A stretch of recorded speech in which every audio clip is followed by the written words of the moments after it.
There are more of Avatar's iconic hybrid animals than I can count, clever callbacks to some of my favorite moments, and friendly or menacing faces in every hand you draw.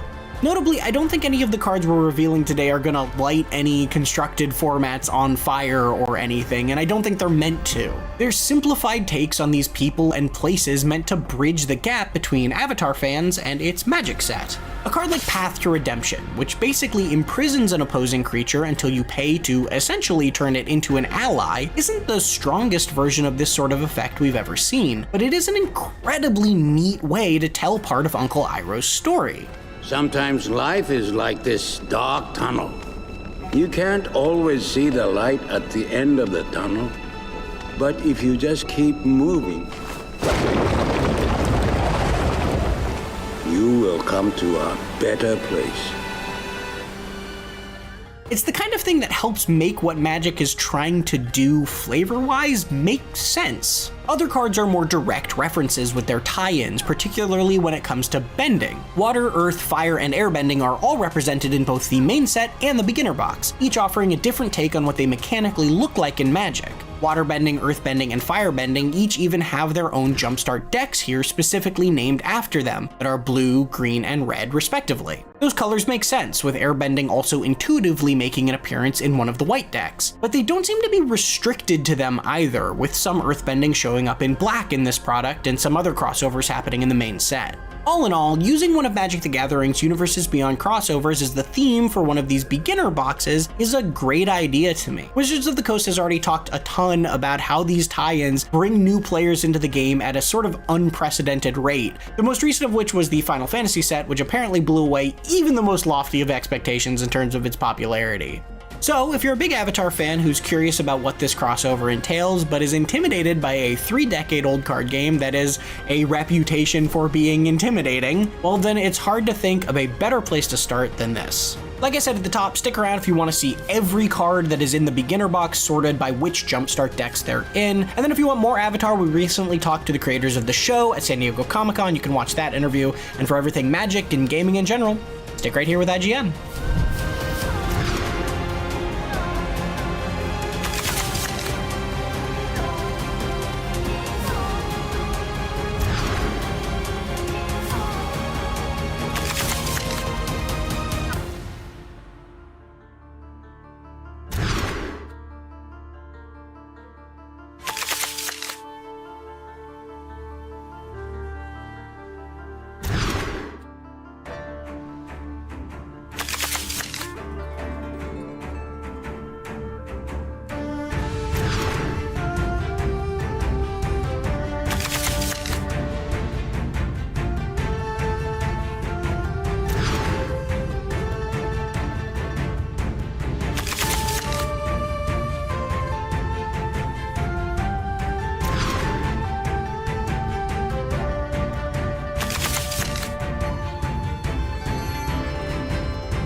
For everything Magic and all things gaming, stay right here on IGN. Toph is very much a character that does what she has to. Come on. And very creative. Very resourceful. Yes. Will it give it to us? I am the greatest earthbender in the world. Don't you two dunderheads ever forget.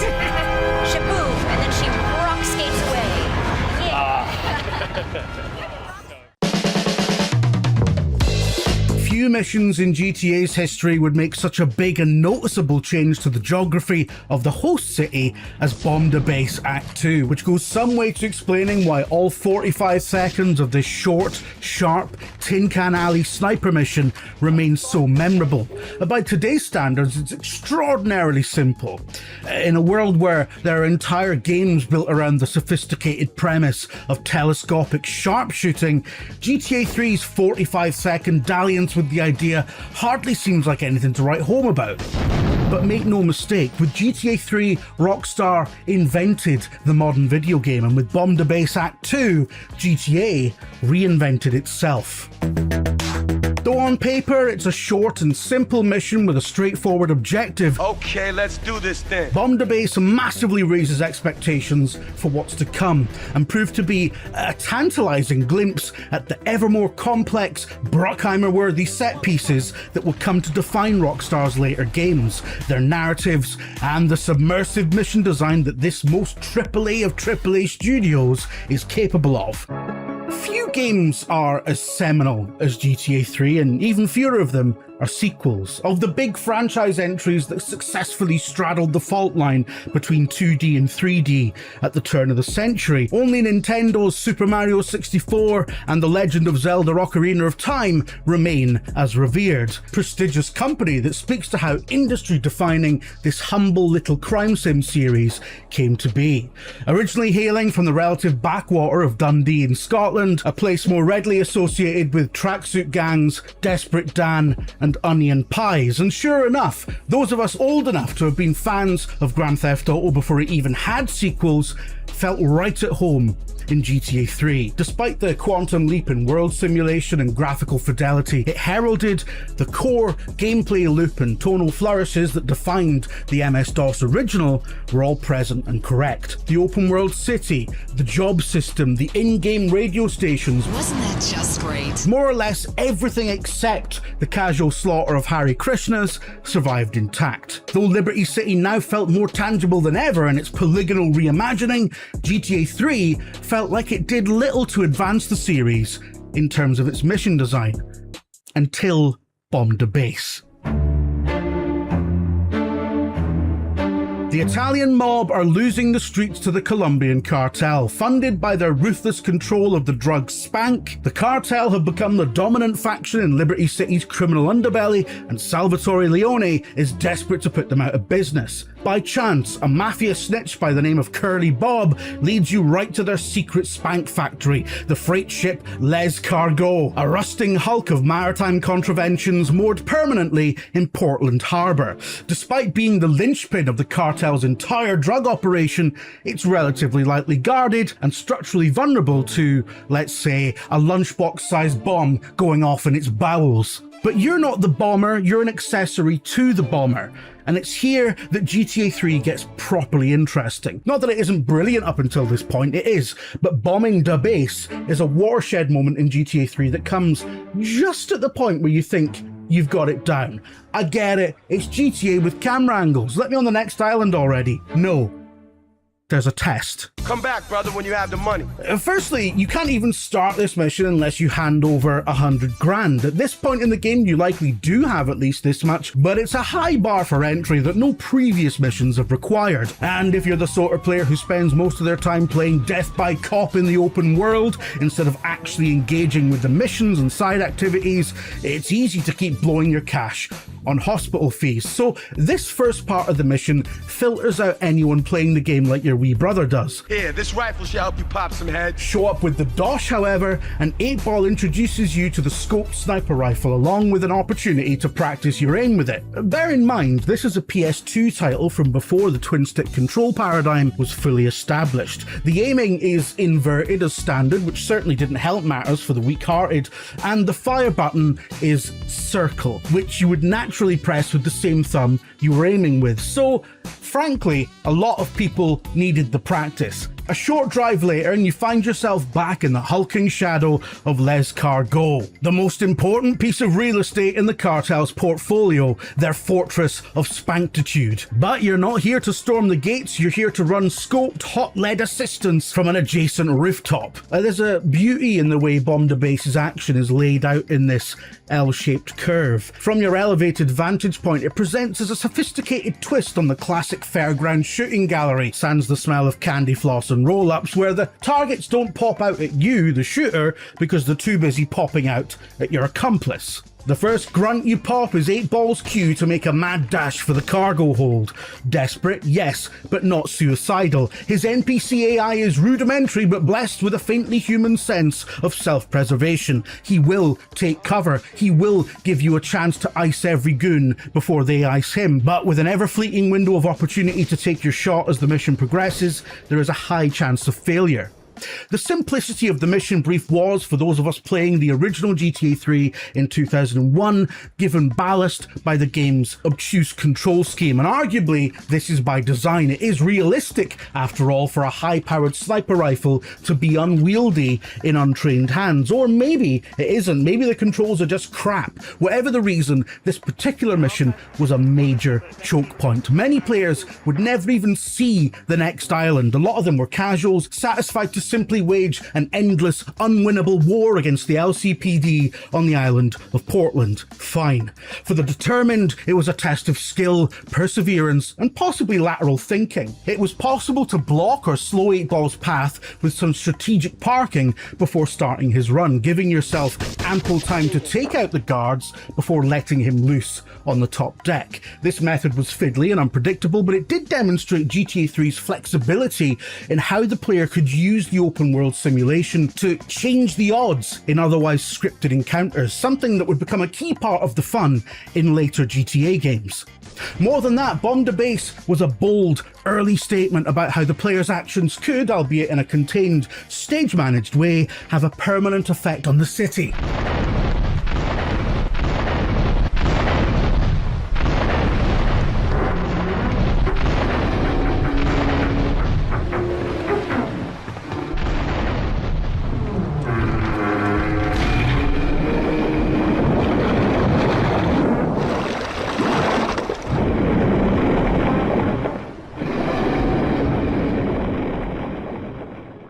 Most of your actions didn't matter in the grand scheme of things. Almost everything you interact with in the open world is a temporary construct that spawns and then gets flushed out of memory as the game sees fit. But in these set-piece moments, your mark would be felt on the narrative, its factional politics, and in this case, the very landscape itself.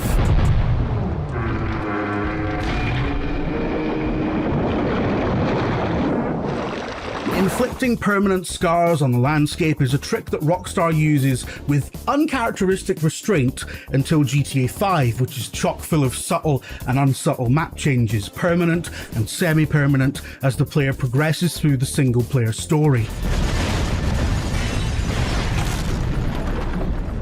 And it works sensationally there because it just makes enormous thematic sense in a game set in and around GTA's equivalent of Hollywood to have a high instance of destructive, high-stakes action movie set pieces, ones you might even call bombastic. But in the grimy, too real for you, hard knock life of Liberty City, a rearrangement of geometry on this kind of scale was shocking and hugely impressive. It was a moment in time where the future was being invented, and showcases like this were enormously difficult to engineer on a technical level, but it impresses in a conceptual sense as well. Casting the protagonist in a support role while the NPC character does the actual mission is a wonderful subversion of a medium where almost nothing happens if not directly instigated by the player themselves. Bomb the Base would echo throughout the series as it became ever more bold and expensive. Playing an entire mission from a secondary perspective naturally gives way to the idea of playing through the same events from multiple perspectives, as happens so memorably in GTA 4 and its DLC stories, where the lives of three largely separate player characters become entangled around the nexus of a certain ill-fated diamond deal, which goes on to inform the basic idea of GTA 5's hugely sophisticated triple protagonist mechanic. Like all the best things in life, as in game design, the central idea of Bomb the Base is extraordinarily simple, but its implications were massive. It taught us that anything can happen in a Rockstar game, and sometimes it even leaves a scar.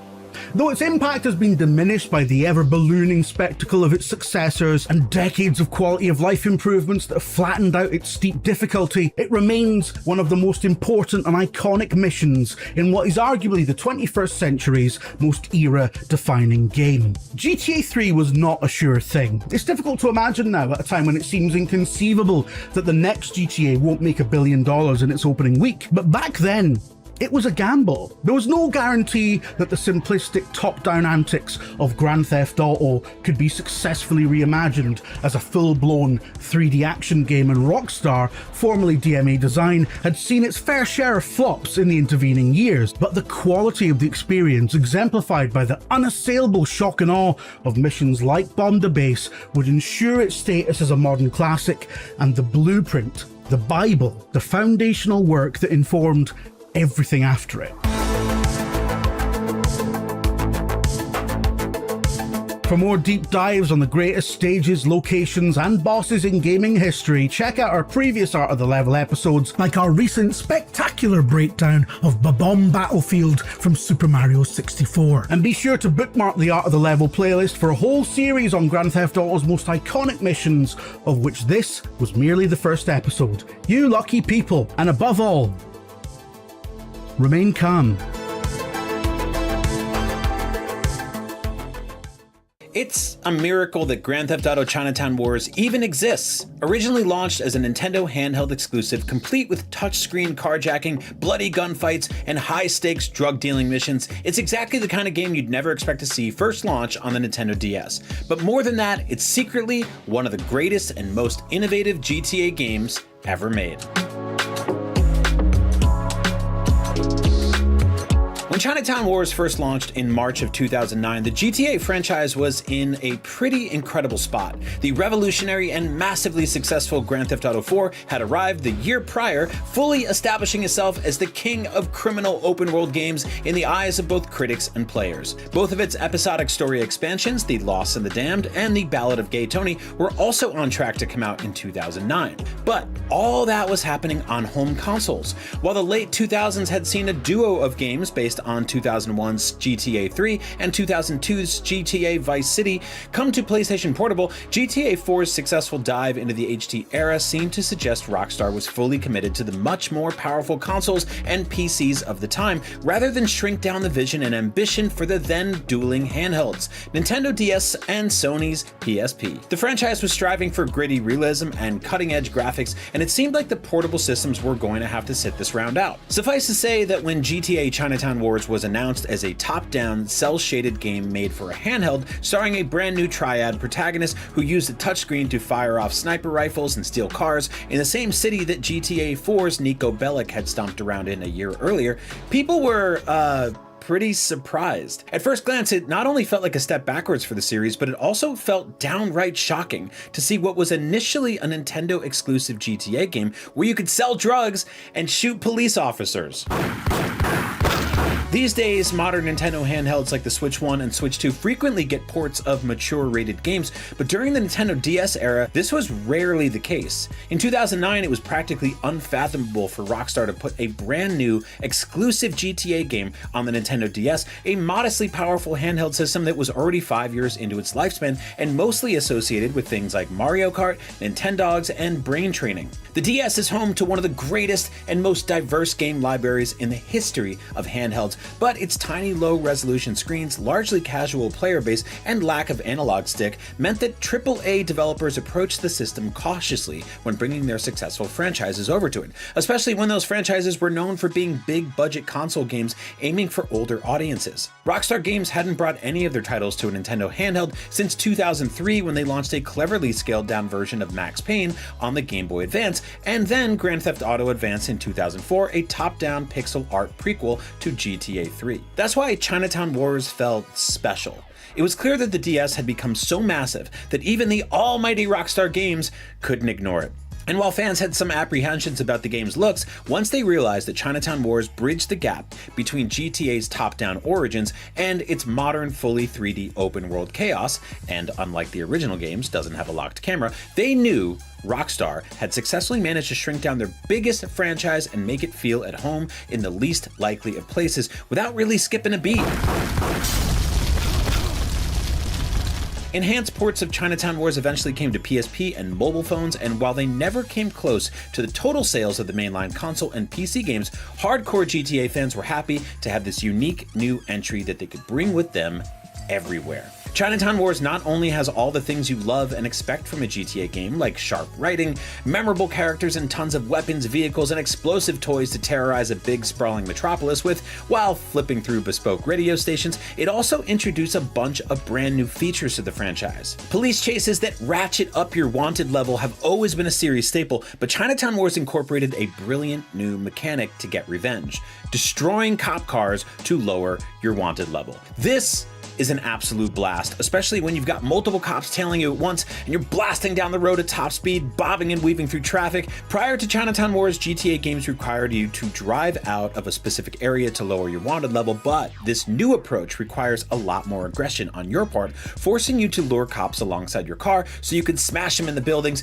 and other cars, or leading them on, jamming on the brakes and watching them dictate their own destruction while you fire guns out the window. It's awesome. It's an explosive way to watch your wanted level plummet, and this adds tension and thrill to every encounter, and outside of also just looking cool, it's genuinely an absolute blast and frequently hilarious. When these aggressive chases overlap with the game's drug dealing subplot though, that's when things get significantly more high stakes. You see, since all this cop car smashing and bashing also takes its toll on your vehicle, you'll need to be more calculated with your reckless driving, especially when you're smuggling a trunk full of thousands of dollars worth of heroin that will get seized by the authorities or blown up to smithereens if your car goes up in flames. It's the kind of experience that has you grinning from ear to ear and cackling maniacally while juggling several crimes at once, a feeling that is so distinctly GTA and thus incredibly impressive to see replicated with cartoony graphics on a little tiny handheld. Chinatown Wars has you dealing coke, weed, and downers to various gangs around Liberty City, leading to tons of double crossings, shootouts, and some huge payouts. By taking out the cameras that are hidden everywhere across the city, you'll reduce the visibility of your drug smuggling antics and have fewer cops tailing you after a deal. It's another great example of Chinatown Wars' awesome and unique systems overlapping and complementing each other in brilliant and satisfying ways. Unique gangs across Liberty City also have specific territories as well as a preferred drug of choice, so dealing different drugs regularly has you driving all over the map and visiting various crews. These largely optional missions are reminiscent of the ancient calculator drug dealing game Drug Wars, and while some elements of these missions eventually made their way into GTA 5's online mode, it's a shame that these ideas weren't worked directly into the campaign. Here's hoping GTA 6 lets you keep an eye out on market conditions so you can sell ecstasy pills to the Spanish lords just like in Chinatown Wars. Maybe while hulking Los Santos alligators nip at your heels.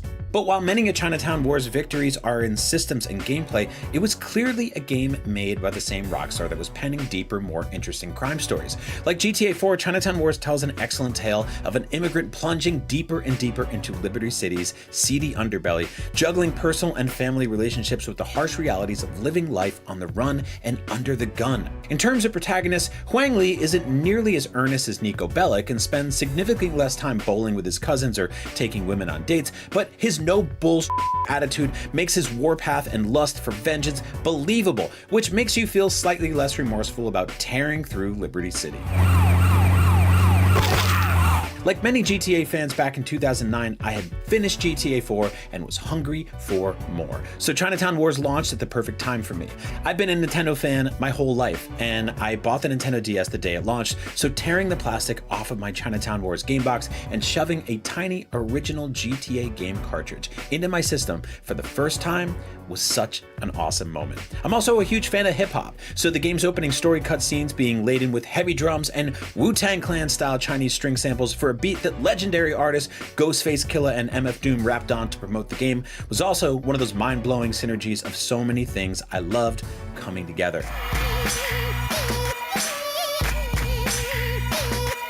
It really all was just a dream come true, and it felt right to be back in Liberty City again, even one that looked so different to Nico's, and it was totally surreal using the same stylus I used to pet Nintendogs to hotwire a stolen vehicle and go on a violent killing spree on the way to a big ticket cocaine deal. Hell yeah, Rockstar. That said, as much as I love the touchscreen features across every version of Chinatown Wars, they're likely what's holding the game back from being ported to modern consoles. They'd work just fine in handheld mode on the Nintendo Switch consoles, but they'd need a bit of an overhaul to function properly on the PlayStation, Xbox, and PC, which is a shame since I really wish more people could experience this classic entry in one of the most successful video game franchises of all time. Playing Chinatown Wars in 2026, which I do, doesn't just make me nostalgic for being there when the game first released, it makes me nostalgic for an era when Rockstar took weird swings like Chinatown Wars. It was an era when Grand Theft Auto got spin-offs, story DLCs, and quirky little handheld ports, and they all tried to show the franchise in a new light. These days, it seems like every single idea for a new GTA story or gameplay mechanic gets dropped directly into GTA 5's online mode, where they will instantly print money for Rockstar, a strategy they'll definitely continue to implement in GTA 6 and GTA 6's online mode. And while it's cool that people can play one GTA game for 13 years straight while still regularly seeing new content, it's hard not to miss a world before GTA Online where the series had a bit more flexibility. One where unique side stories could exist independently instead of being drip-fed into a massive multiplayer mode. Regardless, we'll always have Chinatown Wars, an immensely satisfying and totally kick-ass GTA game that you can take with you anywhere. If you missed it when it first arrived, or you're looking for something to revisit while waiting for the next gigantic entry in the Grand Theft Auto franchise to arrive this fall, you should definitely go play it. There's no other GTA game quite like it. If you'd like even more of me talking about GTA, check out my lengthy and extensive video about the rise and fall of GTA clones, an entire genre of video games that tried to dethrone GTA and didn't.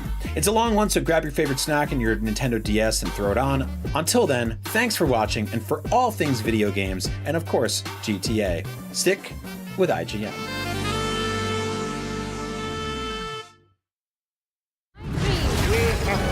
For the right to experience peace. Marvel and DC have a lot riding on 2026. After a year that ranged from decent to disastrous, it's tough to argue that fatigue isn't a factor. But true believers are holding firm that next year will fix everything. Spider-Man is going back to the streets. You ready? Supergirl is poised to build on Superman's momentum. And all eyes are on Avengers Doomsday, the ultimate test of Marvel's remaining muscle. The stage is set for box office redemption and a new path forward for superhero cinema. It's the end of the post-pandemic era, a once-in-a-generation chance for a fresh start. But if they mess this up, the genre might be truly cooked. Next year could be the last chance to save comic book movies and shows from their flop era. That's why we're looking forward to 2026, the make or break year for superhero media. And one caveat before we begin, all dates are subject to change. We're gonna need a rain check on that dance. Schedules can and likely will slip, but as far as we know, this is what's on deck for 2026. Let's start with the main event, Marvel movies. 2025 was not exactly the Marvel Cinematic Universe's finest hour. Nah, we're just disposable delinquents. None of the 3 theatrical films released under the Marvel Studios banner were the breakout successes Disney hoped for, and 2 of them were borderline catastrophes. That didn't work. Captain America: Brave New World was plagued by strike-related delays and extensive reshoots, culminating in a box office stumble that no one could spin as a win. Holy shit. Thunderbolts: Asterix was even worse. The New Avengers. The movie was good, critics and fans loved it, and almost nobody else went to see it. And that's a problem considering that Thunderbolts: Asterix was designed to establish the New Avengers lineup that would lead us into Phase 6. And then there's the Fantastic Four. Marvel's flagship first family meant to kick off the new phase and pave the path to Doomsday. It's clobbering time! That's just in the cartoon. It did not. The Fantastic Four's box office wasn't exactly dire, but it barely cracked $500 million and left fans mildly pleased and largely indifferent. Now, Doomsday has twice the work to do to win them back, which is an uphill climb heading into 2026. New mask. Same task. Marvel and Disney need to get their act together. And next year is their best chance to do it. There are only 2 movies on the docket for 2026, both of which have the potential to be bangers. First up, Spider-Man: Brand New Day, July 31st, 2026. Face it, Tiger, Spidey is about to hit the jackpot. Here's your change! No one ever lost their shirt betting on the Wedhead at the box office, and the Tom Holland incarnation has only climbed higher with each solo outing, to the point where No Way Home scored the 3rd highest gross of the entire MCU. Now, nostalgic blasts from the pasts were a key part in the film's success, which is a factor Disney definitely took note of for the future. Oh, this is gonna be good.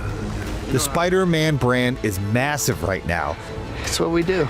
The last time Spidey was this popular, he turned the Pop-Tarts purple.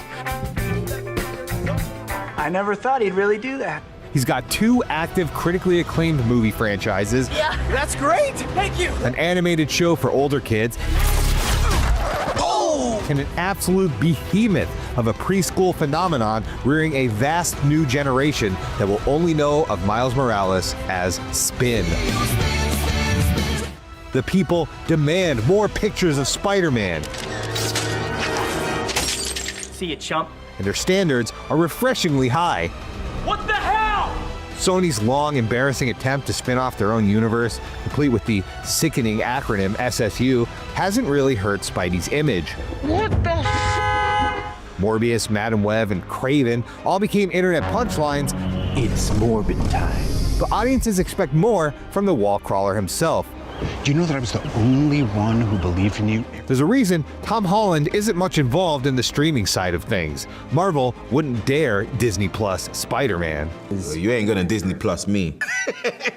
I ain't getting no Disney Plus. Brand New Day has already banked a lot of goodwill in the run-up to release. The production has been fairly open for a big-budget blockbuster, deftly flooding social media with set photos from the streets of Scotland. Tom Holland bounces on a practical rig in front of thousands of adoring Glaswegians. There's a lot to be pumped about.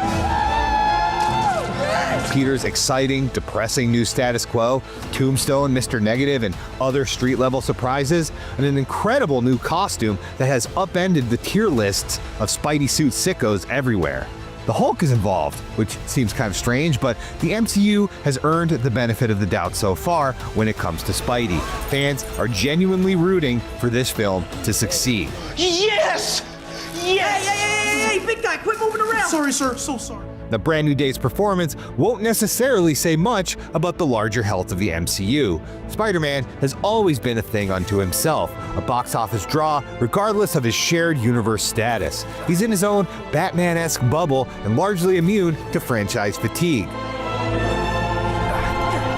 The real test of the MCU's durability will come later in the year with Avengers Doomsday, December 18th, 2026. Among the vast discourse surrounding the stagnation of Marvel films, one refrain has remained constant among the franchise's defenders. Just wait until Doomsday, bro. Let's all go for a spin!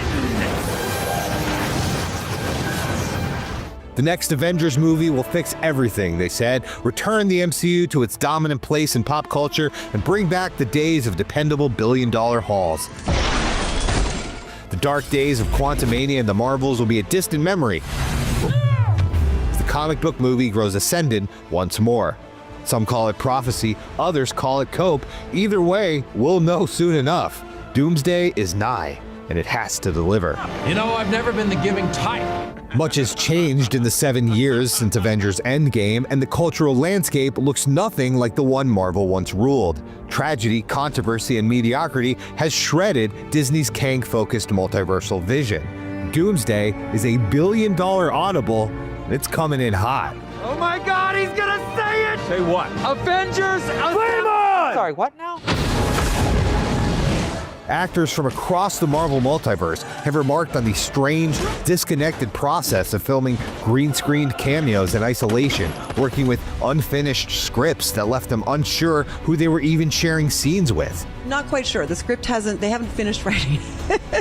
Everyone seems to be having a great time, but there's an undercurrent of chaos in the background that has been largely ignored. The script was written on the fly, and production only just wrapped in September of 2025. Reshoots are already looming, and VFX work will undoubtedly be a Goliath undertaking. There just isn't that much runway before the end of 2026, but if anyone could land this plane, it's Robert Downey Jr.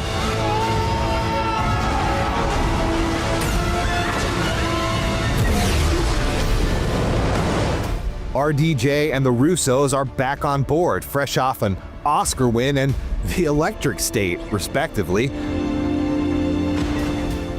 Going back to the well is a sensible, if somewhat sweaty move on the part of Marvel, and the off-the-wall idea to recast Downey as Doom is at the very least intriguing.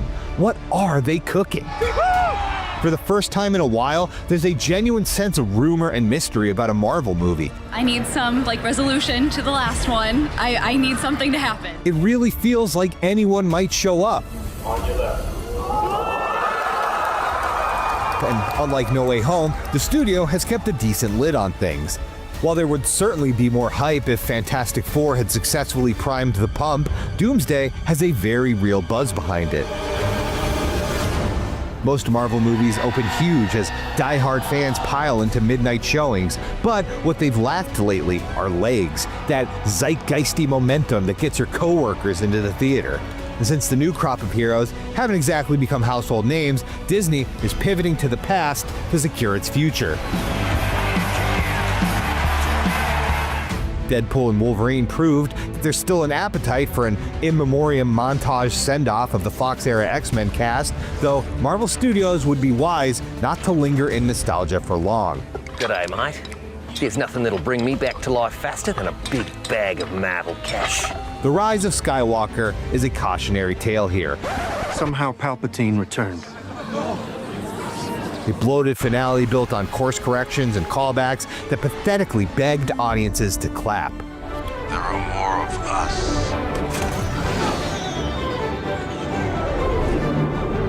Doomsday has all the ingredients to become a massive hit, but there's also a lot of ways it could go wrong. And the good news is, even if they utterly fail, Disney still has the nuclear option to start fresh with a universal shakeup in Secret Wars. That's more of a 2027 problem. We've still got more to explore in 2026, including a pivotal moment for the distinguished competition. DC movies. James Gunn's Superman was, by all metrics, a success. It sparked conversation, made most fans pretty happy, and sold a lot of milk bones. The ticket sales weren't anything to write home and tell the folks about, but its relative trouncing of Fantastic Four left more than a few box office analysts with egg on their face. Corn Sweat and Company had a huge task on their plate, but they pulled it off and delivered on the promise of a delightful new DC universe with plenty of room to grow. 2026 is a building year for the DCU. While Marvel unleashes its heaviest possible hitters, DC is adding to their solid foundation with two smaller, stranger films that both have the potential to surprise. First up is Supergirl, June 26, 2026. Why did you move the door? Millie Alcock's 30-second cameo as a thoroughly sloshed Kara Zor-El was one of the most viral, crowd-pleasing moments in a movie already packed with them. Well, this is why he has behavioral issues. No boundaries. Just enough screen time to pique our interest in the drunken Kryptonian's cosmic odyssey. Come on. Thanks for watching him, bitch!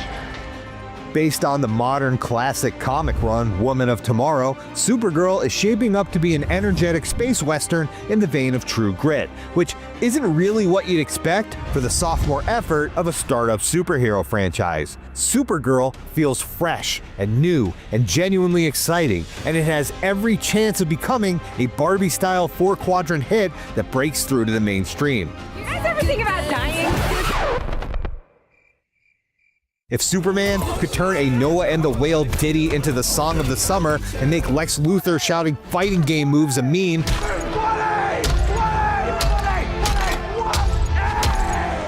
imagine what an army of obsessed teenage girls could do for Supergirl. If I had any emotional capacity whatsoever, I'd be concerned about her partying. Young women love going to the movies. Just look at the crowds for K-pop Demon Hunters and Taylor Swift. Between cosplay and karaoke, they're one of the few demographics that still treats theatrical releases as an event, as long as they're seeing something funny, stylish, and worth gushing about on TikTok. Yeah, this plane's trashed.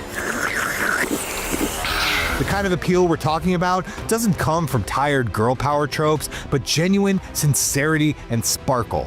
If Supergirl can capture those vibes, the DCU might have a sleeper hit on their hands. Now, Supergirl isn't the only out-of-left-field film that DC has in the works for next year. The only other cinematic swing comes in the globby wet form of a horror film called Clayface, September 11th, 2026. One of the most common ways to market a new comic book movie is to claim that it's a different genre. Dinner and a show. This place isn't all that. It's actually a heist flick. Well, this one's like a Shaw Brothers martial arts movie. It's not just a superhero film, it's a 70s paranoid conspiracy thriller. Spoilers, they all wind up with people in costumes punching each other and dodging colorful energy blasts. Clayface could actually be different. You're seeing another villain already? I thought we had something special. Journeyman horror maestro Mike Flanagan first pitched a Clayface film back in the DCEU days, inspired by the animated series episode about a Hollywood actor who melts into a muddy monstrosity. See? I figured out how to manage this thing pretty good. The concept was shortlisted as a Matt Reeves Batman spin-off until Gunn gave Clayface the green light as a canonical new entry in the DCU.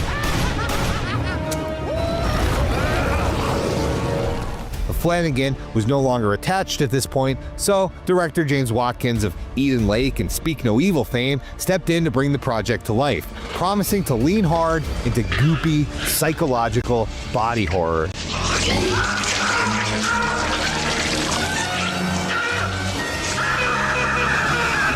Scary movies are more or less the only sure thing left at the box office, and the film's svelte $40 million budget gives it a legitimate shot at success. Watkins is a solid hand, but one wonders how much more enthusiasm there would be for Clayface if it was made by a more punk rock, buzzy horror director like Zach Kreger or Osgood Perkins. Now, before we move on to smaller screens, it's worth noting what's not on the DCU's platter. The Batman Part 2 was once scheduled for 2026 before another delay pushed it forward an extra year.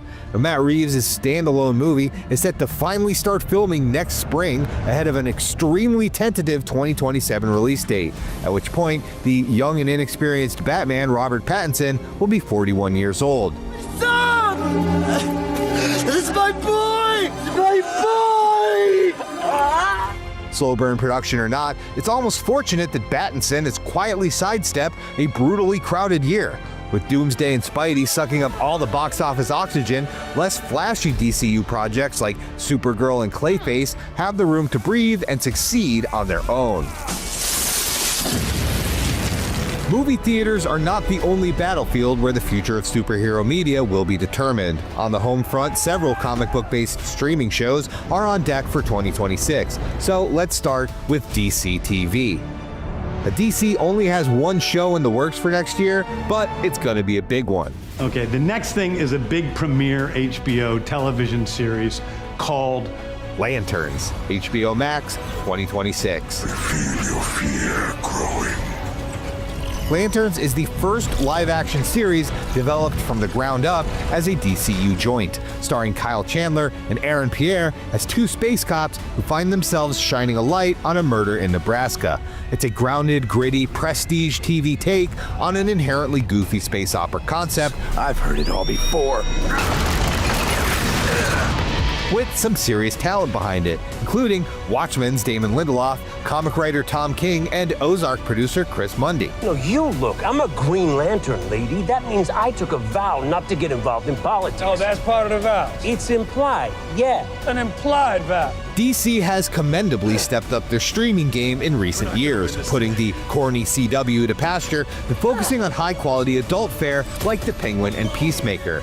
They're making shows that your dad might watch, and nothing says falling asleep in the recliner like a rural police procedural. It's a smart move.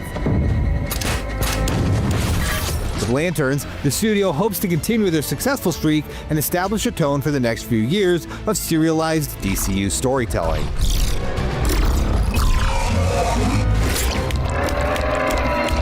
There's a lot of pressure to hang on Lanterns, but that's probably preferable to the alternative as Marvel floods the zone with a half dozen overlapping projects that range from intriguing to Simon Williams, reading for Wonder Man. oh yeah, that's still happening? So let's take a look at the state of Marvel TV. And action!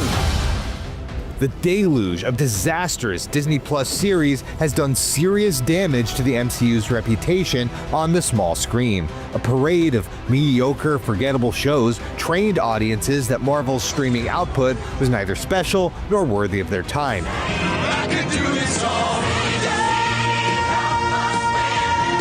Even as they grew more essential to the movie storyline.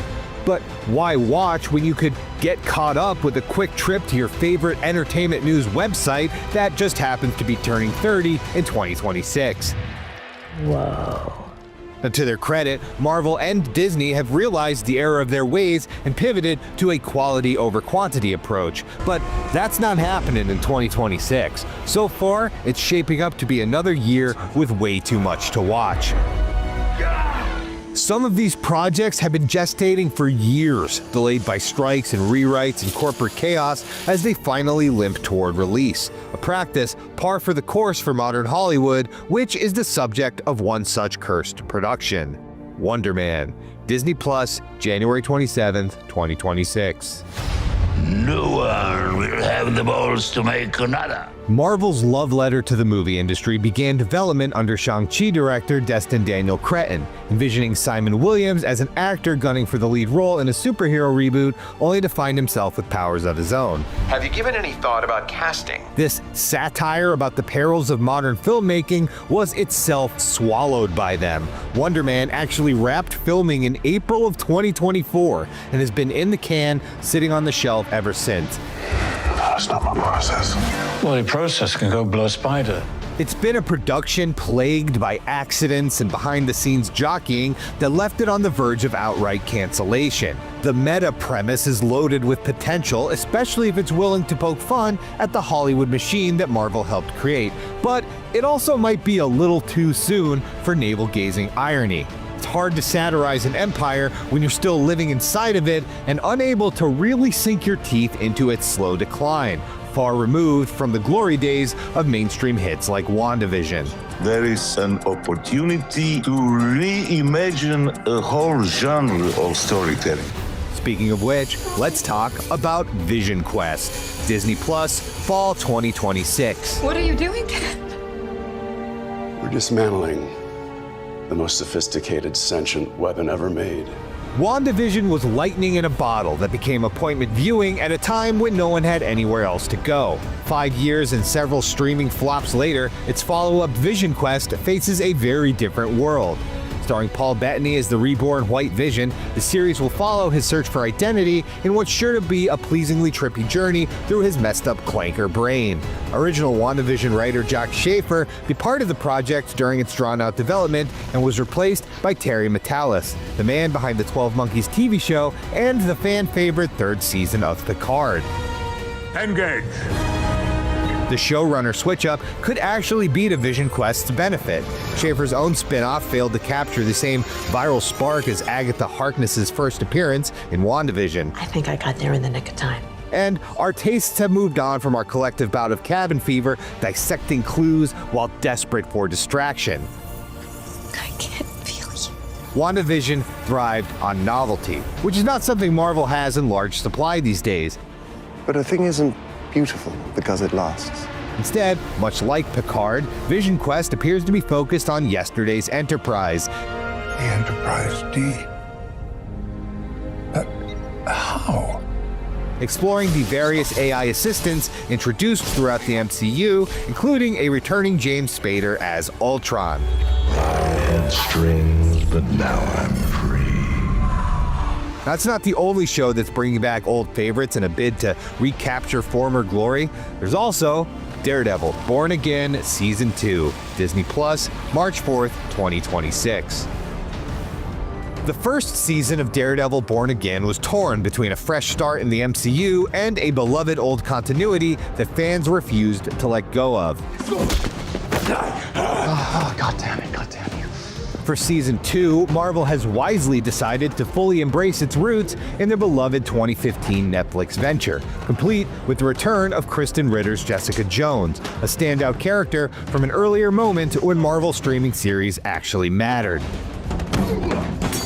Another relic of the peak Defenders era still going strong is John Bernthal's Frank Castle, who's getting his own Punisher special presentation, presumably to bolster his appearance in Spider-Man Brand New Day. You call me the Punisher, ain't that right? The big bad Punisher. You want it? Remove the witness. I am the Punisher. I'm right here. You want it? I'll give it to you. And that's about it for the canonical MCU experience in 2026, and we're not gonna lie, it's kind of a lot, and we're not even finished going through Marvel's larger TV output. I see you got my message. Did you remember that they made a show about Spider-Man Noir? Well, it's kind of a long story. Spider Noir, MGM Plus, 2026. Maybe not that long. Somehow, Sony managed to convince Nicolas Cage to reprise his Spider-Verse voiceover role in a live-action twist on the monochromatic vigilante. Divorced from the MCU and set in a unique Depression-era universe, Cage's take on the wall crawler as washed-up Private Eye Ben Reilly could wind up as the weirdest comic book experiment of the year. Wherever I go, the wind follows. And the wind, it smells like rain. Developed for MGM Plus and Amazon Prime, Spider-Noir hasn't exactly received the red carpet marketing rollout of a Disney Plus tentpole, which may not be the worst thing in the world. Can't be that easy. It's that easy. Giving Cage free rein to mug and chew the scenery in a standalone side project could give Spider-Noir the juice it needs to become a cult classic. I don't understand it, but I will. Or another Sonyverse embarrassment, come on, that fades into streaming obscurity faster than you can say, he was in the Amazon with my mom when she was researching spiders right before she died. There's one more Marvel series worth talking about for 2026, and it's probably going to be the best of all. X-Men 97, Season 2, Disney Plus, Summer 2026. X-Men 97 returns for its second season in 2026 with the same cast and crew that made the first so special, minus controversial creator Beau DeMaio, who was dismissed by Disney before the show even premiered and hasn't stopped talking about it since.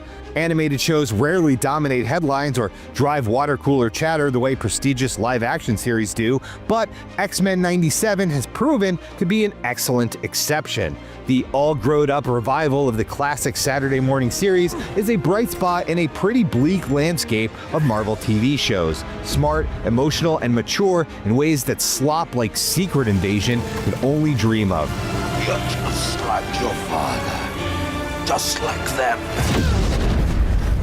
It's the smartest possible way to capitalize on nostalgia. Instead of de-aging old actors and green screening them in from their home offices, X-Men 97 brings the future to the past, and it might be the best thing Marvel has going right now. Despite the stigma, Marvel's animated efforts feel more exciting than anything in the live-action pipeline, and quality stuff like X-Men 97 and 2027's Beyond the Spider-Verse might be the key to cementing superhero staying power. If Marvel wants to win back the young, anime-obsessed audience that thinks Ant-Man and Agatha all along are chopped and or unk, this is the way to do it. Hype moments and aura combined with excellent animation and sublimely Sakuga action sequences.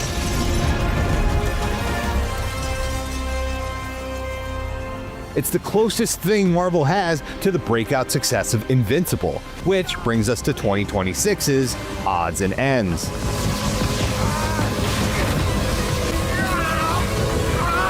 Invincible continues to punch above its weight class with the awesome animated series on Amazon Prime. With its 4th season set for 2026, we're only about halfway through Robert Kirkman's 144-issue epic, and the show continues to improve year after year, though it's high time they got a bigger animation budget. Sorry, animation takes a long time.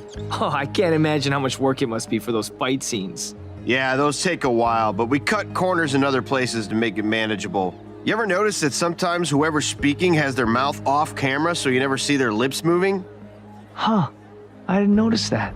Like a big red alien who returns from each defeat stronger than before, by the time Invincible reaches its own endgame, it might be the last superhero series standing.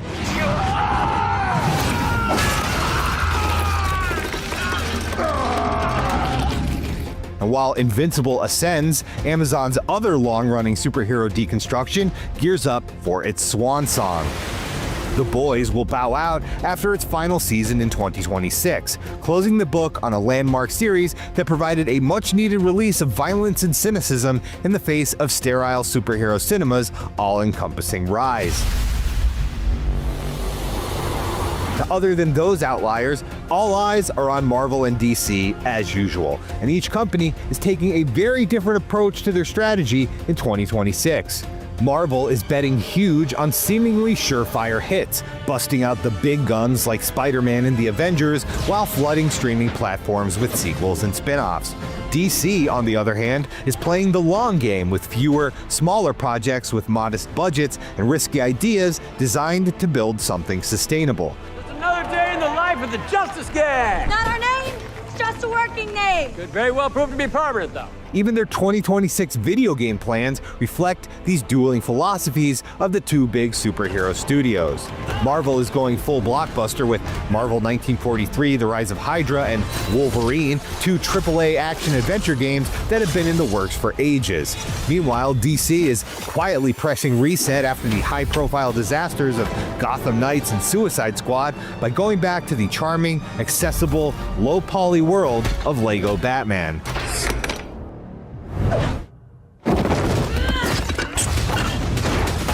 One studio's chasing the glory of a bygone age, the other is working hard to rebuild faith after their last universe imploded. Both of them are fighting to prove that superhero movies aren't dead. But the one thing they love more than a hero is to see a hero fail, fall, die trying. Fatigue is indisputably real by this point, and the only cures available are extinction or evolution. You're either die a hero, or you live long enough to see yourself become the villain. 2026 will be the year that decides the path forward, the make-or-break moment that could either revitalize comic book media or flush it down the drain. Thanks for watching, everyone. What are you most excited for in 2026? Do you think Doomsday's gonna deliver, or could it be a disaster? Are you excited for Supergirl? Are you really enthused about the last season of The Boys? Oof. Who came up with that? Leave a comment, let us know, and stay tuned to IGN for all your superhero and comic book media needs.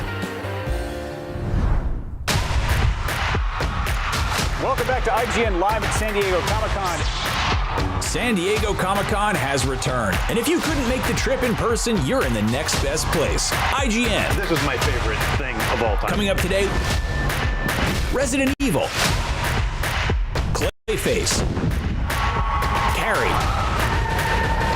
Ice Cream Man, Adventure Time. Y'all got water. We got The Regular Show. All I can offer is an emoji of a dinner plate and an emoji of my... President Curtis. All right. DC's Lanterns. Welcome to Team Avatar. And Avatar, Aang, the Last Airbender. He's very attractive. Huh? What? He is. It's all in the bone structure. IGN's live coverage of San Diego Comic-Con starts right now.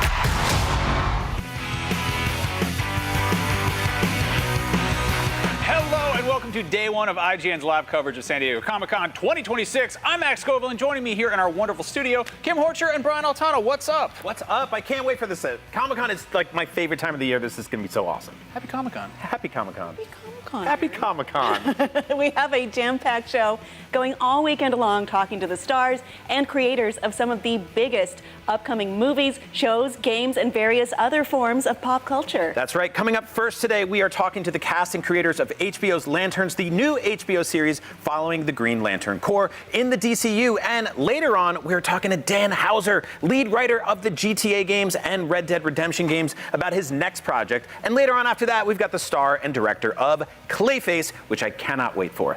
That's coming up soon, but first, let's check in with Damon out on the balcony. What's going on out there? Hello again from the balcony. Thanks for watching. As a reward, we've got a special surprise for you true believers. An amazing chance to win a brand new Art of Football Sony Pictures Spider-Man football jersey. Celebrate the launch of Spider-Man Brand New Day with this exclusive jersey that combines Spider-Man's iconic style through the lens of modern football culture. This won't be sold in stores, so head to ign.com/rewards for your chance to get one. That's ign.com/rewards. All right, if it's the crazy and chaotic sights and sounds you're after, that's all happening down there in the streets of the Gaslamp District and inside the convention center behind me. How's it going out there? Oh, hi, I didn't see you there because I'm so distracted by the sights and sounds of San Diego Comic-Con 2026. So much to be excited for. A lot of people walking around in cosplay, celebrating their favorite things in all of the glorious kingdom of nerddom. We're looking very much forward to the Hall H panel Marvel's putting on Saturday night. Avengers Doomsday looms large over all, and I do mean that literally. It is looming large over everything at San Diego Comic-Con. Plenty more to look forward to here. Don't go anywhere.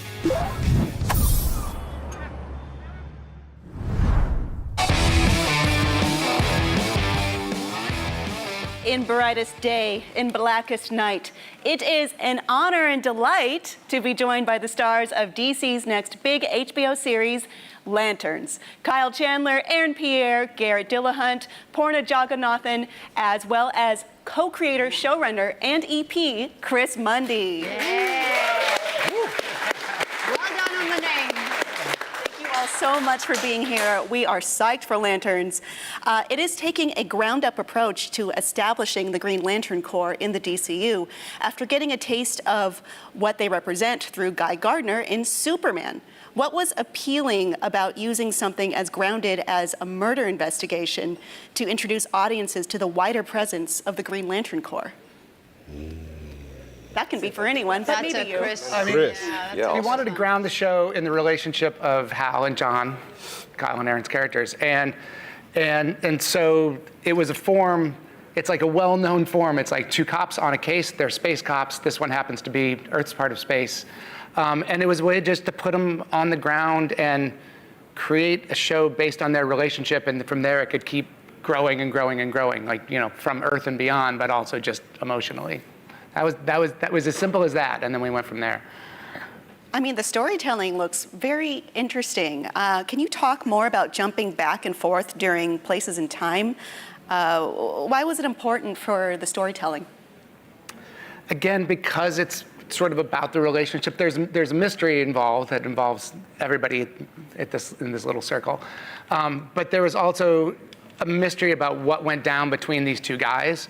And so when you see it in different time periods, or you have an idea of different time periods, you start to try to fill in blanks on the other side. So for us, it was, again, it just was based on the characters. And from there, you know, there's a whole canon of Green Lantern to draw from in the best ways. So it was like, we get all that rich stuff and we like root it in these guys. So.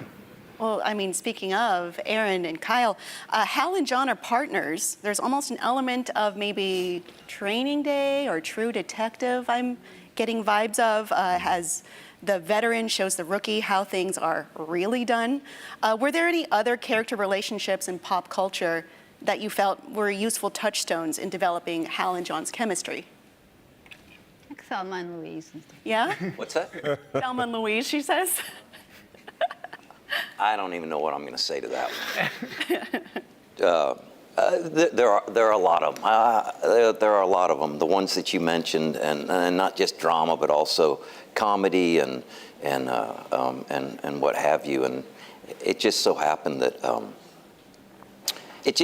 our relationship. I mean, we kind of like each other. We got to know each other on the set, and because it is ground based, like Chris was saying, and it's two real people. Mm-hmm. And we sort of found that real quick within this world. I mean, it's a great place to have that grounded ability to find each other's personalities and be with each other and play with each other on the stage and do all these things within this extra, incredible world. It was a really, really nice time to find those things. Yeah, I think as you mentioned, there are a lot of touchstones in film history, but I think what was really special about our experience is we really doubled down on establishing our own unique, original, and organic connection, and a lot of that was birthed from just Kyle and I's dynamic as people outside of the context of the characters, and then we sort of married the two. I would say our dynamic was the catalyst for a lot of our explorations and discoveries as the characters. What is that? And I would like to say that's exactly what I wanted to say. Yes. I didn't. I like to give him a shot first. Well, I was about to say, what is that dynamic that I think I see here? Yeah. You mentioned comedy a little bit, Kyle. Can you elaborate on that? Yeah, I think there's a sense of playfulness between the two characters, and it adds to the tone of the show, and it was a wonderful place to work. It was a wonderful place to spend 6 months 100%. Working on something, and not just with him. I mean, yeah, but the whole crew, everything was just it was a great group of people, yeah. And it shows in the performances as well. I think we're like a traveling company. I mean, Chris will correct me if I'm wrong, but I want to say maybe 20% or less of it was at WB on the lot, and the rest was on location. So we were like a traveling company. Back when you would do a play and you would take it across the state or whatever it might be. Oh. So everybody from, transpo to the actors to crafty, catering, producers, studio, hair and makeup, everybody was so close, we're spending 12 to 14 hours each day together, all over the state, and we got really close, and like Kyle said, really beautifully, it really shows in the performances, not only from us, but also the performances of everybody who contributes to what happens on screen. Everybody was having a blast. Everyone was having a great time. Yeah, we're like a family, yeah. And all the people and all the equipment, it was really interesting because we'd gather up at the studio to head out, and everything was either oxen or horse pulled. What? I think the shoot was fairly soon after the strikes ended, right? Yeah. Yeah. So there was this real joy. There's so many people. First of all, to be on set again with so many people in a big production, and then to be led by, stuff sort of trickles down from the top, and it's a really wonderful place to spend your time. Yeah. Well, Garrett and Porna, I'm also curious, how do your characters deal with these lanterns? Go ahead. Oh.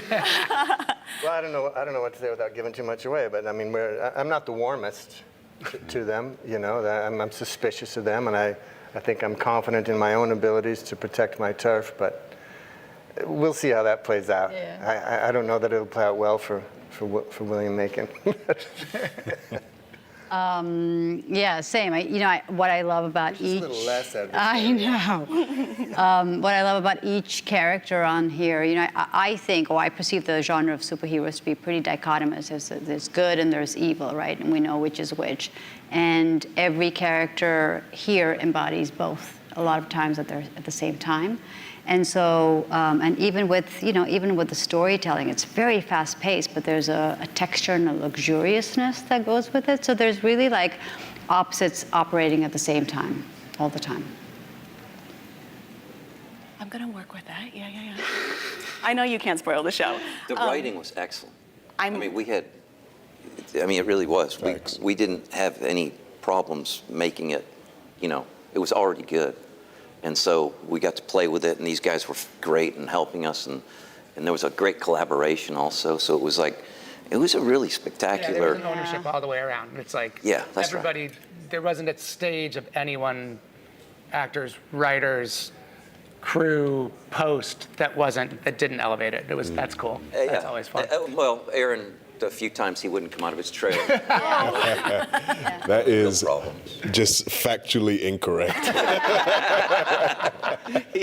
He'll deny everything. But I do think the writing really disrupts the category and pays homage to it at the same time. It really, for me, it's the best writing that I've ever seen coming out of the genre, and it invites people who are not only fans, who are just like people like me who I'd never really read Green Lanterns growing up. It kind of invites us into the franchise in a really beautiful way. Yeah, I'm really looking forward to this. It looks like a very unique way to tell this story. Yeah. And maybe something I haven't seen as much of before. So I'm really looking forward to that. Yeah. This is a question for all of you. Do you have a favorite superhero performance of all time? Superhero performance. It's Linda Carter for me. I love that choice. Mm-hmm. I mean, I like Linda Carter too. Yeah. Yeah. I don't know. I don't know if I want to break it down, especially sitting next to two superheroes who I think did a really phenomenal job. It's very unusual. It's a tough genre, I think, to make human. But there's been a lot of great things for sure. And each one kind of builds on the last ones too. It's like some things are more real, and then people will take it like very hyper real, and then you know what I mean. It's always kind of like waves of it. So that's what's cool. It's like a reaction to. And I like how DC Universe is a little bit darker, a little bit more human, a little bit. Is it grittier? A little grittier, a little bit, Yeah, I mean, it is a little bit different. I was wondering if that was James Gunn's directive to make the storytelling a little bit less what you might expect. James was really open to us trying to figure out a way to do it. And Damon Lindelof and Tom King, who are not sitting here, but they're like right out there, we're obviously the gigantic part of that in telling it, and sort of like we all came from slightly different directions that found a really cool, gritty middle that was a lot of fun. So. It looks great. It's quite a pedigree. I mean, for the creative team. You guys are. It was a good group. It was a fun place to be. All right. Well, I am looking forward to it. Everyone at home, you can catch Lanterns on HBO and HBO Max when it premieres August 16th. But right now, there's more Comic-Con coming up, so stick around.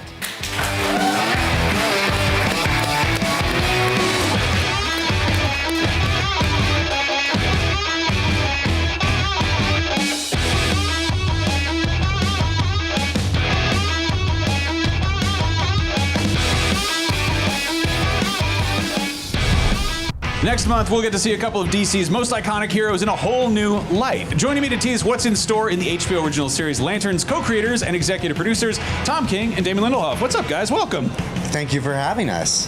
What an absolute pleasure, man. I'm a big IGN fan. I get the sense you guys have done a few Comic-Cons. Lanterns this is introducing a couple of Green Lanterns to the DCU, and it's doing it. You've got, they're known for being intergalactic space cops, basically, and you've got them solving a small-town murder mystery.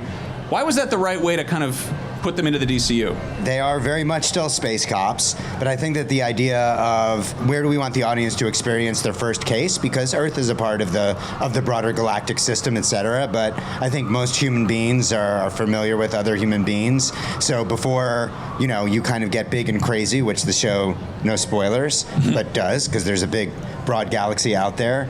We wanted to kind of start with something a little bit more familiar. And Tom, shortly before I came on, sat in a room with James Gunn and Peter Safran and a number of other comic book and movie and television luminaries. And it was his idea to basically say, what if you did Green Lanterns as a buddy cop, true detective kind of setup? And everybody leaned in because that just felt like a different way to do it. It was certainly exciting to me. Now, Tom, you're in the DCU writers' room, basically. You're kind of part of architecting this whole thing. Can you talk a little bit about, I guess, James Gunn's involvement? And like you just did Supergirl, and now you're doing this, which is like very drastically different in aesthetics and tone and scope, from what I can tell. Did Gunn give you any particular like boundaries set? Are there lines that you can color within? Where there's any sort of suggestion of which way to take it? Or part of James's genius is his ability to have trust and faith and to hire the right people. I mean, the guy is one of the great casters of all time, and I don't just mean that for the actors he picks, which are just amazing, from Chris Pratt to Millie, but the idea that he's like, I have Damon Lindelof on the show, one of the great writers of all time, let him cook. and that's been his philosophy. Of course, he's there for every scene. He's there to make everything better.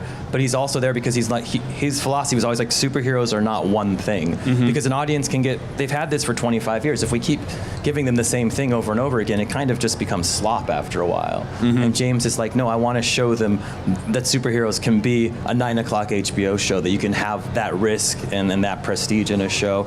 And they can also be a huge space adventure, and they can also be a very heartwarming, beautiful journey of Superman on this planet. That they can be all of those things. That's James's vision, and it's wonderful executing it.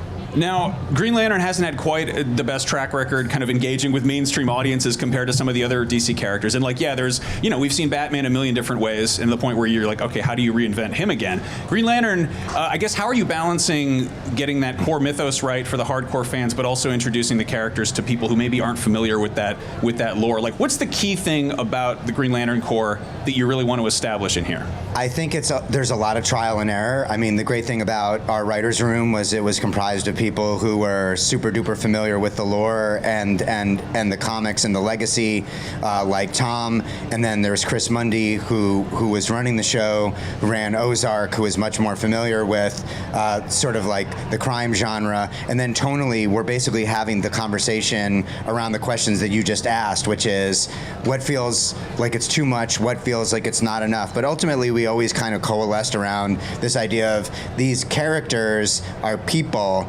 that exist outside of what the rings that they wear on their fingers, and we have to get that part right. We have to understand how they came to be who they are and what they want, and is there a way to tell Hal and John's origin story that is canonical, that is to say there are certain rules that you should not and do not want to break, but also find space to explore new areas. And then you cast someone like Kyle Chandler or Aaron Pierre, and they're bringing their whole lived experience to the thing. And so I know that it sounds reductive to say we just want audiences to care about the characters, but if you watch the show and you can feel our love for Hal and John, then the show's going to work. And it doesn't matter what the constructs are or what the plot is or whether the Guardians or Sinestro are in it. The only thing that matters is whether or not you care. Now, there's another Lantern popping in there we didn't mention, which is Guy Gardner. One of the top comments on the trailer is like, he looks like when you have a custom character in a video game and they pop up in a cutscene. How are you striking that balance between this this grounded True Detective-like experience and then having Nathan Fillion as this over-the-top goofball? Like, how do you find that tonal sweet spot without it being totally jarring? First off, I should just say I made that comment, and I stand by it. Okay, I'm just saying. No. Please, Tom, take it away. I mean, one thing to lean on is Nathan is a fantastic actor who can adjust to situations, but the thing to really lean on is the source material. Guy Gardner in the comics, he is a little bit more elevated, a little bit more goofy, and he has always, since in the last 40 years, been that guy in the comics, since the McGuire Giffen run, of the guy who's just a little bit up.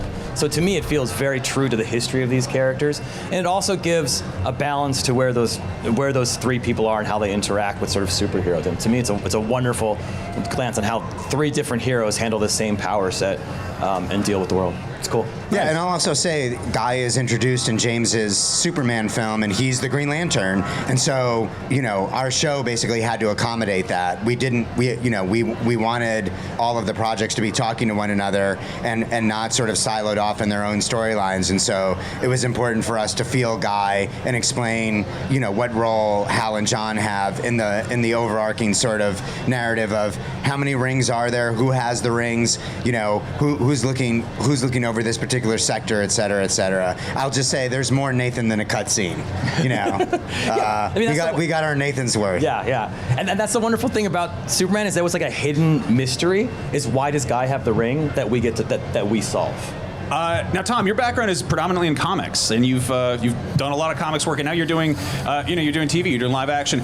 With comics, you can put virtually anything on the page that you can imagine. With live action, you've got logistical issues, you've got VFX budget, you've got stuff like that. There are limitations. What do those present to you that are like a fun challenge rather than a constraint? I mean, first of all, there are limitations in comics. Comics are a drawn medium, so if I'm like, I want 50 lanterns on the page, then I've just told my artist, say like Mitch Garrett's, I've just told him, okay, you can't leave the house for a month and go with your kids. So like my limitations, whenever I'm writing a comic, I'm like, oh, I don't want to screw over my best friend by saying that. So it's not that different. But I didn't find it, I found it to be almost the opposite. There was not limitations. Like in comics, it's wonderful. We can use music, we can use needle drops, we can use the incredible performance of Aaron and Kyle to enhance all of it. If anything, I found it the opposite. I mean, this show was, sky has no limits. Let's do what's best for these characters and best for the show. When did you know that you wanted Kyle and Aaron? Like, in terms of sort of ideating the general core of the show, when did you have them in mind? I think a big part of it was figuring out how old Hal Jordan was going to be in our introduction to him. I think that there was a part of us that was like, okay, we're getting the first crack at Hal Jordan inside the DCU as a prestige HBO drama. Shouldn't we just be doing young Hal, in much the same way that, around the same era as the Ryan Reynolds film. But once it became clear, I think by virtue of Tom's pitch, that it was going to be a sort of part Training Day, part buddy cop thing, that it was about a passing of the baton, we started to think, wouldn't it be interesting if Hal didn't want to let go of the baton, but he's running the relay race nonetheless. And I think that there was just something kind of working through the culture around the old guard not wanting to be replaced. Damon, this is not your first time taking a beloved comic book and turning it into an HBO series. Watchmen is phenomenal. To be honest, going into that, I was like, this isn't going to work. And then coming out of it, I was like, oh, yeah, that worked. What was some takeaway you had from working on Watchmen that you've been able to apply here? I mean, I think that the short-term takeaway is that you're always learning and that you have to have humility about the thing. And I think that there's an act of hubris. That is to say, when something is perfect and you love it, as much as I loved and thought Watchmen was perfect, the audacity of saying, like, why not me? I have something to say about this too. And like every morning I would wake up sort of under the crushing weight of, oh my God, what was I thinking? But I do think like when you reconnect to the love, and in the case of Watchmen, I think like there's this thing that basically predated you and exists, and all these people love, and we're entering into this era, or we've been in it for quite some time, where the fans of a thing, when we were kids going to comic book stores, buying and consuming this stuff, now we're making it. And I think coming into Lanterns, it was just such a relief that Chris was running it, but Tom and I also have a really great passion and affiliation and connection to these characters, but also this kind of sense that we were under really strong guidance. And then there were several other writers in the room, a different range of sort of like comic book knowledge, but they were really approaching this as, how do we make a great show about Green Lanterns? And we hope it worked. You never know until it's out there. We like it. Nice. Now the trailer, you've got a title with no green in it. You've got more green in the newer trailer. People are stoked about that, getting some color in there. There's a lot of mention of fear A lot of talk about fear. Is there any chance there's maybe like another color lantern that somehow relates to fear? Anything you can say about that? Yeah, I can't wait to be dragged for saying that it's not yellow enough. The show's not yellow enough. The green, the yellow, they're the black and white of the Lanterns universe. They're oppositional forces.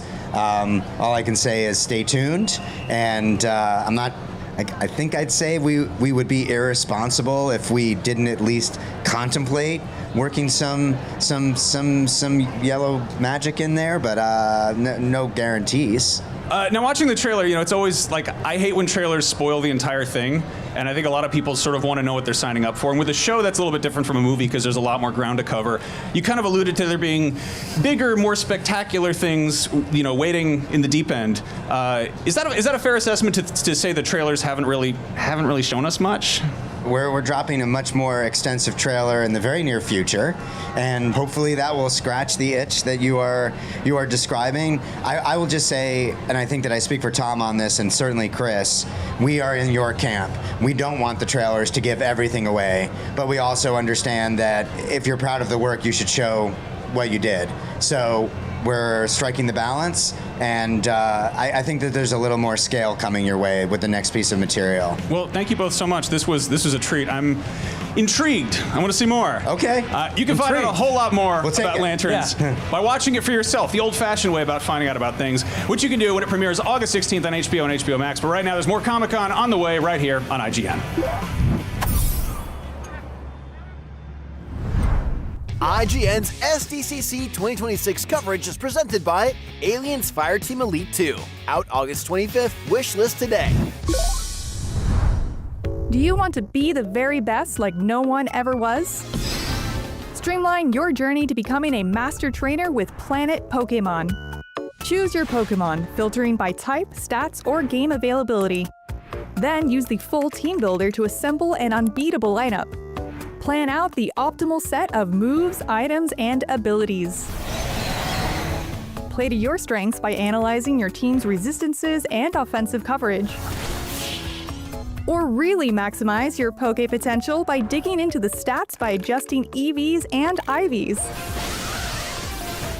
And save multiple team builds for different strategies in different games. Plan your dream team today at planetpokemon.com. IGN Store has everything you need to level up your life. Red 6 standing by. Refresh your wardrobe with official gear you won't find anywhere else. From Fallout, Expedition 33, Romeo's a Dead Man, and more. Treat yourself to the coolest collectibles like an adorable SKA plush, your very own Assassin's Creed Hidden Blade, and a fully functional Pip-Boy 3000. Or kick back and relax to your favorite video game soundtracks on vinyl. Whatever you need, IGN Store has you covered. Head to store.ign.com and start shopping today. Can't find that final collectible you're missing? IGN strategy guides and interactive maps are here to help. One step at a time. IGN guides are trusted by millions, easy to use, and best of all, free.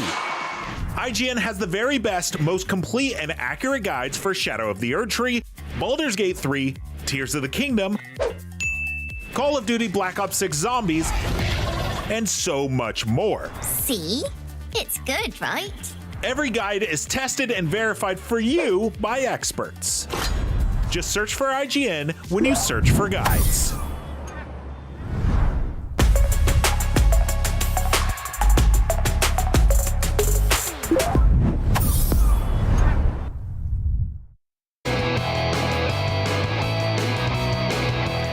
Our next guests are responsible for some of the most successful and influential video games in the history of the medium. They've got something new in the works. From Absurd Ventures, please welcome Dan Houser and Laszlo. Welcome.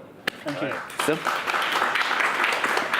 So good to have you here at Comic-Con. So Absurd Ventures has released podcasts and comic books so far, including the popular American Caper comic series. And I think you have a big announcement to make about issue number 12. Is that right? Yeah, it's going to be a double issue. We decided to double stuffed. We had too much story to wrap up. So yeah, it's like 44 story pages. Well, you're billing issue number 12, I think, as the season finale. So what does that mean about the possible future of American Caper? Well, yeah, we introduced a lot of characters. Dan's known for a lot of characters come out of his head. And so we told, I think, I've sort of lost track of how many characters and stories that we follow, but it comes to a messy conclusion. A messy season conclusion, and that's the end of our time in Wyoming. Okay. And we are moving from a red state to a blue state for the next story arc that will begin in a few months after the end of issue 12. Okay, interesting. You're sort of the main writer on this, but Laszlo, you also contribute writings, right? How does that work? How does that relationship work? Well, we've worked together a long time. Yeah, so years. He's good at cleaning up the mess I make. And I take the first pass and then we tune it together, write all the ancillary stuff, all that ads and whatnot that are going around the side, and he helps shape it all. You're working on video games for so long. Are comics something you were always passionate about, something you always wanted to make your own of? Yeah, we did a little comic arc for Max Payne 3, and really enjoyed doing that. And when we're doing new stuff, just wanted to do another black comedy, crime, fiction story, but maybe not in the video game space. So we're looking at other materials that would be fun to do as a comic book. So you've got this, Absurd Ventures. You have the Absurdiverse. What can you tell us about what's next for the Absurdiverse? Well, we've got 3 universes at Absurd Ventures, and we try and put all of our stories in those. One is American Caper, one is A Better Paradise, and one is the Absurdiverse, which is more out-and-out bad taste comedy. And we got some animation stuff we're working on in that. And also a video game, open world video game, we haven't properly announced yet, but we're working on in that space as well. Would that be the comedy action adventure game that's been hinted at? Yeah, absolutely. Interesting. Yeah, the other I would love to hear some more about that. The other one is definitely not a comedy. The other video game work at the moment is definitely less of a comedy. Okay. They're both open world games, so they've both got hopefully some serious elements, hopefully some comic bits. Because I think with an open world game, it can't be one note for if it's going to be interesting. But the Absurdiverse game is definitely more of a comedy. Okay. And it's being developed up in Marin with our studio there, and it's shaping up really exciting. So you got a lot you're working on. How are you deciding how to split your time these days? Mostly with panic. Okay. A lot of panic. Okay. All right, well, so we're just about 4 months away from the launch of Grand Theft Auto 6, which I think is going to be kind of a big deal. What's it like experiencing sort of the run-up to this launch from the outside this time? I don't know. It's fine. It's fine.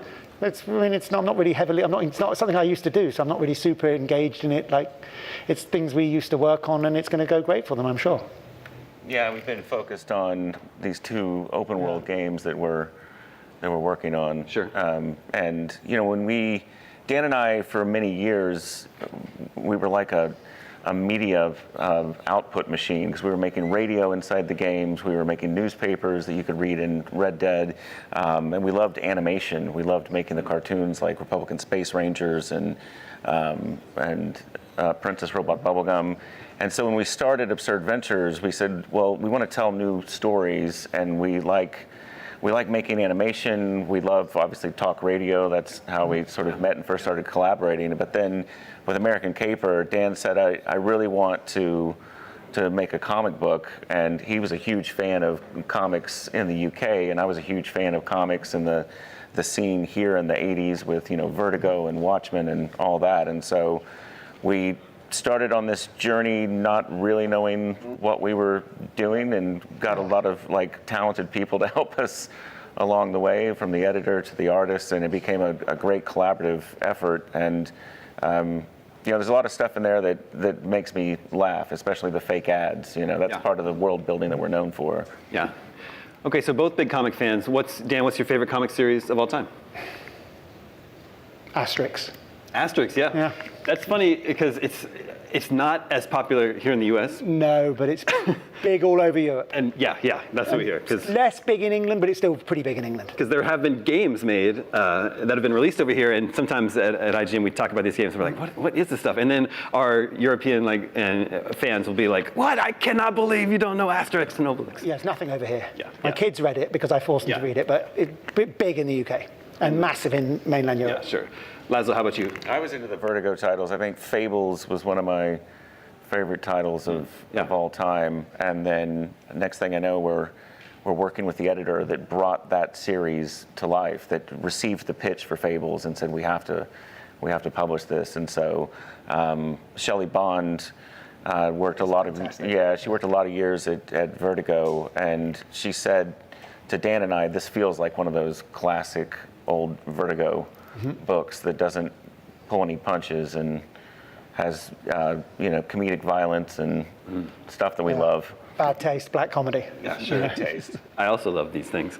So you're working on these games. There's a lot of discussion happening right now about physical media versus digital. Do you have an opinion? Do you want your games to be released on physical media? Do you not care? I don't know that I care, but if people want that, I think companies should provide it. But I don't know that I personally care. Sure. And I also think that the ability to update games, as critical as people are of digital releases, the ability to update and fix problems in games has been really useful for the quality of games. Lazo, how about you? And well, I mean, we all have that sort of feeling of, when you get that copy and you put the disc in the console.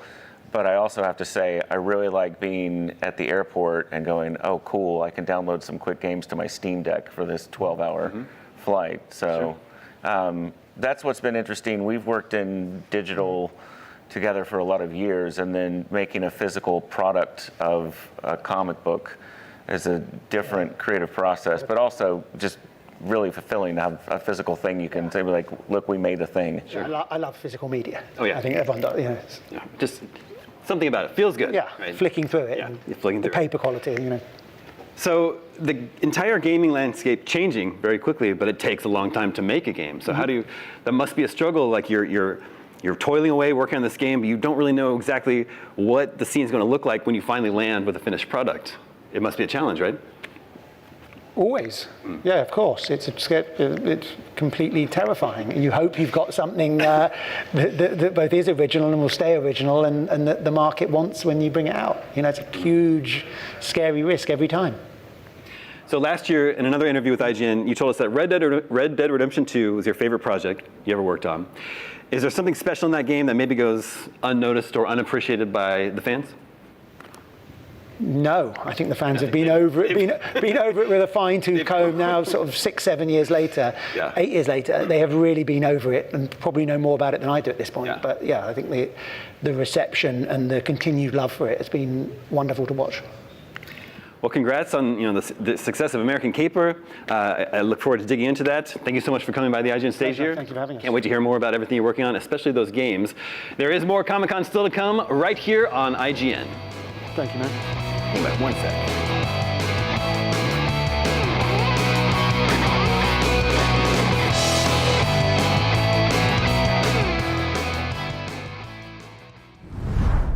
What's up, everybody? Tom Jorgensen here with my good buddy Eric Goldman. We're here at San Diego Comic-Con on 5th Avenue, beautiful 5th Avenue. The sights are sighting, the sightseers are seeing, the cosplay is all over the place. I'm looking for a Jimothy. I have not found one yet. We will get there. But Goldman, you just got out of the Jim Lee and Friends panel, emphasis on Friends. Can you tell us a little bit about what you saw there? Yeah, they always say it's Jim Lee and Friends because anyone can show up, anyone who kind of works for them at DC. And in this case, we got some comic book people, and then we got a big one in the form of Clayface. The Clayface himself. Now, we didn't see any new footage as part of this panel, but we did just get a brand new trailer for the movie. Yeah.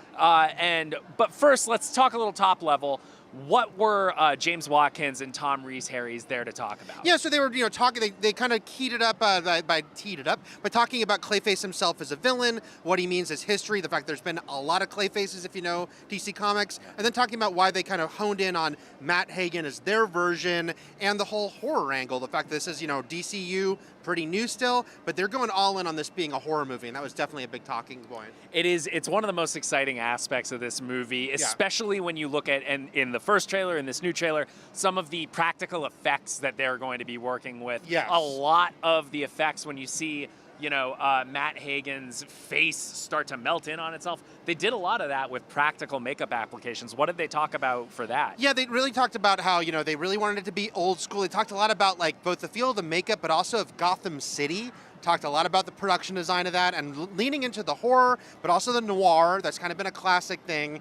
And Batman the Animated Series has a touchstone, which has plenty of noir in it itself. Yes. And that was something they came back to a lot because I think everyone sort of loves the depiction of Clayface in that show. Yeah. I mean, well, the Clayface, the first Clayface arc, Feet of Clay, is very popular in a series full of classic arcs. The Feet of Clay arc is considered one of the best. I mean, as somebody that has seen a lot of different versions of Clayface, what makes you most excited based on what you've seen so far? I think that it is. It is pretty crazy. This is only the third DCU movie, but it is a body horror movie, right? And I'm a big horror fan. I'm a big comic book fan. And the fact that they are willing to go there, and yeah, they just had a pretty notable misfire with Supergirl, but I think Clayface is a great way to follow that up because it's saying, hey, look, we're going to go into some wild directions here. Yeah. And we're going to really go in a way maybe you never expected us to go. So watching, the trailer that came out this week, hearing them talk about it and hearing, what their influences were, it was cool because Tom Rhys-Harris, he had done his research. He knew his stuff growing up too. He talked about the Arkham Asylum graphic novel by Grant Morrison. Yeah. And he's like, Clayface isn't in that a lot, but he loved the art in that. And they really, it just feels like they are leaning into something. They're really going for it with this in a way that I think is pretty cool to kind of put your foot down and say, this won't all be superhero stuff. So Goldman, what did we learn about Matt Hagen, who's played by Tom Rhys-Harris in the movie? Yeah, so they talked a lot about the fact that he is an actor, which we knew. One of the versions of Clayface is an actor, but they talked about a lot about he was a success. He grew up in the Narrows in Gotham City. He kind of lifted himself up by his bootstraps, and he went to Coast City, and he became a successful actor, but then something happens where he loses it all. And they talk about how he does his best to get it all back from legitimate means, but then that doesn't work out. And basically, Tom Rhys-Harris said he lives in Gotham City. There are some other illegitimate means, and hence Clayface. There are plenty of ways to solve problems in Gotham involving serums, involving curses, experiments, all sorts of stuff. Yes. But yeah, he's definitely getting into a little of that. Now, this is also going to be the first time that we see Gotham in the DCU. Did James and Tom mention anything about what their approach to putting Gotham on screen was? Yeah, they really talked. I mean, they did do the line. I know it's a cliche line, but I do think it makes sense in anything in Gotham City to say Gotham City is a character in this, but they talked a lot about it. They really dug into, the noir history. They looked at, sort of all these depictions. They also looked at a lot of 1970s and 1930s movies, which I thought was interesting. And as you think even about the Joker movie, which lent a lot on the 70s, but then you've got Batman the Animated Series is the 30s, and it kind of makes sense that these are influences on a Gotham, which always kind of exists out of time as far as what we're going to see here in the mashup of this sort of grungy, interesting city where they said they really hid in the production design weird, dark stuff. There's wallpaper in a nightclub that if you look closely has imagery of meat on the wall and diseased flesh. Wow. And all sort of strange things there. Wow. I actually got to talk a little bit with James myself, and one of the things that he said that I was very excited by, talking about some of the practical applications, practical effects we'll see in the movie, he teased for me there's a very iconic look for Clayface, which is this giant monstrous look. We get a little tease of that in this new trailer at the very, very end. It's not a sure thing, but it sure looks like he's growing to giant Clayface height, and it sounds like they're going to do that practically, at least in part as well. That's pretty exciting. And even the fact that they say this is the same Clayface that was on, Creature Commandos, so you're like, well, he's got to get there, to see that happen. And then, I don't know if they talked about with you, but I'm sure they probably did to some extent, the scene in the trailer on the airplane where he takes the pair of scissors out. They talked about that a lot. Yes. Haunting. Freaked people out, even in that audience where some people hadn't seen the trailer. And they talked a lot about it. They talked about how they had to have, of course, multiple scissors because they had real scissors, but then the closer you get to the eye, you have to be careful. They had the rubber ones. But it was funny because Tom Rhys-Harris said at one point he had real scissors, and he's like, I could get it behind the prosthetics. I could cut it in camera. And now James Watkins is like, oh, that sounds awesome. But then the producers being like, hey, this is your leading man. There's some insurance worries here, and they had to kind of back off a little bit of that. That really feels like a very actor thing. Like, no, don't worry about the insurance. No, let me put the scissors in my eye. I'm in the moment, cinema. Man. Yes. Let me cut this makeup on camera. Is there anything else from the panel that really kind of stood out to you in terms of new information about the movie? No, I will say, I wish they'd shown us something new, or I do wonder, and who knows, I know they have a lot of meetings about this stuff. I wonder why they didn't debut the trailer at that panel now, because it was such a surprise and conclusion. It would have been interesting to debut that trailer in a pretty small room and then put it online right after. Yeah. So I was hoping when they came out, I was like, oh, maybe they'll show us something new. They didn't. But I will say, there is something to be said for like open enthusiasm. And these two guys were really excited about what they did. And even the fact that Tom Rhys Harris, who's not an actor that is very familiar to people, he had genuine like sort of joy to be there. It was his first Comic-Con. He was clearly like, very sort of nervous and giddy. And it shows you that very handsome Welsh actors can be nervous and giddy as well. Well, he's not going to be entirely handsome throughout Clayface This is based true. on what we see in this second Very trailer. true, very true. Well, Goldman, thank you so much No for giving problem. us a little update on what happened in that panel. Clayface is out October 23rd. Check out that trailer. Go support horror, even if it's DC making it. And for everything else, horror, DC, and otherwise, you're already in the right place. San Diego Comic-Con with IGN. We got plenty more coming up. Don't go anywhere. IGN's SDCC 2026 coverage is presented by Alienware.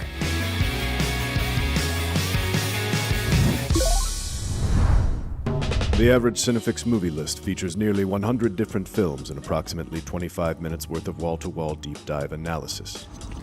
To simulate that pace for this 30-second ad, we're featuring 26 different films, and before you say it, no, that math does not check out. We're not math people, we're movie people. We can't even count down from 10 without ending up at, like, 96. Subscribe to IGN Movies and TV for more Cinefix movie lists. Bad at math, great at movies. Can't find that final collectible you're missing? IGN strategy guides and interactive maps are here to help. One step at a time. IGN guides are trusted by millions, easy to use, and best of all, free. IGN has the very best, most complete and accurate guides for Shadow of the Erdtree, Baldur's Gate 3, Tears of the Kingdom, and so much more. See? It's good, right?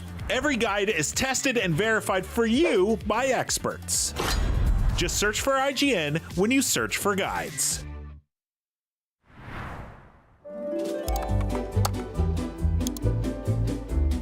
IGN Plus is where your adventure begins. What are you selling? Plus is the place to get unlimited access to all the tools you need to beat your games. Here's what you need to know for bringing down Gloomspawn. Plus, awesome exclusive discounts on IGN Store. Maybe this would tease open your money pouch. Plus, ad-free browsing on IGN.com. Plus, unlimited game help tools like premium interactive maps with your own custom map markers, filters, marker notes, and more. This will come in handy. Plus, access to sweepstakes, giveaways, and free game keys. Wow! Exactly. Want more? Head to IGN.com/plus and start your adventure today.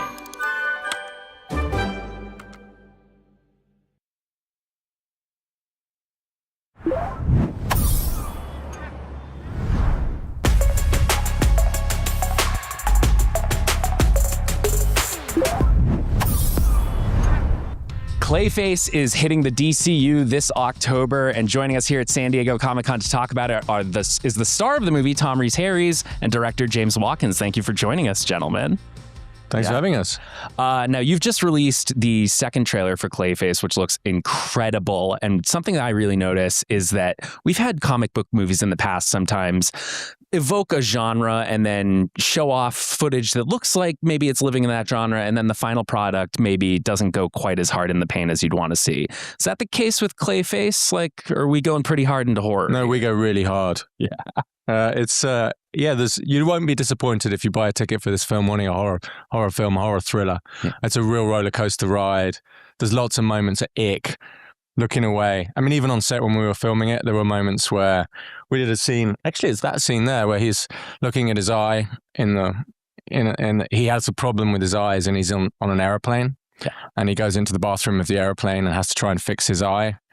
And there's turbulence going on when he's trying to do it. And probably 50 members of crew were like, oh my God. Yeah. When we shooting, you get audible gasps from crew members that I could hear from the booth that we were shooting that thing in. That must be like jet fuel when you're in the middle of making the movie, though, when you can even get the crew unsettled with some of the effects that you're working with. I think that scene in particular, and there are a number of different scenes that read on the page as being cinematically very interesting and effective within that space.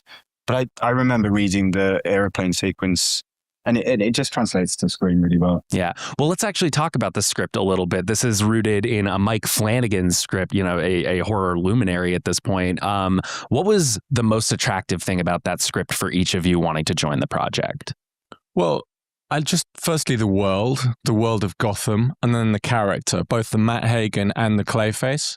And so, the script evolved a lot once I came on board. But Mike had written a script that had the bones of it, this sort of evolution of a sort of story of is he a man, is he a monster, and what's within us and how we control ourselves. Are we subject to our emotions? It just created a really potential for us to keep digging and digging and digging, and that's something we did in terms of how to explore this kind of anti-hero story. I'd come on board 3-4 months prior to us starting shooting, so James and I had a lot of conversations about building Matt out and how we'd introduce Matt into this world of Gotham. And the psychology of a character like Clayface is sort of very ample ground for you to be playing. Yeah, and especially as an actor, this is somebody who's trying to change his face anyway, like connecting that into all the character work it looks like you guys are working with is very exciting. Well, also the superpower, the shape-shifting superpower. So if you take somebody who is like one of the world's best actors, then he's got that ability to put it on, to take that and to take it to another level because he's already got that within him. Then we're amplifying that to horrific. The reason we laugh because we had this on-set joke that basically it's like, okay, you're playing. How do you play the world's best actor? It's sort of like an impossible task. And then me desperately asking James not to shoot any of my acting in situ in the film, which you'll have to watch the film to see if it happens. But yeah, it's an impossible task. Yeah. What was the trick? What was your trick to performing as the best actor in the world? I'm not sure I necessarily had one. Avoiding those scenes as best as possible, pitching that we did. It's really hard acting. Yeah. But there's not much of that in the movie at all, to be honest. The film is it's not an inside Hollywood story at all. It's a story about it's a really relatable story about a guy who basically loses his identity because of what happens to him. And it's how do you try and get that back? And I think that's something that can relate to everybody. Yeah. Now, you mentioned Gotham. This is going to be the first time that we're seeing Gotham City in the DCU, like on the big screen, which is very exciting. Were there any sort of directives or conversations with James about how he wanted Gotham represented in this first foray out? There were never any directives from James at all. I had some great conversations with him and with Peter. Absolutely. But it's... from when I started talking to them, when we started a conversation, I said, and my production designer, James Price, who I've worked with a few times, and he did Poor Things. He won an Oscar for that. He's a brilliant production designer. And we talked about how Gotham is a character and how we wanted to create that world, and how there's a sort of gangster capitalism to that world. There's a dirt to that world. There's a sort of the sodium light that Rob Hardy brought, the old lenses that he brought, that sense of sort of a slightly throwback to the world, and as a character, but really lends itself to a kind of noir. So we looked at German expressionism and all those sorts of things in terms of this world that's slightly closing in on you. And so that we did a lot of work trying to create the world of Gotham. And was that intended to sort of amplify this? I mean, like even looking at this scene from the plane, like there is a claustrophobic feel to some of the horror we've gotten a taste of in the trailers, which is like it's Matt's face closing in on itself and he's suffocating. How are those scenes to play? Like, how do you communicate that sort of terror? I think all of what James is saying in the whole world and the practical prosthetics that we used, which are sort of littered throughout the whole thing, it adds towards that feeling of sort of being suffocated and Matt's world closing in on him, and then how he sort of fights out to break out of that. And the film does definitely close in increasingly subjective, and you feel that sense of how it goes. But what Tom was saying about those prosthetics, and I should shout out to Legacy and Nicole Stafford, our makeup designer, but Legacy, the team that did all the prosthetic makeup. It really is doing it live on, it really helped, and Tom can talk to this, inform performance when there was times when that weight of makeup on your face and the sense and the layers and how people view you, right? It just you can feed off that, right? 100%. The sequence in the aeroplane, all of that is practical. That's and we'd have to have I'd have to have a handler on set to walk me through the set, because obviously my vision is like completely impaired. So that doesn't stop me from walking into any of the walls. But all of it feeds into amazing performance. Yeah. Now, obviously, Clayface is a character who we've not seen in live action before. He has been very well represented in animation, like Feet of Clay, one of the best ever Batman animated series episodes. Was there anything in any of the animated Clayface space that was helpful in figuring out what would work well on screen? Well, the sort of, the Matt Hagen, some of the elements from the Matt Hagen story. I mean, we've definitely magpied around a bit in terms of taking stuff from Feet of Clay, from the comics, from One Bad Day, from all of that. So, the notion of, in Feet of Clay, there's the Renew You lab. And so there's a sort of riff on that with what Caitlin Core, Naomi Aki's character, has.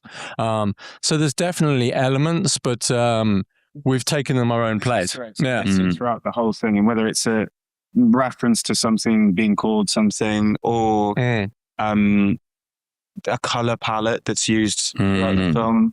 I think there's that vibe. The sort of the what really appeals is, without trying to sound too highfalutin, the sort of tragedy of Clayface. There's an emotion to that, the emotion of the monster there, of what he's lost, what he wants. It's much more interesting. He's not just a bad guy, he's a good guy that's thrown into a particular situation, and then we can all relate to that and all the choices that he has, and wrestling with the emotions that throws up, and do you give in to your dark side, all those things that we love in with, I don't know, Darth Vader or whatever, are there with Clayface. Another thing I'd love to know about this movie is that, obviously, this being our first time in Gotham, we know, Batman looms large over Gotham. Does Matt have any sort of opinions, or is there a public opinion of Batman that Matt sort of leans into? You're going to have to tune in to find out. No, the Comic-Con special. Oh God, it's really Comic-Con. I love hearing it. Finally, we've been kind of dancing around this scene on the airplane, and I think it's such a smart scene to really put as the centerpiece of this trailer, because it is celebrating practical effects. It is celebrating the connection to character here. Is there a practical effect in the movie that's not in the trailer that you're especially excited for fans to see? Actually, Clayface himself, there's a very big practical element in terms of what you see. It's I believe in doing stuff as much as possible on set, and what's real has a tactile quality to it.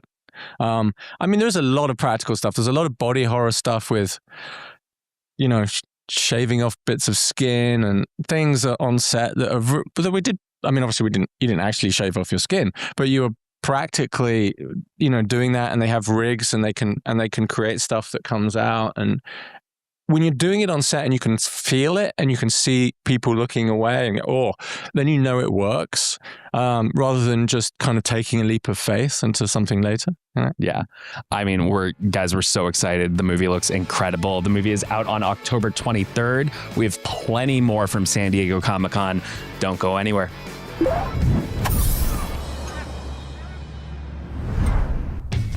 IGN's SDCC 2026 coverage is presented by Brisk and Splatoon Raiders. Visit the Brisk and Splatoon Raiders Island Hideout experience at SDCC July 24th and 25th. The average Cinefix movie list features nearly 100 different films and approximately 25 minutes worth of wall-to-wall deep dive analysis. To simulate that pace for this 30-second ad, we're featuring 26 different films, and before you say it, no, that math does not check out. We're not math people, we're movie people. We can't even count down from 10 without ending up at, 96. Subscribe to IGN Movies and TV for more Cinefix movie lists. Bad at math, great at movies. IGN Playlist is the best way to track your game collection. Now you can even import your entire Steam library to Playlist, making it easier than ever to review games, show off your collection to the world, and finally chip away at that massive backlog you keep meaning to get to. IGN Playlist, check it out. IGN Store has everything you need to level up your life. Red 6 standing by. Refresh your wardrobe with official gear you won't find anywhere else. Treat yourself to the coolest collectibles like an adorable SKA plush, your very own Assassin's Creed Hidden Blade, and a fully functional Pip-Boy 3000. Head to store.ign.com and start shopping today. Do you want to be the very best like no one ever was? Streamline your journey to becoming a master trainer with Planet Pokemon. Choose your Pokemon, filtering by type, stats, or game availability. Then use the full team builder to assemble an unbeatable lineup. Plan out the optimal set of moves, items, and abilities. Play to your strengths by analyzing your team's resistances and offensive coverage. Or really maximize your Poke potential by digging into the stats by adjusting EVs and IVs. And save multiple team builds for different strategies in different games. Plan your dream team today at planetpokemon.com.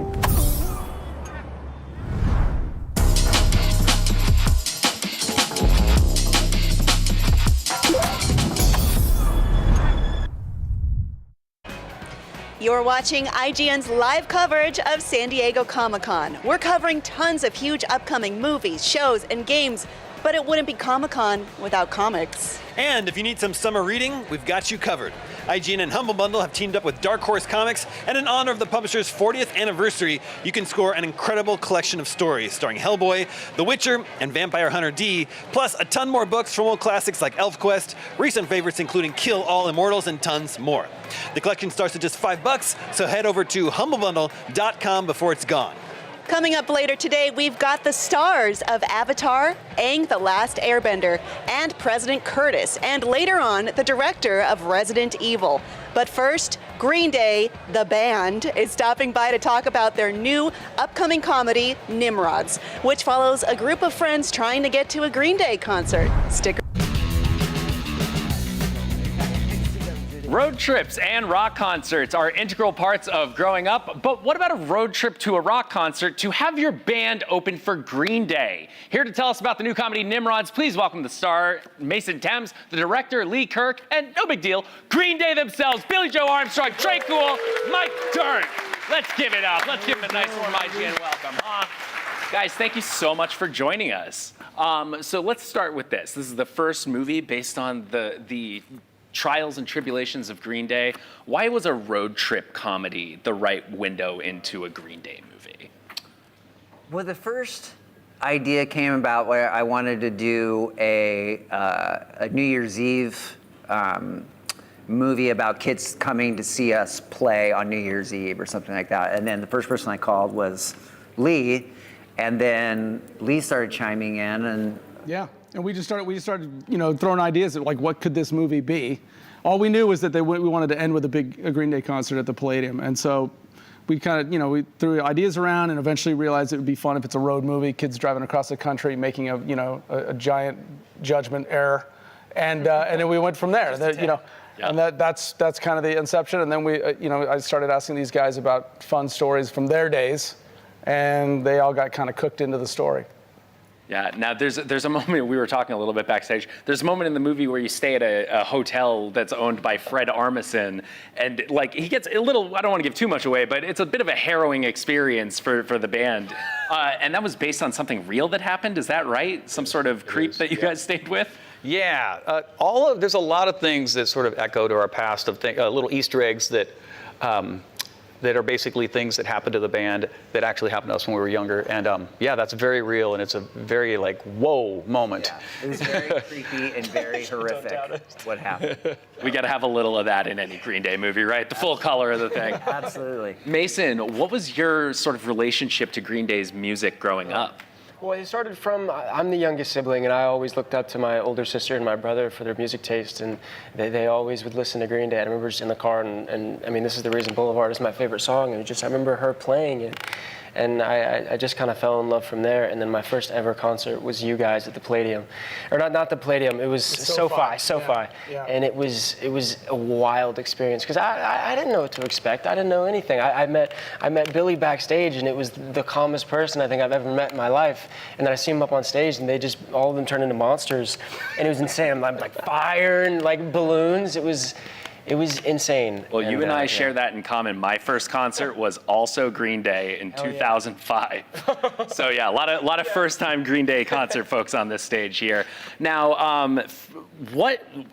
I guess the next question here is, what was the thing about Green Day's music that was the most fun thing to channel through this movie? Like that energy. Yeah. What was the most important thing to capture? Well, the fun thing is I had the whole catalog to choose from, and Green Day's music, it hits so many different themes. So there's so many different types of music. It's not just angry punk rock. There's love songs, right? There's funny songs. There's the whole gamut. So I was able to choose songs that kind of would fit the point in the story, and kind of put them in there. And most of the songs in the movie I'd kind of cooked into the script already, which was an absolute blast. You don't get that opportunity when you're writing a movie to have all that music to choose from. So it was cool, yeah. Are there any like deep cuts from your discography that you really wanted to be in the movie, whether or not they were in this sort of initial, like were there any songs that you decided you wanted to add kind of later on? Well, there's a new song, Yes. Never Gonna R.I.P., so yes. Yeah, right at the end, yeah, to finish it, right? Yep. We were talking a little bit about this. You've got a great trio of actors that are playing this band here. What was the most fun thing about being locked in a car with those guys? Everything. It was chaos. I mean, the fun thing about it is we had this time before production to really just play together and do rehearsals with Lee. And I think during that time, I got to just live out a fantasy of being in a band. And it was really fun. And we built this chemistry and this dynamic that was just pure chaos. And I think the best way possible, because we would get on set and we'd get in these rooms or car, wherever we were, and they would say action. It was just, you didn't know what the hell was going to come out of anybody's mouth. And I think Lee and everybody you could have made an entirely different movie with those things. You never know what's going to come out of our mouths. It's very true to life, right? Yeah. Well, now, this is the band that Tommy is the lead singer of, is the Analog Dogs. They're very focused on making this stuff, not digitally, recording to tape, playing these songs, out of amplifiers, which I don't know how you do that, not analog. That one we haven't figured out yet. But why was it important to have the Analog Dogs be so focused on doing these things practically and physically?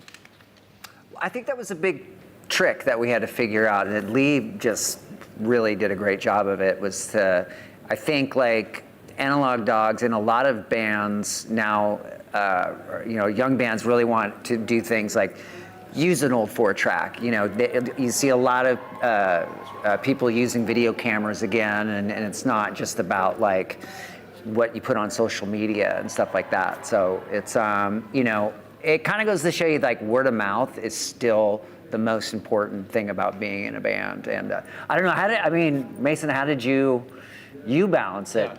I mean, to me, it was, just having all the conversations with Lee and everything and how important, we really wanted to get this vibe and theme right, I think, for Green Day fans and also people who are just coming in to enjoy a teen movie. I think there's a lot of themes and tones that I think really belong with it being analog, and I think it was a lot of fun getting to do that and to bring it to life. And it was, it's an experience I'm never going to forget, working with these guys and Lee, so yeah. Yeah, you gotta stay true to the spirit of these guys, right? As I said, I have been a fan of the band for a very long time. In fact, when American Idiot came out, I think we have this, I decided to go to my middle school graduation, see if maybe I could get into the band. This is maybe a month after I saw you guys for the first time. Yes. Not bad, right? That's not bad. Had a hot topic in your hometown. I was keeping them in business in 2005, let me tell you. Well, I show you that to ask you this. American Idiot, incredibly important album to me. Now that you've had a taste of doing a little movie based on your own music, has there been any conversations about turning American Idiot into a movie? Is that something that maybe fans could get excited for one day? We've talked about it a lot. To try, we've talked to Michael Mayer, the director that did the American Idiot musical. So there's always talks about it, but we just got to figure out when and.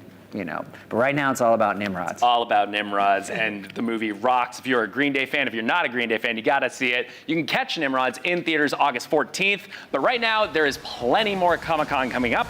Don't go anywhere.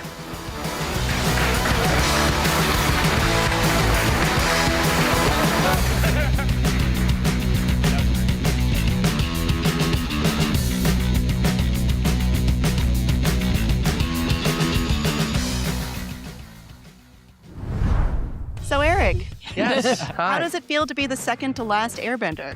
Oh wow. It feels incredible. It's crazy. Honestly, I am still processing it, to be honest. I think we've been sitting on this project for so long, and now that it's finally in the world, it feels a little bit different. But it's been super cool. I'm very honored, and I hope that my voice did justice. Oh, he killed it. I saw it, and I'm just going to say yes as an unbiased observer. Oh, thank you. Thank you. Where is Aang in this part of his life? Aang is in his mid-20s, is where we meet him in this film, and he and the gang have set up Republic City, and things are going well. He is going around the world looking for Airbender artifacts and trying to be a steward of his culture, and just like being a good guy. And then we discover that there is another Airbender. And then he gets incredibly excited, as we all do, because for the longest time, Aang thought he was the only one. He was the last Airbender. And so when he meets Taga, he's learning new tricks and new skills and more about his Airbender culture and history until everything kind of goes a certain way. A certain way that we can find out. Well, Aang has had to deal with other crises since defeating Fire Lord Ozai in the original series, but also to the struggle to continue the traditions of the air nomads, of which he is the only representative. How is Aang able to handle the responsibilities of being both Avatar and Last Airbender when these seem to pull him in different directions? Oh my gosh. Well, I think that's what, light question. It's a long question. Well, I think that's, why I love Aang so much, because Aang to me is a person who is so conflicted in so many ways. There is the Avatar, there is the expectation, but there's also the human side.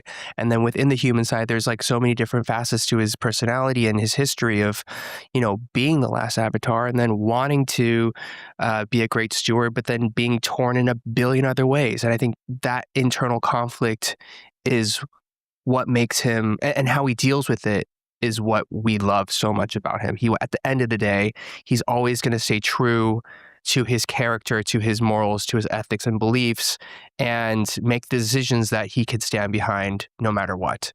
And I think that exploration through this film continues, and I think it allows for a great story to unfold in this film. Absolutely. And he's ripped. And he just looks so hot. Oh my All God. your characters are ripped. Yeah, we're all ripped. We are jacked. Yeah, I don't they know model what it we've been after the doing. voice actors. Right, of So course. that's Yes, what. yes. That's I mean, what look it at was. And I are now inspired to go to the gym more. So, Yeah. To get those Yeah, I'm arms. trying to get a 10-pack and like grow like 10 inches and do all. Yeah, I don't I'm know. trying to add more creatine to my diet. That'll do it. Guitar's gun. Dude, I want the Zuko hair now. He has like that specific hair. I'm like, I can You get could it. do it. And then the abs, I'll You get totally that too. could. Thanks, man. Yeah. Yeah. You could make that work. Yeah. Well, Roman, what is Sokka up to since the end of the original series?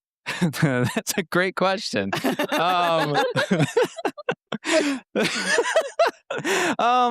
Yeah, well, we find him like teaching kids, and he's making inventions, and he's enjoying the peace of Republic City, and he's missing his friends. He hasn't seen everyone in a little bit, and then finds his way back into Team Avatar, back into the world. So yeah. I mean, there tends to be a lot of friction between, or clashes sometimes, between non-benders and benders, but Sokka handles it in the most peaceful, cool way possible. Let's talk about that. That's not a question. That's just a compliment. Yeah, I feel like he's been insecure in the past. Toph is one that makes fun of him about it all the time in the original series, and he's had to hold strong, and there's the security that he has in that, and he uses his brain, he uses other elements, other intelligences that he has, and he uses sarcasm to just find his way. How does he feel about boomerangs and cactus juice in this point of his life? Oh, he's probably drinking a lot of cactus juice. That's my guess. He's in his mid-20s at this point. I think it's legal for people in their mid-20s, which is great. And his boomerang, he's a boomerang guy. He loves his boomerang. He loves his new inventions. He's got some new ones coming. He's awesome. I just love the character. I'm honored that I get to step into his shoes. Do you know what Sokka's status is with Suki? We'll have to wait and see for the next movie. Come back in 3 years. I love the two of them together. They're so cute. And I hope that, maybe the next movie she can come in. Who knows? We'll see. I mean, we got to watch this movie and then maybe there'll be more movies. Yeah. Right. Jessica, what's Katara up to? Is she at the peak of her powers at this point in her life? I feel like she is. I feel like she's really grown into that compassion and conviction that she leads by. And you really see her as a grown woman and what that looks like, literally. And, without giving any spoilers away through the film, I guess you see how that compassion and conviction really plays out with the new discovery of the character that comes into the film. Mm-hmm. Yeah. I mean, she is a natural leader too, but I don't know. Is it a team of natural leaders? It's just, we've got this wealth of good leaders. Where does Katara and Aang's relationship stand at this point in the story? Is that a spoiler? Are we allowed to? I think that's a spoiler. That's not a spoiler, right? Okay, I was like, for this is the scariest part of this. This is like, I think this is I like just the asked what the fans want to know. Just like, I know. I think it's just the evolution of their relationship. We're together. We're together. We're together Yeah. officially. Yeah. That's what does that look like? Protecting your partner, and always having their back. And really, I feel like Katara's role in this is very much about that, helping to support Aang go through all the things that he's going through. Yeah. Yeah. Simply put, it's official. It's official. It's official. Their Facebook official. Yes. Yeah. Well, Dion, we've seen Toph as a 12-year-old and an 86-year-old in other media. How is 25-year-old Toph different, or is she? I would say she's different because she's even more confident. And she has the best one-liners. She's sarcastic, and she really knows what she wants even more in a certain way. She's very independent, as she's always been, and she's maybe a little more bossy than she was before. Even more? Perhaps so. Well, has your personal experience informed how you play Toph and choices you make for her?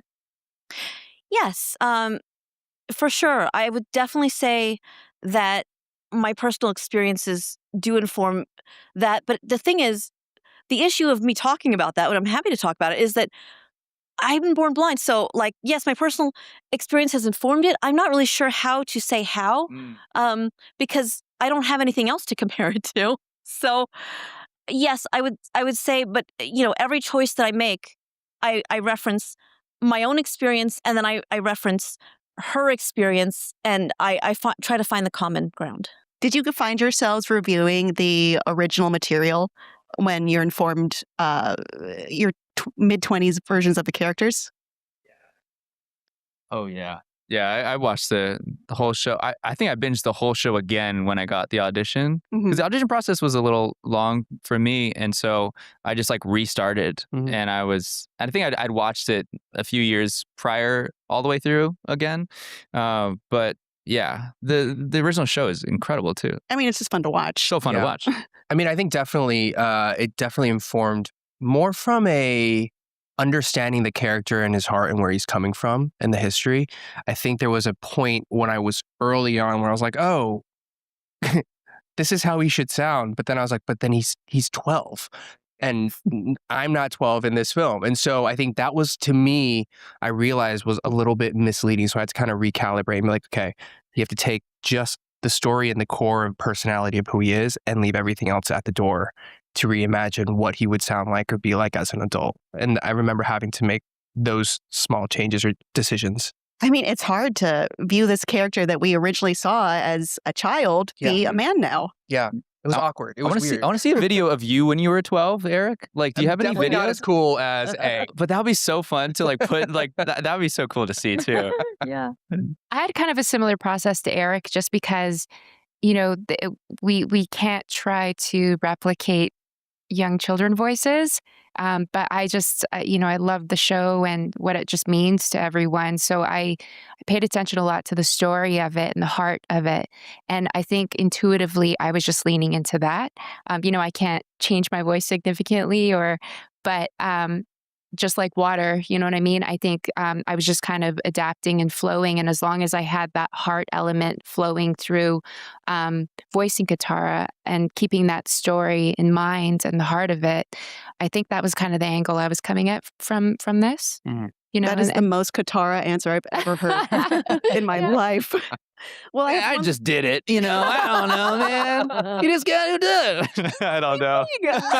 And then for me, I heard the voice, voiceover being what I do. Like, you know, it's like, how do I capture the elements of the voice that are there and also bring the older sound to it? And so that's kind of what I did. It was, and also the core of the character, sort of like what I like to call the essence, and just brought that together. And yeah, that was how I did it, I think. It was so good. It was great. I didn't know what I was looking for when I was, you know, what are the adult versions of these characters? But I found it. I have one last question for all of you, real quick, if we can get to it. What is your favorite bending element that isn't wielded by your character? Or in Sokka's case, the bending power he'd make the most use of? Ooh. What a great question. That's a hard one. Well, I do all of them, so. I don't know. Wow. I do. Wow. Spoiler alert. Humble avatar over here. Can you ask the question again? What is your favorite bending element that isn't the one your character already uses? Or for Sokka, any element? Damn. It's a good question. What do y'all think? I just feel like all of the characters there's so many interesting qualities with each. I really love all of them too, but Another great Katara answer. Right? That's such a great Katara So answer. diplomatic. That's what you would say. you know, it was funny working on this project, and the producers were like, you are kind of like real life Katara. It's crazy. Because I would come into the studio and I'd be in the middle of filming my other show. Like, hey guys, sorry, I just had to beat a bunch of guys up today. But, you know, happy to be here. I'm working with the youth as well. And they're like, geez. Okay. Yeah. All right. We cast this right. Yeah. Actually, well, just watching the beginning of this film, I like Dion's powers there. Just the first scene without giving it away. Yeah. It's just, all beating right. some ass. Some of the world's greatest earthbender action. All right. Yeah. I don't know. It's a good question. I think earthbending is so incredible, especially the metal bending that Toph can do. That's so cool. They're all amazing. I don't know. That's a great question. I would say, like, they all really are very cool, and I wish I could be like Aang, who does all of them, but and then Air as well. But essentially, I would say I would most resonate personally with water, because I feel like a water person. I don't know how to say that. Yeah, makes sense. What's your sign? I'm a Libra. So Libra. What does that mean, Ramon? I don't know. Is that a water? Air, I think. That's air. Oh, you're air. See, that's why I wish I was. Oh. I'm a Taurus, so that's Earth. That's an Earth sign. So that's always thought that maybe I'm more of like Earth bender. I don't know. I found out I'm a triple water sign. So, you know, you got your main and your you're the most rising Katara moon. person. I know, that's what I'm saying. Isn't that crazy? Yeah. Mm-hmm. Interesting. Yeah. I'm a double Scorpio and a Pisces. I don't know what You're any triple of that. water too. Am I? They're all Whoa. water signs. I'm Scorpio, Pisces, Cancer. So, yeah. This means Flowing. This means That's what it everything. means. I don't know what any of this means. It means everything. Well, the earth and horoscope. water, the two best elements. You heard it here. Thank you all so much for joining us today. Thank you. Thank you so much. IGN SDCC 2026 is in partnership with Ramayana. Experience one of the world's greatest epics on the big screen. Coming to theaters worldwide Diwali 2026. Can't find that final collectible you're missing? IGN strategy guides and interactive maps are here to help. One step at a time. IGN guides are trusted by millions, easy to use, and best of all, free. IGN has the very best, most complete and accurate guides for Shadow of the Erdtree, Baldur's Gate 3, Tears of the Kingdom, and so much more. See? It's good, right? Every guide is tested and verified for you by experts. Just search for IGN when you search for guides.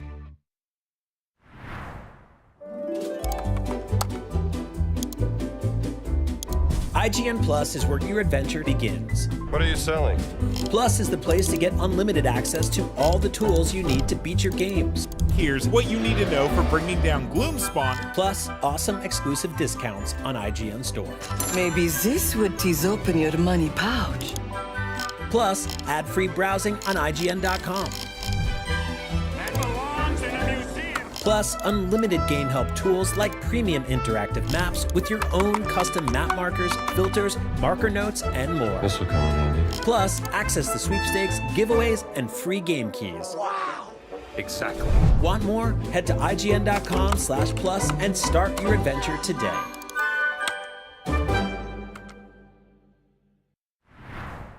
The average Cinefix movie list features nearly 100 different films and approximately 25 minutes worth of wall-to-wall deep dive analysis. To simulate that pace for this 30-second ad, we're featuring 26 different films, and before you say it, no, that math does not check out. We're not math people, we're movie people. We can't even count down from 10 without ending up at, like, 96. Subscribe to IGN Movies and TV for more Cinefix movie lists. Bad at math, great at movies.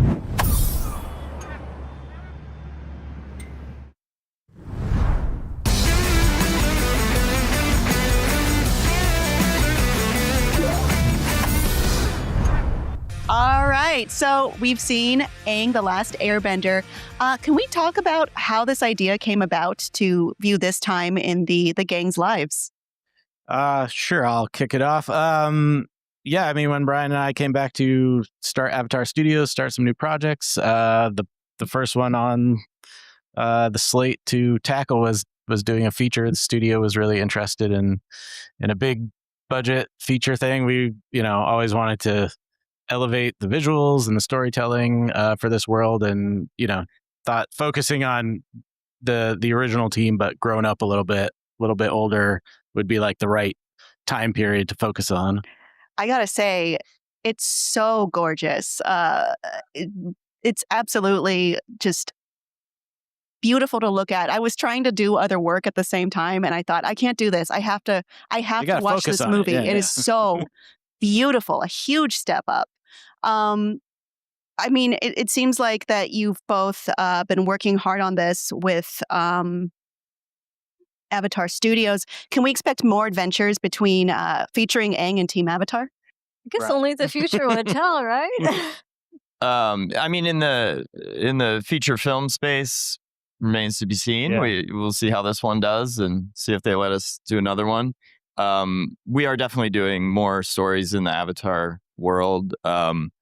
But the nice thing about the Avatar universe is there's thousands of years, and there are so many avatars to focus on, and different time periods and stuff. So at the moment, we're exploring other time periods. Aang and the gang got their big, they got their big shine for the moment. But yeah, we definitely have stuff in pretty far along in development with them. Whether or not we get to make it remains to be seen. You got to watch this movie first. I did watch this movie. I had a great time.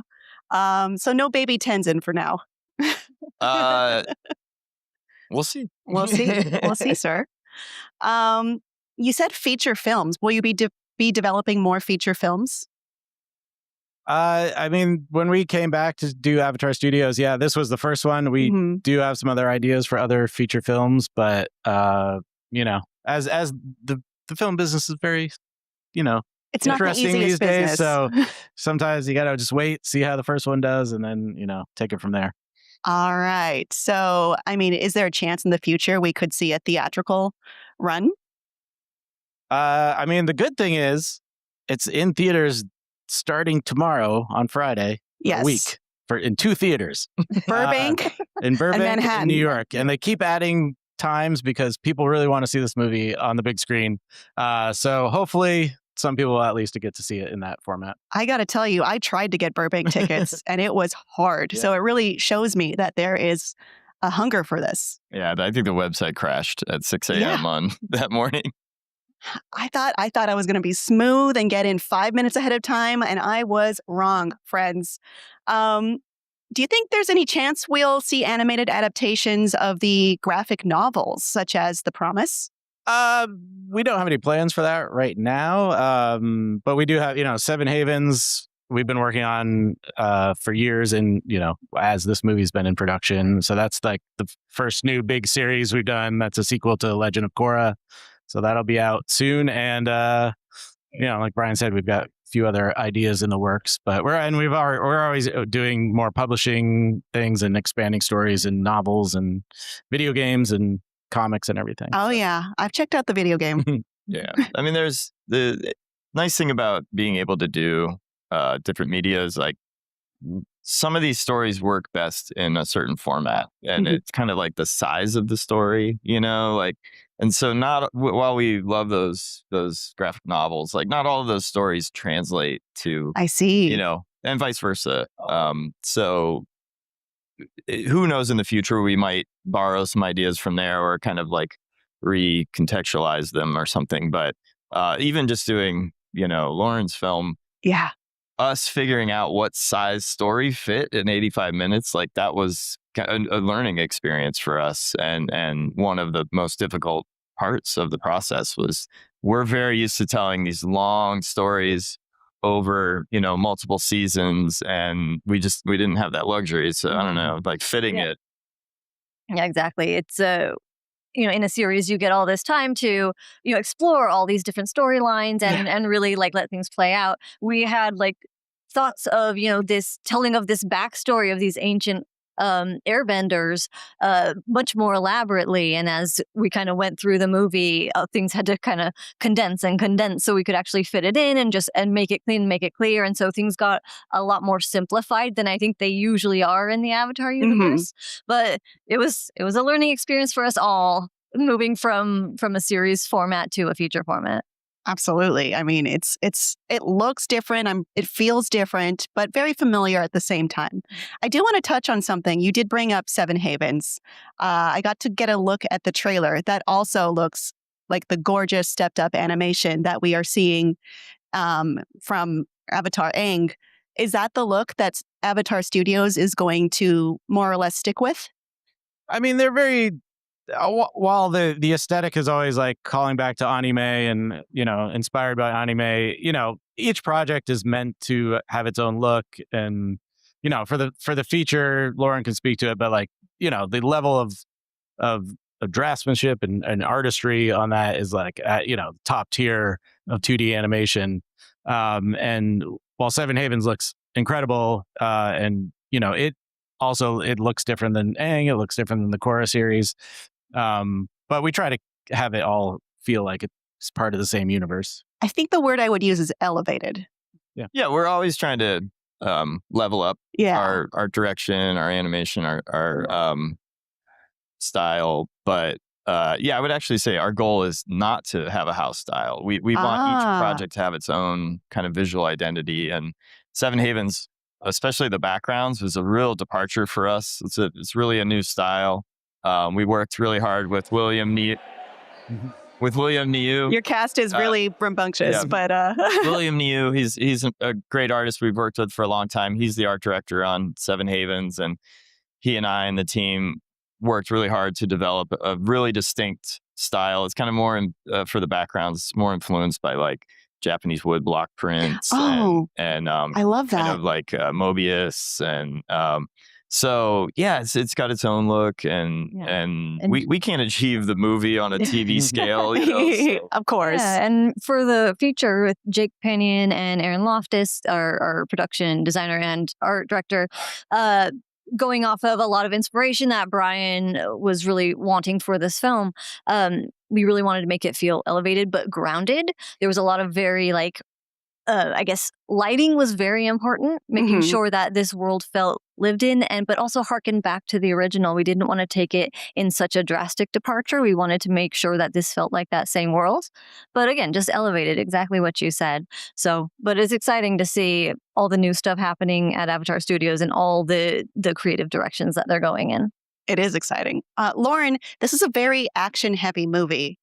What was the challenge in making that translate to this this take on theatrical Avatar? So there is a lot of action, but in each action sequence, there is actual story elements happening. There's a story being told. We have, not to spoil anything, but we have an entire storm, and within that storm, I think it might seem like, oh, it's just a cool set piece, but there's actually this very clear narrative that's happening in this relationship between Aang and Togha. And so even though we have this series that is based on martial arts, that is based on bending, and we didn't want to deny anyone that experience because it's such a huge part of what the world is. But we also have a story to tell. And so we try to make those two things, happen simultaneously and add to the stakes and add to the story through the action. I thought it looked great. Going back to the Seven Havens trailer, seems like Korra looms pretty large over this. Can you talk about that? A little bit. I mean, the main idea with this show is to have more of a mystery element to the show of so we're jumping forward in time into a world where it's much more fantasy. You're not sure why the world has changed in the way. There was something called a cataclysm that has ravaged the environment, and and the Avatar Puppy, who's the next Avatar after Korra, comes of age and is trying to unravel not only her past but sort of the past of her predecessor Avatar Korra. So I don't want to give away too much because the idea is to watch the show and you get to unravel this mystery with Puppy along the way. Did I see an antagonistic Korra? Well, that's part of the mystery. Wow. We don't know what happened to Korra and why the world is this way. So. Yeah, truly. There's so many gaps to fill. What was your favorite, this is for anyone or everyone, what was your favorite visual reference or cue or even gag that you saw in this film? I've been saying as the film is just, Lauren and the team and the animation studios just did an absolutely incredible job. There's so much to be proud of. But for me, Momo looks the best he's ever looked. And he's so cute. And it's kind of the way I always imagined him and wanted him to look. And so as much as I love the film and the story and the acting and the music, I'm always just sort of oh, there's Momo. Is that the truest Momo? Yeah. Momo movie for me. So my favorite moment in the film, I think, is at the moment we first kind of reveal Togha when he wakes up, and it's I'm a little dead inside now and I don't feel anything anymore, but when we first found that scene, it would give me chills every time, and it was just such an exciting ending to a very thrilling sequence that led to it. So I think that would be my favorite. Yeah, there's so many great moments in the film. One thing to call out is the flashback sequence to Avatar Sonam's time and Togha's time was done partly out of a budgetary and need to simplify the animation and have some periods where we didn't have to do as much intense action animation. So Jake and the team, came up with this, beautiful kind of watercolor pastel style that still moves and flows and stuff, but it's it feels evocative of an ancient time and is really beautiful section of the film. We had an amazing artist named Kat Sai, and she was very much under Jake's direction, leading the charge on the kind of almost colored pencil or pastel-esque approach. And it was just really unique. And we were like, oh, can we make this happen? And it's beautiful. It really turned out amazing. So I don't know. I hope people like it.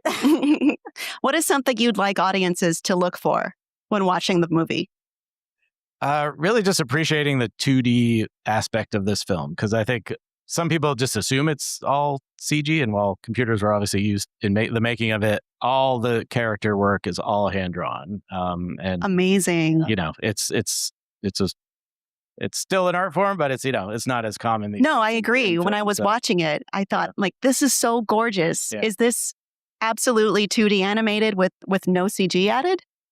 I mean, it's a hybrid approach. Yeah. An old term we used to use is like deep canvas. We wanted these kind of hand painted backgrounds, but you can use 3D to give it dimension and depth and parallax. And the previs, there's like the crazy avalanche scene. There's a lot of previs where you're using a kind of CG ang, but that's really just a kind of a dummy that gives the 2D animators reference of just camera angle.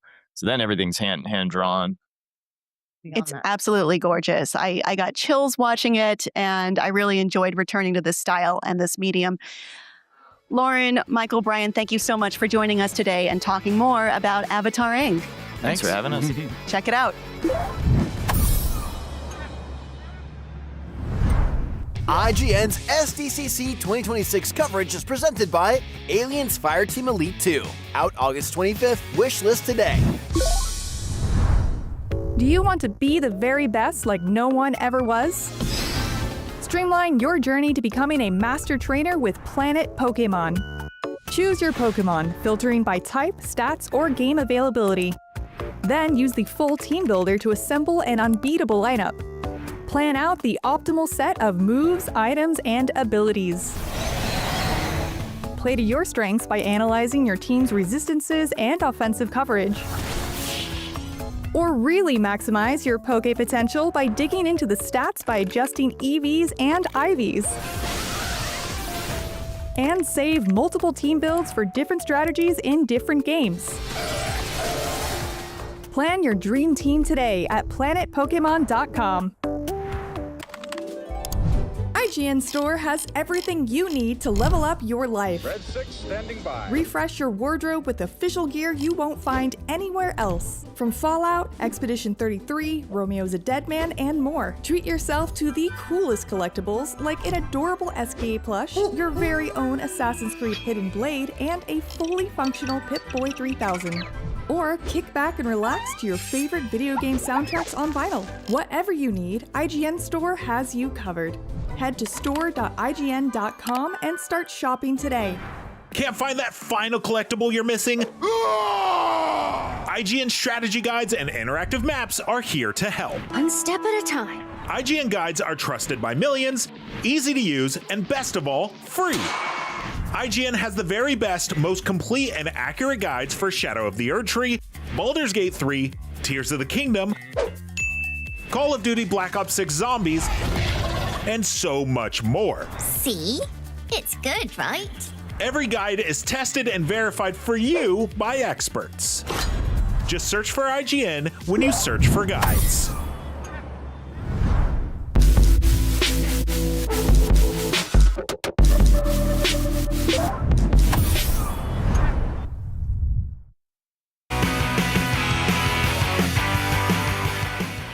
On Rick and Morty, President Curtis has grown from a minor side character to a fan favorite, and now he's getting a brand new series of his own. Here to tell us about it, the stars of the show, Keith David, Stephanie Beatrice, and Jim Rash, and the creators of the show, Dan Harmon and James Siciliano. I want to start off by saying a congratulations, because it was just announced at San Diego Comic-Con right here that President Curtis is getting a season 2. There's nobody back there. The show is so good, it got renewed, and it's not even out yet. I haven't even negotiated my contract. Neither have I. You got to get on. This is a hell of a way of finding I out. knew they'd do this. I knew it. I'm very excited. I've never interviewed a president before, so thank you for the opportunity. Hey, you know. I want to start with Dan and James. Okay, out of all of the Rick and Morty side characters, why was President Curtis the right one for the spinoff? Because if Bird Person spun off, it would just be like Rick without a portal gun and some feathers. I think that, you know, it was the correct thing to do because President Curtis's world isn't, it's more focused in scope as opposed to just overlapping.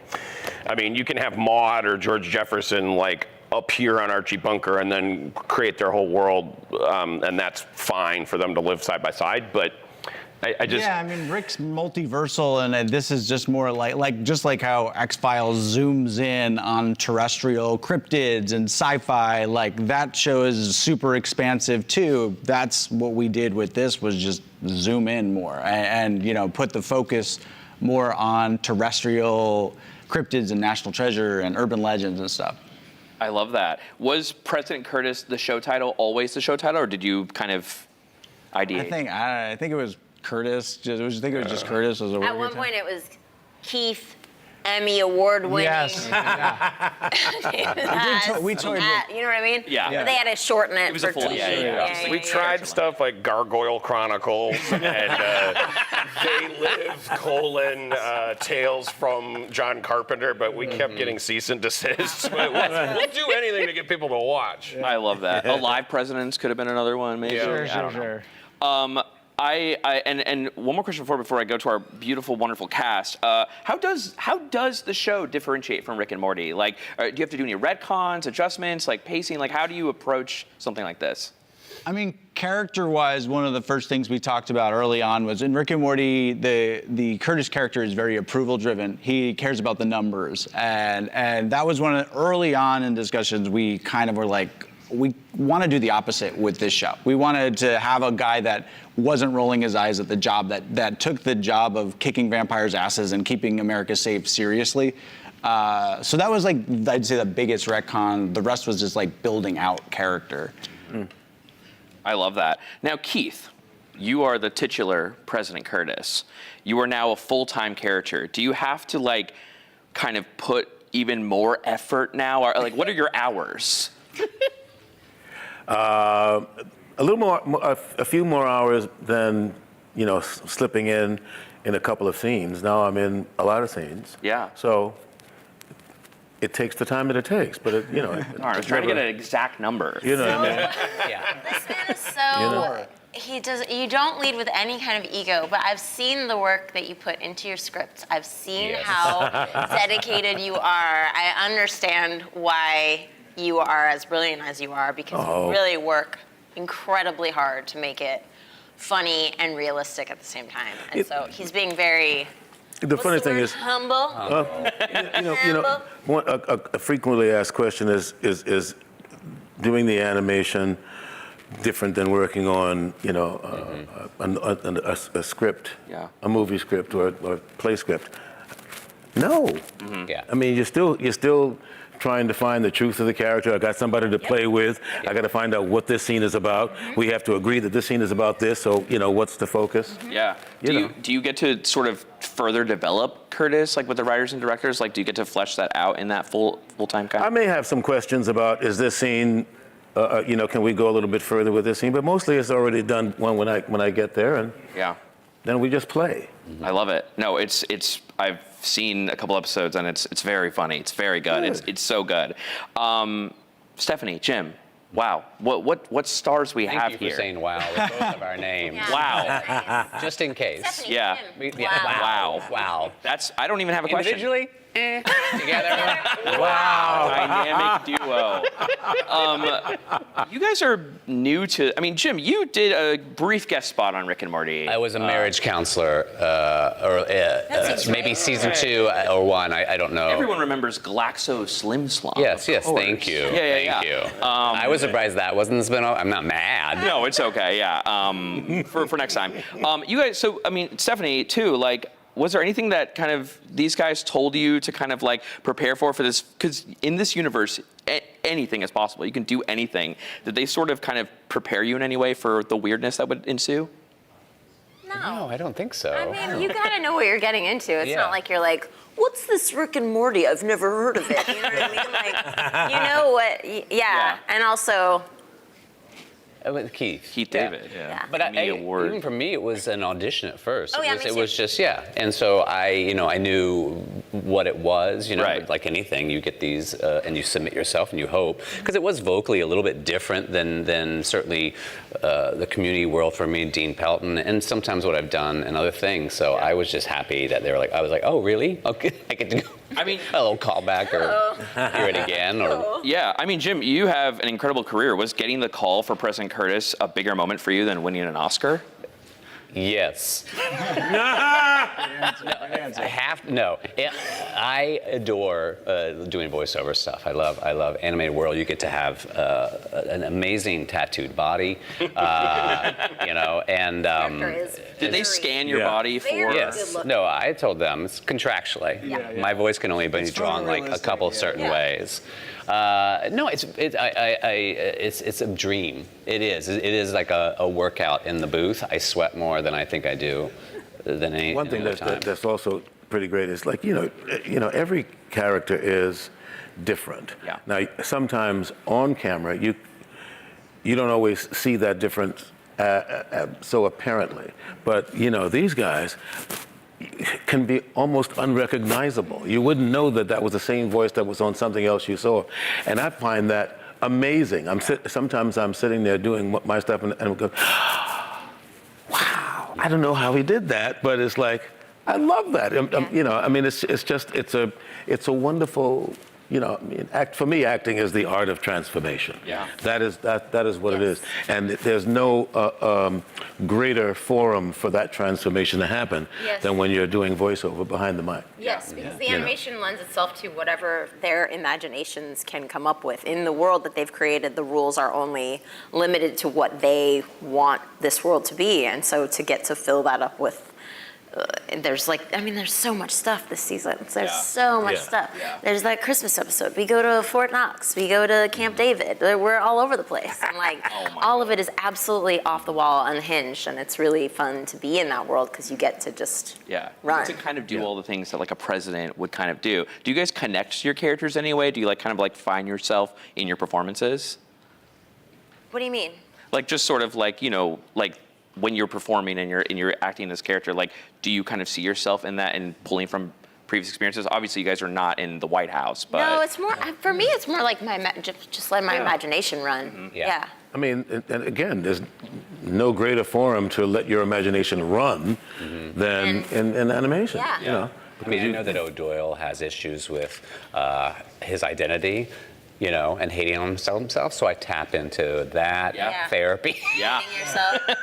Questioning certain things, fighting, such. I don't lie, all those things that are very similar to me. I don't want to gainsay our talent, but there is one greater forum for the imagination, and that's brisk iced tea.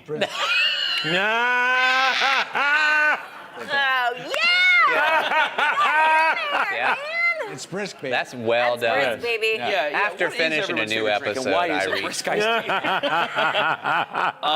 Guys, we're just about out of time, but is it safe to say that can we just start campaigning for 4 more years for President Curtis? Sure. Hey. 4 more years. 4 more years. 4 more years. 4 more years. Wow, guys, the inaugural season of President Curtis premieres this Sunday night on Adult Swim, July 26th, and you can stream it on HBO Max a day later. But right now, there's much more Comic-Con on the way right here on IGN.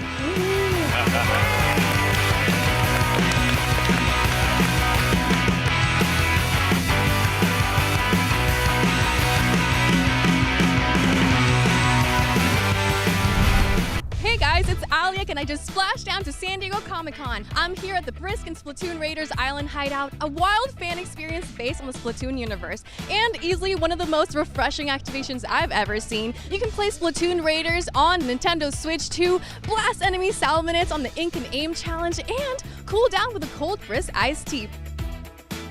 Plus tons of exclusive merch up for grabs while supplies last.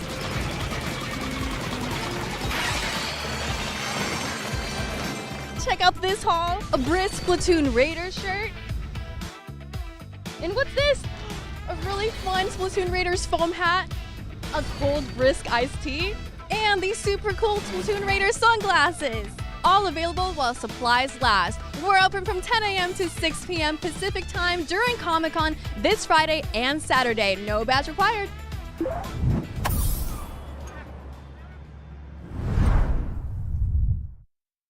The oldest cat on record was a mixed tabby from Austin, Texas named Cream Puff. The secret to her longevity? A balanced diet of bacon, eggs, broccoli, and red wine. So with that in mind, maybe it's no surprise that Garfield's steady intake of lasagna has kept him going strong for almost half a century.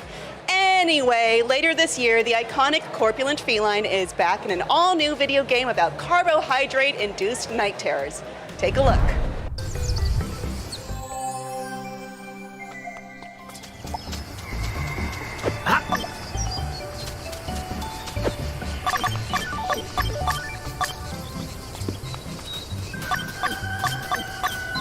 What a treat.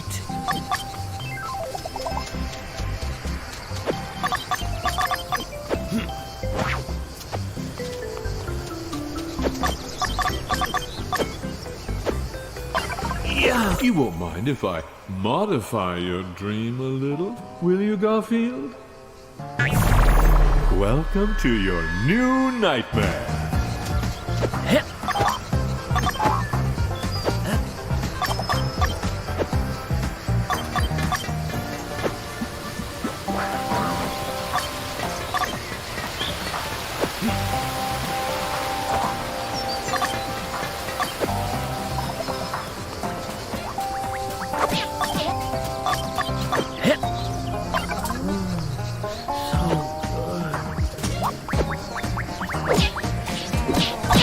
Deploy the Battle Garden.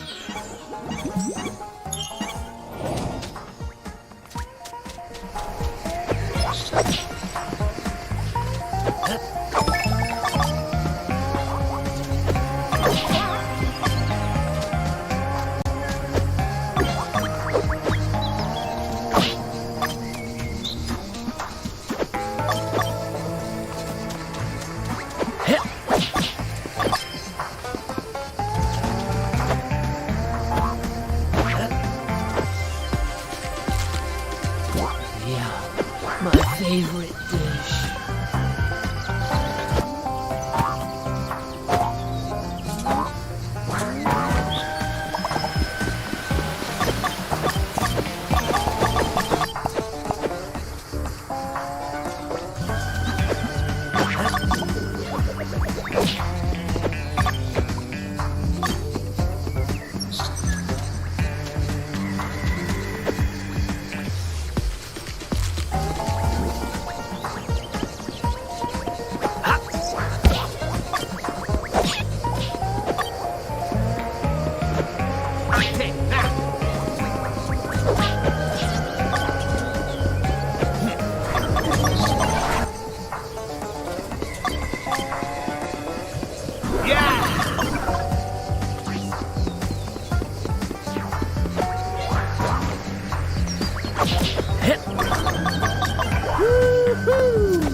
This fall, the greatest horror game franchise of all time, yeah, I said it, gets an all-new feature film courtesy of one of my favorite horror directors working today. Here to tell me about Resident Evil, writer and director Zach Kreger and star Austin Abrams. Welcome Hey.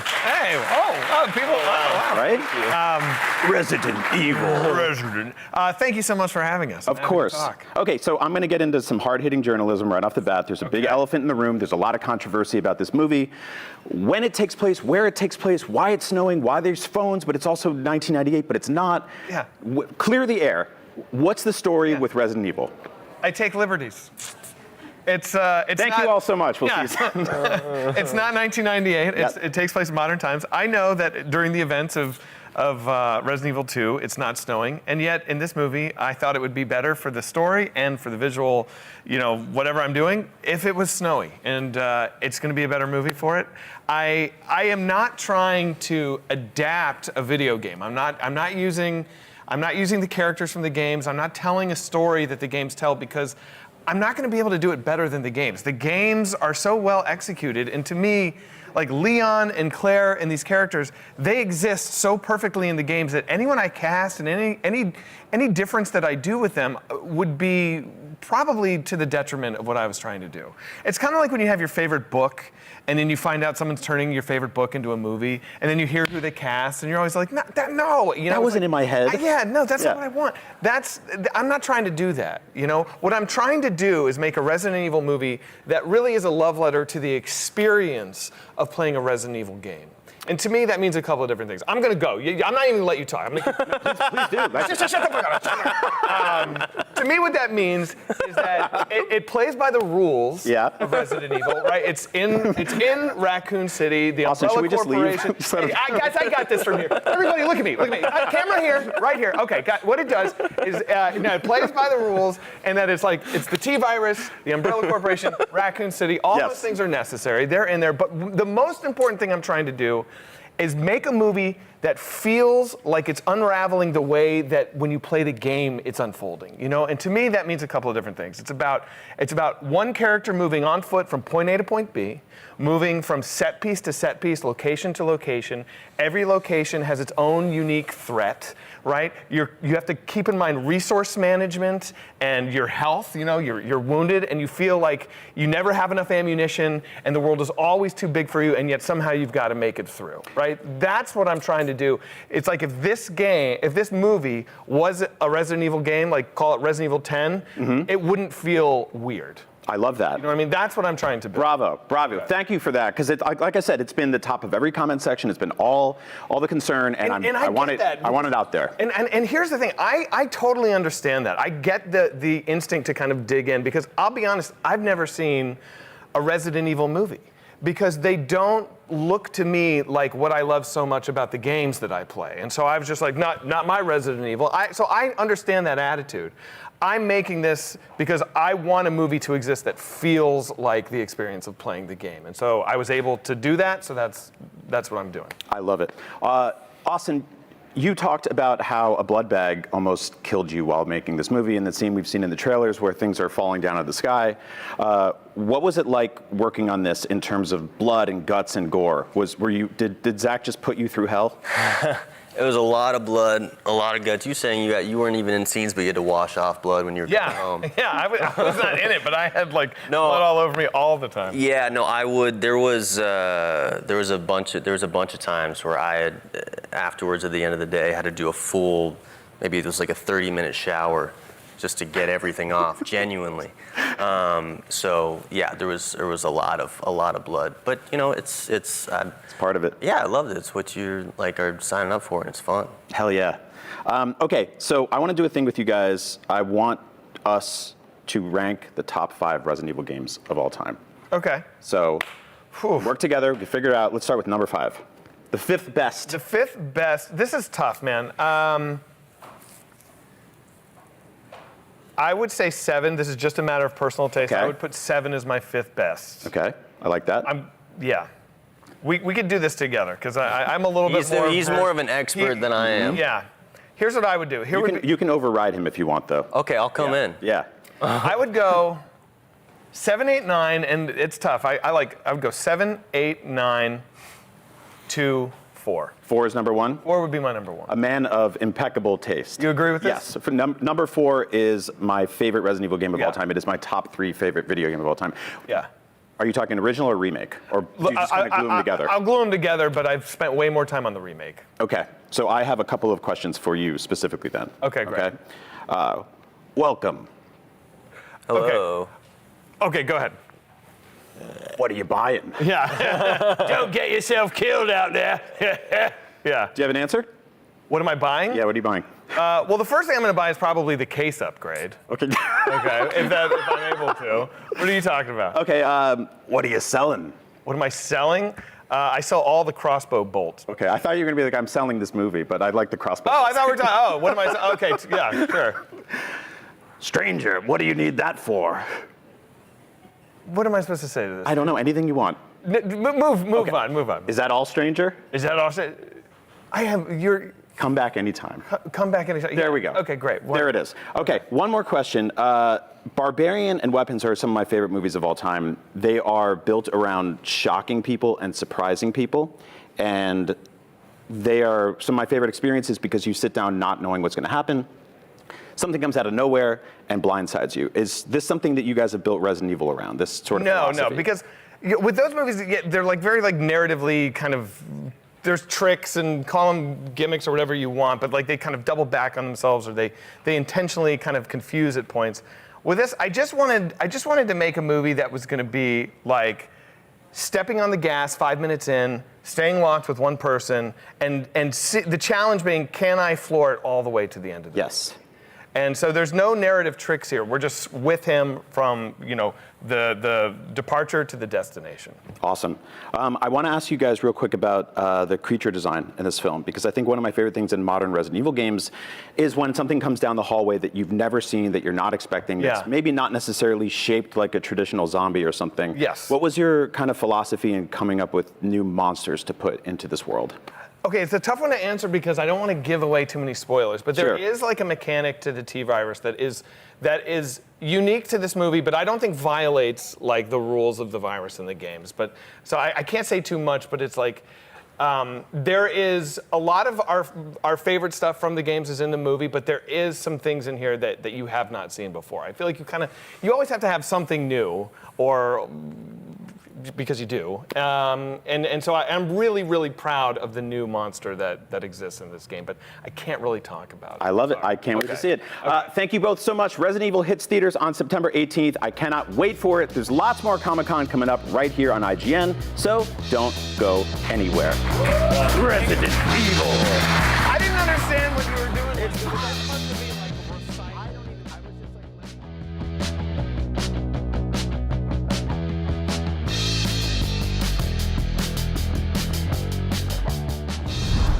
IGN's SDCC 2026 coverage is presented by Alienware.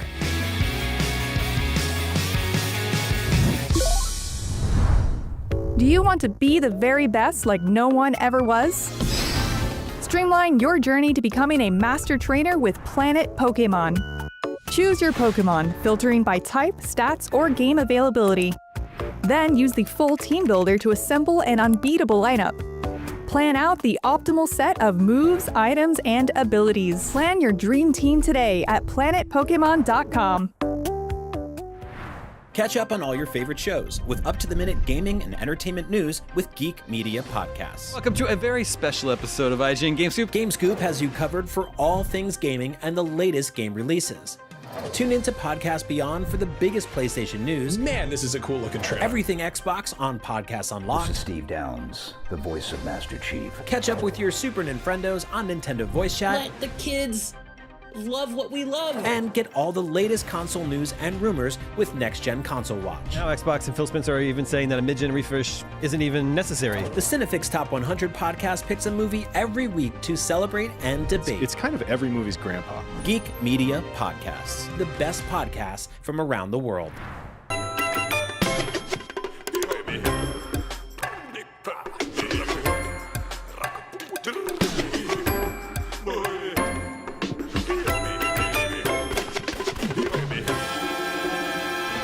Can't find that final collectible you're missing?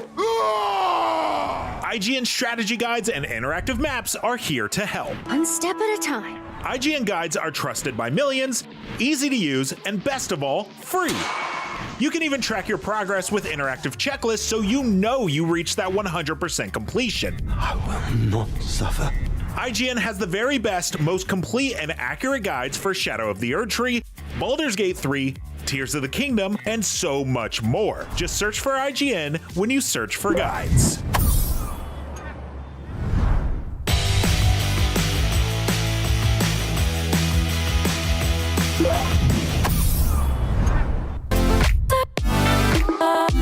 Really? I disagree. Whatever you say, man. You're watching IGN's live coverage of Comic-Con 2026. One of the downsides of talking to famous people on this stage is that we're legally not allowed to bring them home with us. Until now. We are very pleased to introduce Hasbro's brand new Star Wars Ultimate, I'll let you talk, Ultimate Grogu, an ultra-realistic animatronic that you can pre-order right now. He's got over 250 lifelike animations, a few of which he's showing off on this stage right this second. Yeah, and more importantly, he's a rootin' tootin' cutie pie. Look at him go! I love him. But no, seriously, he'll actually respond to his environment. You touch his little hand. He's got a cookie in here somewhere. Don't show him the cookie. I don't know if we probably shouldn't give him the cookie. He always wants the cookie. You want the cookie? Yes, of course he wants the cookie. There you go. You can have the cookie. You can have the cookie. He's going to be bouncing off the walls later, let me tell you. Thank you, Grogu. Go check out The Mandalorian and Grogu now on streaming and head to HasbroPulse.com to pre-order your own Ultimate Grogu today. It's expected to ship next April. But before next April, we're going to be talking to the people behind Carrie, the all-new miniseries based on Stephen King's classic novel. Later on, we're going to be checking out Insomniac's upcoming Wolverine game. That's much too violent for Grogu. As well as 2 upcoming shows, Blade Runner 2099 and Adventure Time Side Quests. We're also talking to Eli Roth about his next horror flick, Ice Cream Man. So, lots more Comic-Con on the way right here on IGN. And just a little bit more Grogu. Don't show him that. It's not. It's Eli Roth is coming. You'll be okay.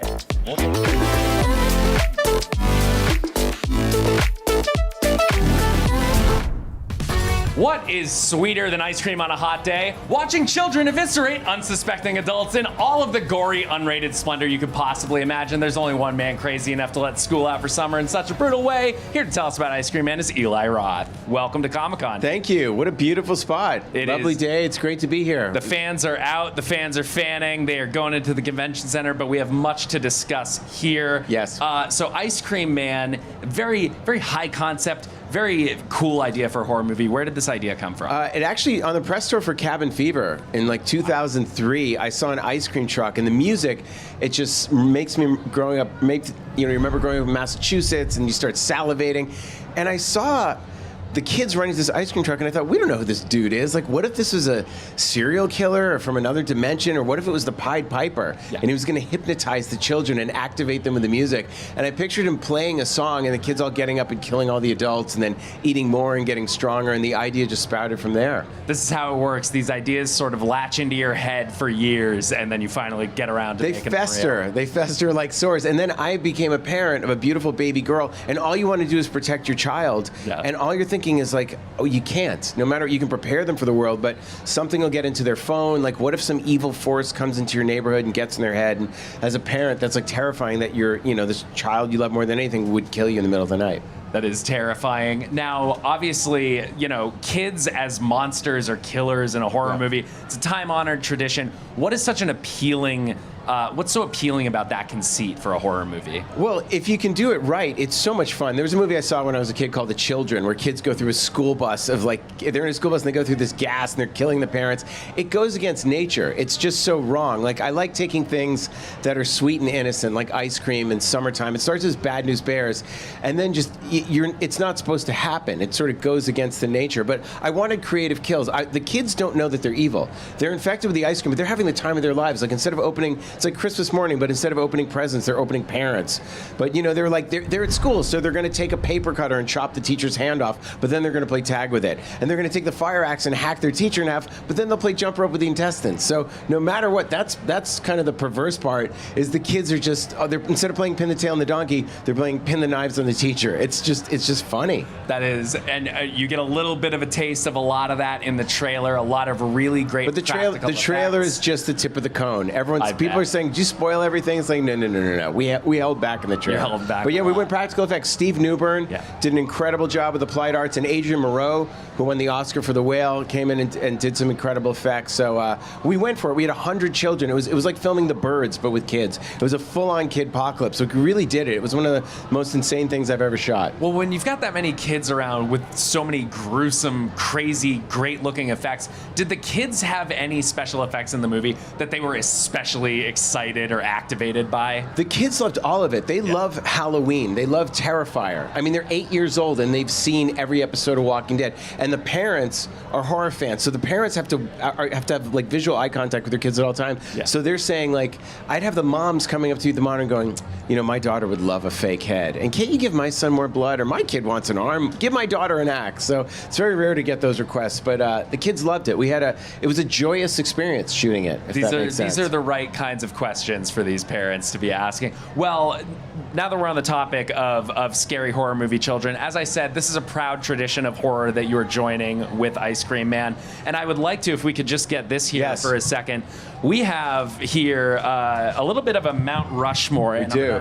I'll hold the microphone. Thank you very much. How do we do this? Wow. We're going to do this. Who's on the Mount Rushmore? So what we have here is Mount Rushmore. Mount Rushmore, and we have a bunch of creepy horror kids. And what we're going to do is we're going to have Eli decide which creepy horror kids go on the Mount Rushmore of creepy horror kids. Okay. So now I'll take this, and you can take this. All right. Well, I would definitely. Oh, okay. Wow. These are some really good ones. Oh, yeah. There's Gage. All right. Well, first of all, Reagan. Reagan's got to go on. Reagan McNeil from The Exorcist. Reagan McNeil from The Exorcist, and then we have the. I can't not have the Grady twins. The Grady twins. The Grady twins going on there, of course. Oh wow.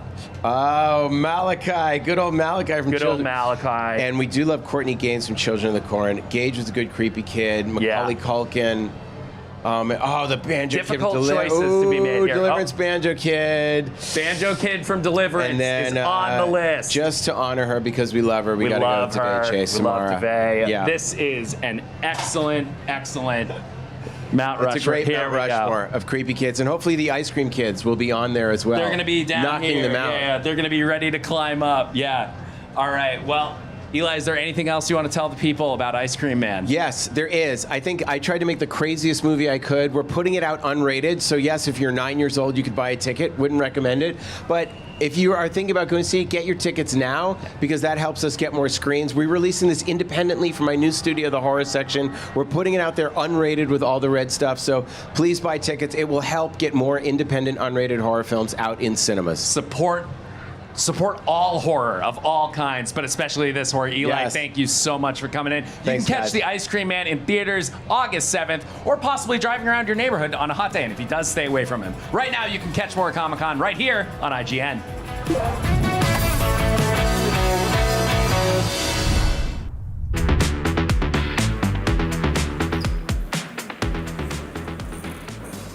You're watching IGN at Comic-Con. One of the biggest games of the year stars one of the biggest comic book characters of all time. That's right, bub. Marvel's Wolverine is on his way to PlayStation 5, and to celebrate, developer Insomniac Games had an entire Wolverine panel here at Comic-Con. Here to break down everything we learned at the panel, here's IGN's Ginny Glaze and Max Scoville. What's up, everybody? Hello there. I see you were just doing some light reading. Yeah, they gave away a comic at the panel, which I wasn't at, but Ginny, you were. Yes, I was. It was a really, really great panel. We learned a lot, and honestly, the prequel comic, they said it wasn't a required reading before you play the game, but I definitely think you should, because there are some pretty neat tidbits in there. So I think the broad strokes from the panel, the new story trailer, new story details, the comic book prequel, and then it features a costume from the other Marvel game that Sony has coming this year, Marvel Tokon Fighting Souls, right? Yes. Pretty cute. Both games are getting tie-in costumes for Wolverine. So Tokon is getting a Wolverine costume for Wolverine, and Wolverine is also getting a Tokon costume from that game, and they each feature their own different styles that tie into those games. They worked really hard on the shading specifically to make sure that they fit that particular style. So what was your major takeaways from the panel? Honestly, the fact that there are no X-Men. It's now Team X, which is really, really cool. And it's kind of going back. So from what I understand, Logan left Team X for 3 years, and now he's coming back. And sort of that energy between him and the team feels a little bit tense. So we're sort of getting back into the groove with him and the squad. And Team X is Logan, Sabretooth, and Mystique, yes. I believe? Yeah, and according to the prequel comics, Sunfire is in there too, which is, I feel like Sabretooth feels very kind of Weapon X coded, like Mystique kind of fits in that crowd, but Sunfire was in the sort of original Claremont second gen X-Men for a second. I don't know, like Insomniac has a tradition with Marvel stuff of sort of shaking things up in interesting ways, and yeah, it sounds like they dropped a few little tidbits there that actually I don't know. I'm curious. How do you make a Wolverine game without X-Men? You know? Well, it seems like that seems to be the big question, right? Is like, how does this team of people come together in a world where like there is no major big X-Men team, right? Max, hold up the cover art for the prequel comic here. Yeah, this is it's looking good. Cool. Yeah, and this is written by Walt Williams, who worked on Spec Ops: The Line most famously. Wow. Yeah. Good story there. So what do you think about Logan working together with who's the villain that I just Sabretooth. Sabretooth. Yeah. Thank you.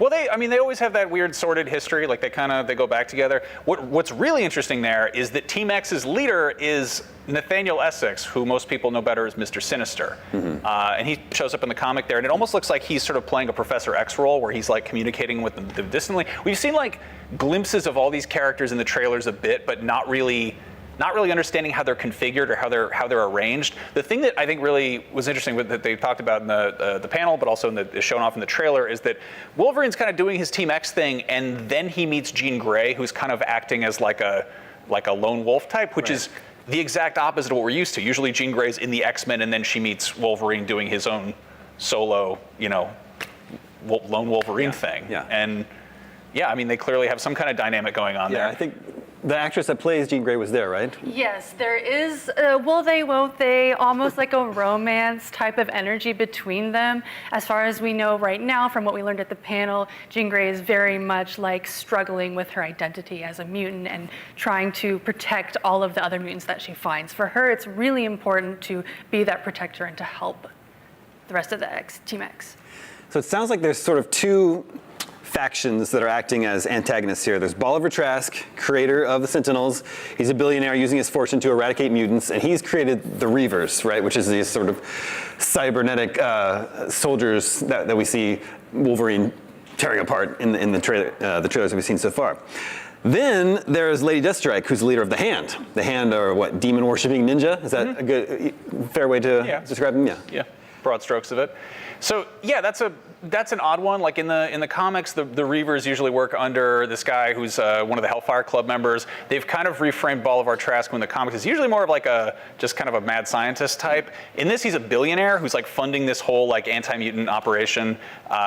And then meanwhile, the Hand side of things, they were sort of teased in Insomniac Spider-Man games. And having Lady Deathstrike attached to them is interesting because usually she's sort of associated with the Reavers. So they're kind of, again, it's the same way they're like, yeah, what if Harry Osborn had the Venom symbiote? Like it's kind of taking existing components and reconfiguring them in an interesting way, which is one way to make it stand out. Like it's kind of I don't know. Like I'm sold on this game, but as far as the story goes, I'm kind of like I'm not demanding a whole lot. It's Wolverine. I just want to play a game that really makes you feel like Wolverine, you know? But like hearing that they are kind of taking these bigger swings is intriguing. And the one thing I keep coming back to is like, is the Wolverine Jean Grey dynamic as interesting if Cyclops isn't there? It's not really a love triangle anymore. It's just kind of like a regular romance. Yeah. Well, speaking of the game feel and getting the feel of Wolverine right, they also spoke to that in the panel as well, right? Yes, definitely. They really wanted to make sure that you felt the heaviness and the weight of Wolverine's adamantium skeleton. So that was a really big part. And also the Berserker Rage. You want to make sure that you really do feel like you're just clawing your way through enemies and feeling the weight of his movements. And that was a really big deal for them, was that combat. So Max, you host a PlayStation podcast. This is kind of the big event of the year. Yeah, it's been a cool minute. We've been waiting for this one. 2021 is when they first showed that teaser trailer. So. Yeah, and it's been a long wait. And I think Insomniac's honestly done the best heavy lifting of the PlayStation first-party studios this generation. Like they came out with Miles Morales and then Ratchet & Clank 2, like right at the top of the generation. And we're like, all right, what do you got? And they were like, we're doing Wolverine. And then it's like it's been a little bit of a wait. So the thing I'm skeptical about is the Spider-Man games are so good because of that like it's open world New York, and you swing around them as Spider-Man. Yeah. And I feel like people underestimate how much that does for a game. There's a bunch of mediocre earlier Spider-Man games where you're able to swing around New York, and people are like, that part's still good. Will the mechanics of being Wolverine, will they be as enjoyable enough on their own to kind of like I guess, be the connective tissue in there? You know, like I don't know. I think it's going to be a cool story. I think the combat's going to feel good. They have enough of a good track record there. But yeah, as far as the moment-to-moment vibes of it all, Spider-Man is some big shoes to fill. Yeah. But yeah, on the PlayStation side of things, it's nice to have a nice brand new PlayStation game to play. Yeah. And also, a lot of people are very happy that this is in fact getting a physical on-disc release. I'm glad you brought that up, because it's the elephant in the room. It's the thing Sony can't get away from right now. They've released 3 trailers today, the Wolverine one, and then 2 Marvel Tokon trailers. And again, the comments are just completely flooded with physical disc comments. Jenny, how long is this going to take for Sony to be able to put this issue behind it? I don't know that will ever happen. I mean, it does make sense that there is such a backlash. I mean, physical media is more important now than ever, as we have seen. Everything's going digital, but what are the ownership rights when it comes to digital media? Things like that. Yeah. And with these games coming out, I know that Sony has said they're going to stop that production as of January 2028. So games that are coming out in the next 2 years, the next year, people are really like, oh, I've got the last physical game that's going to come out from PlayStation. It gives you a kind of a countdown, sort of anxiety feeling. I mean, they may have guaranteed that Wolverine sells a lot of copies on physical disc. Yeah. That's an odd situation, because people want to send the message that physical media matters, but I think they also don't want to give Sony money. So it's this kind of weird push me pull you of do you buy a physical copy, or do you just not buy PlayStation stuff anymore? Yeah. And in this case, I don't know. I think a lot of people are going to want to play this game. I want to play this game. Yeah. Oh, yeah. Yeah. It looks really good. All right, well, thank you both so much. Marvel's Wolverine comes to PlayStation 5 on September 15th, 2026. We've got lots more IGN at Comic-Con ahead, so stick around.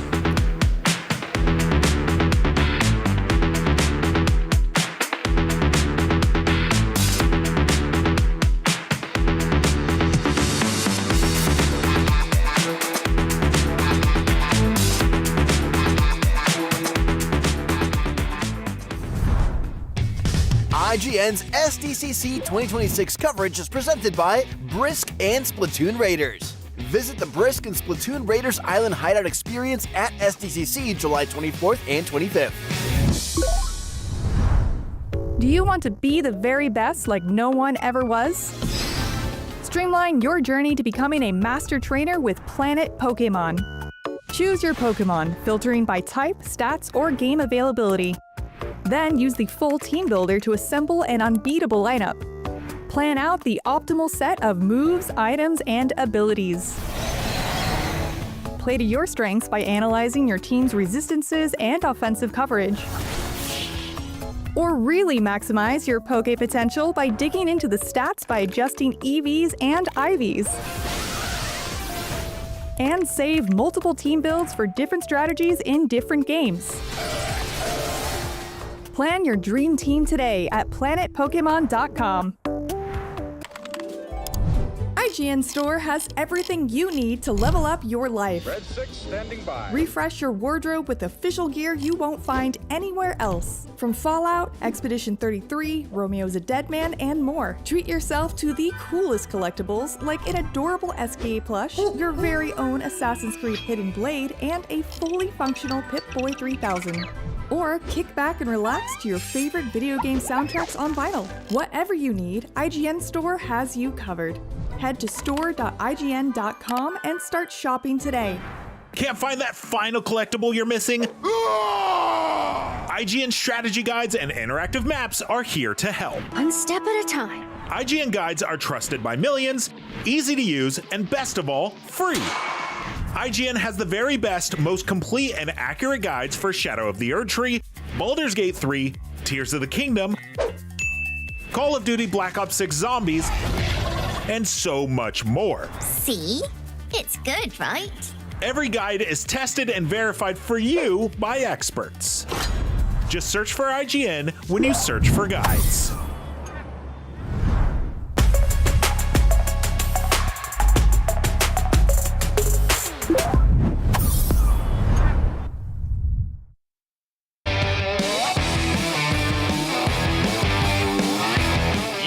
listening to The Failures, Album 92, Side B. Wait, hold on. No.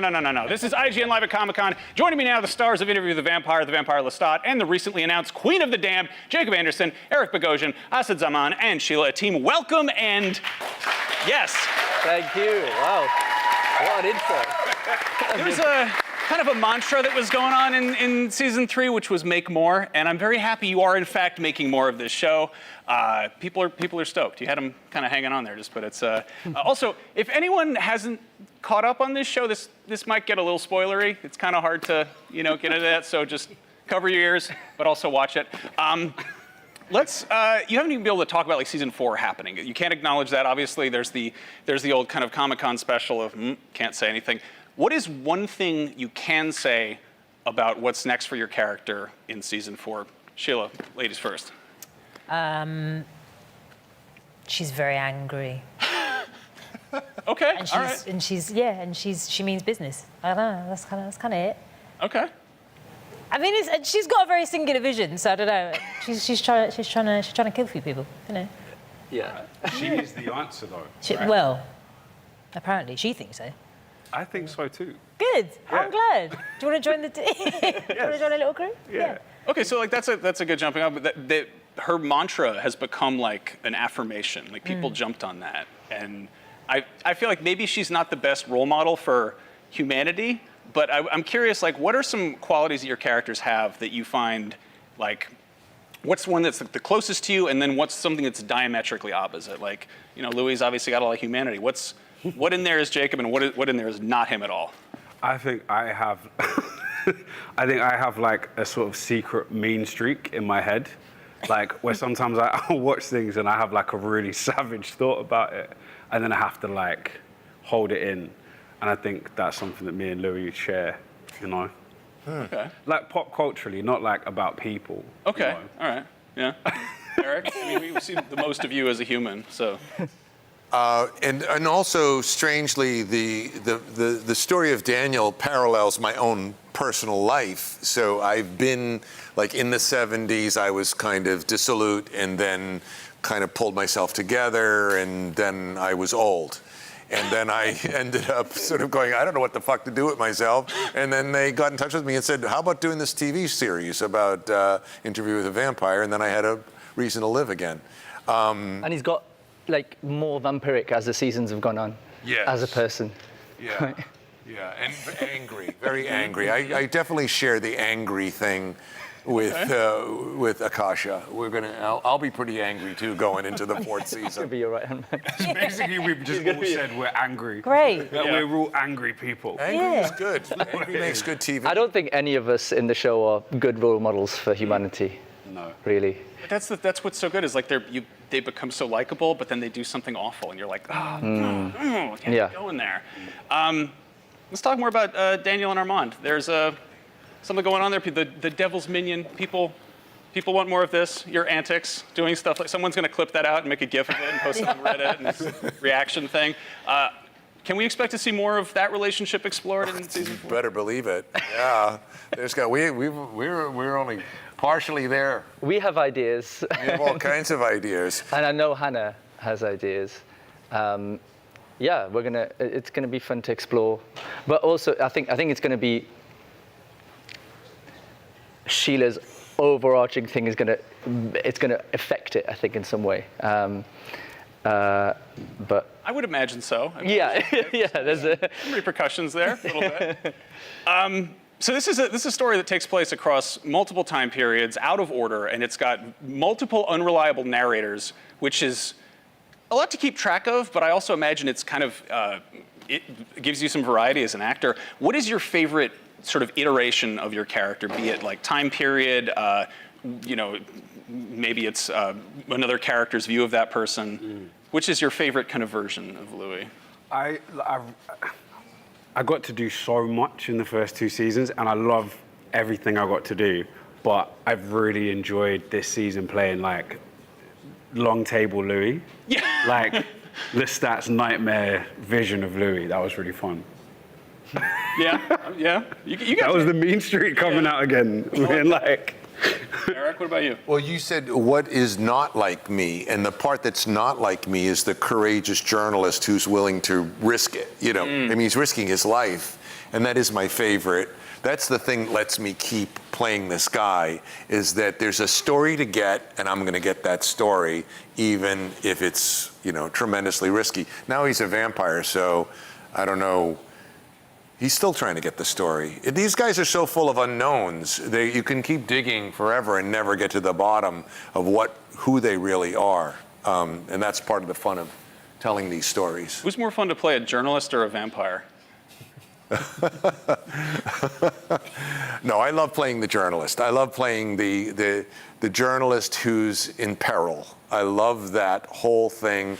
It has been, it puts me in a fun place because I have to keep making decisions that may get me killed, but may also get the story. Mm-hmm. You know what, I really, really loved, and this was a long time ago, I feel like we've sort of never really, I've never really properly thought about it too much until now, but I really loved at the beginning of Paris, beginning of Armand and Louis' sort of romance, you know, whether it was healthy or not. But I really loved those scenes. I loved outside the Havoc house where everyone was dying and us doing that, and the little moments, the walking on the Seine and stuff like that. Like, I know it kind of made me. I love playing those sort of helpless romantic bits because they're fun, and yeah, those were really nice to do that. Sheila, we haven't seen a whole lot of you, but I guess is there a less intense version of Akasha, or is she just going to ramp up? She's probably ramp up. Okay. All right. But I'm intrigued to see exactly what you're talking about, how we frame it in terms of whose memory. Obviously, that's Lestat's memory of her, and you know, how much of that do we keep? How much of that do we tweak? I don't know. I just, there's so much to play for. I think that's what's so nice about you just getting a snippet of her before, you know, the big reveal, and obviously her then coming into the present day. It's just, yeah, I don't know. I think it's going to be. So hypothetically, if we were to get, you know, more seasons sort of from different characters' perspectives, you know, the first two were a book interview, and then this last one was a rock documentary. What's like another media format that you think would be an interesting way to tell your character's story in particular? It could be, you know, YouTube documentary, Comic-Con panel. Comic-Con panel, yeah. for sure, is... just a bunch of people doing like little stories and then cutting away. I can imagine Akasha live streaming everything she's doing. Hi guys. So I can imagine her like doing a radio play. I think it's quite like, because it's kind of methodical, and I think she does everything on her own time.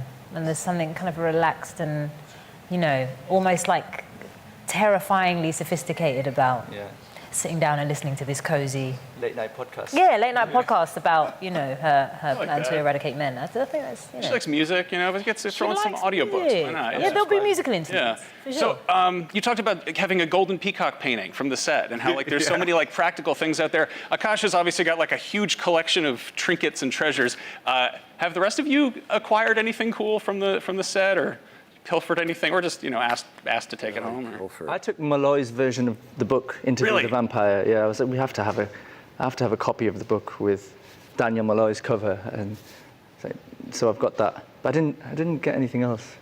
I stole a bottle of water from my dressing room one time, but does that count? That was $17. You're going to take that out of your paycheck.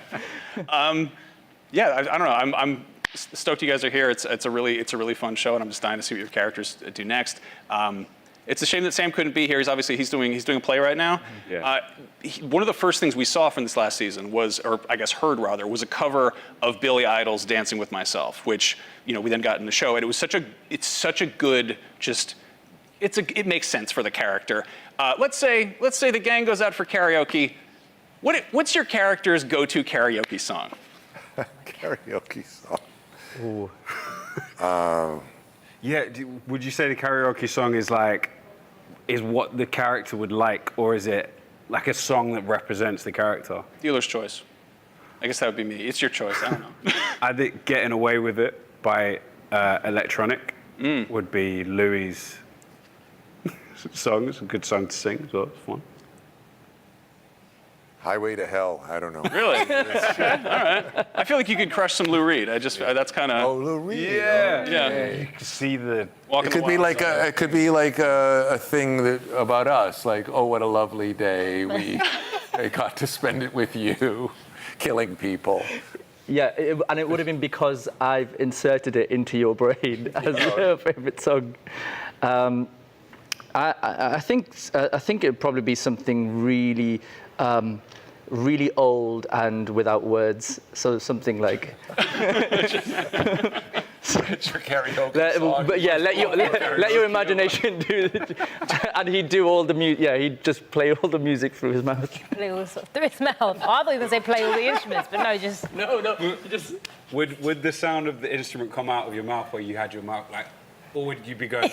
Yeah. Would you sing the instrument? Maybe it's one of the powers of Armand that we haven't seen yet. Gift of medieval beatboxing or something. He's like the police academy vampire. The sound effect vampire. I love that. I know Akasha's song. Akasha's song is Shove by L7. Ever heard that? I haven't. Get out of my way or I'm going to shove. It's a pretty great punk song. I'm going to go listen to it. Yeah. I was going to, I don't know, maybe it's a bit of a cop-out because it's got Queen in the title, but Queen of the Night by Whitney Houston, I think is pretty.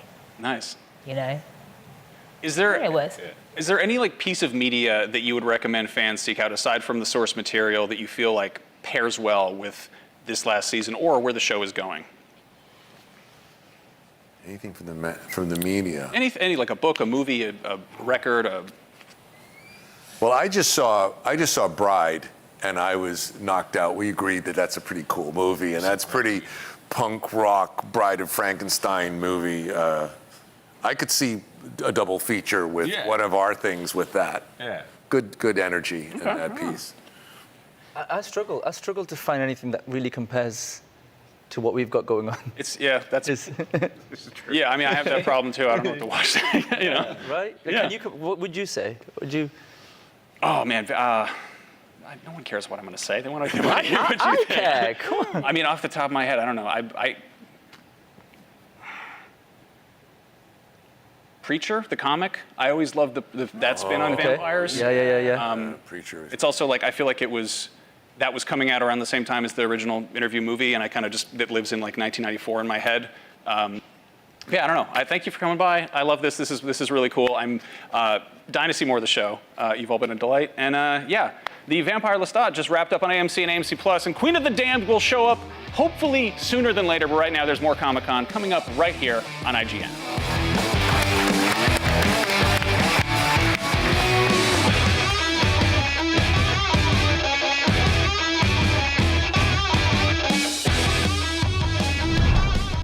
IGN SDCC 2026 is in partnership with Ramayana. Experience one of the world's greatest epics on the big screen.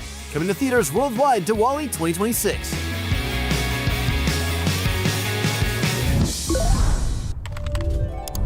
IGN Store has everything you need to level up your life. Red 6 standing by. Refresh your wardrobe with official gear you won't find anywhere else. From Fallout, Expedition 33, Romeo's a Dead Man, and more. Treat yourself to the coolest collectibles like an adorable SKA plush, your very own Assassin's Creed Hidden Blade, and a fully functional Pip-Boy 3000. Or kick back and relax to your favorite video game soundtracks on vinyl. Whatever you need, IGN Store has you covered. Head to store.ign.com and start shopping today. Can't find that final collectible you're missing? IGN strategy guides and interactive maps are here to help. One step at a time. IGN guides are trusted by millions, easy to use, and best of all, free.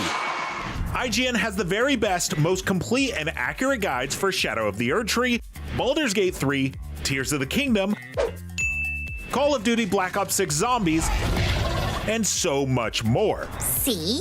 It's good, right? Every guide is tested and verified for you by experts. Just search for IGN when you search for guides.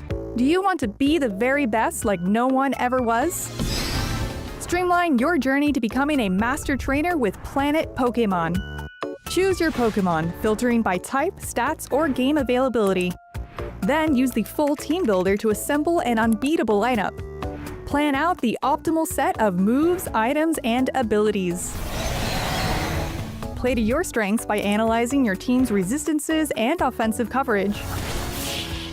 Or really maximize your Poke potential by digging into the stats by adjusting EVs and IVs. And save multiple team builds for different strategies in different games. Plan your dream team today at planetpokemon.com.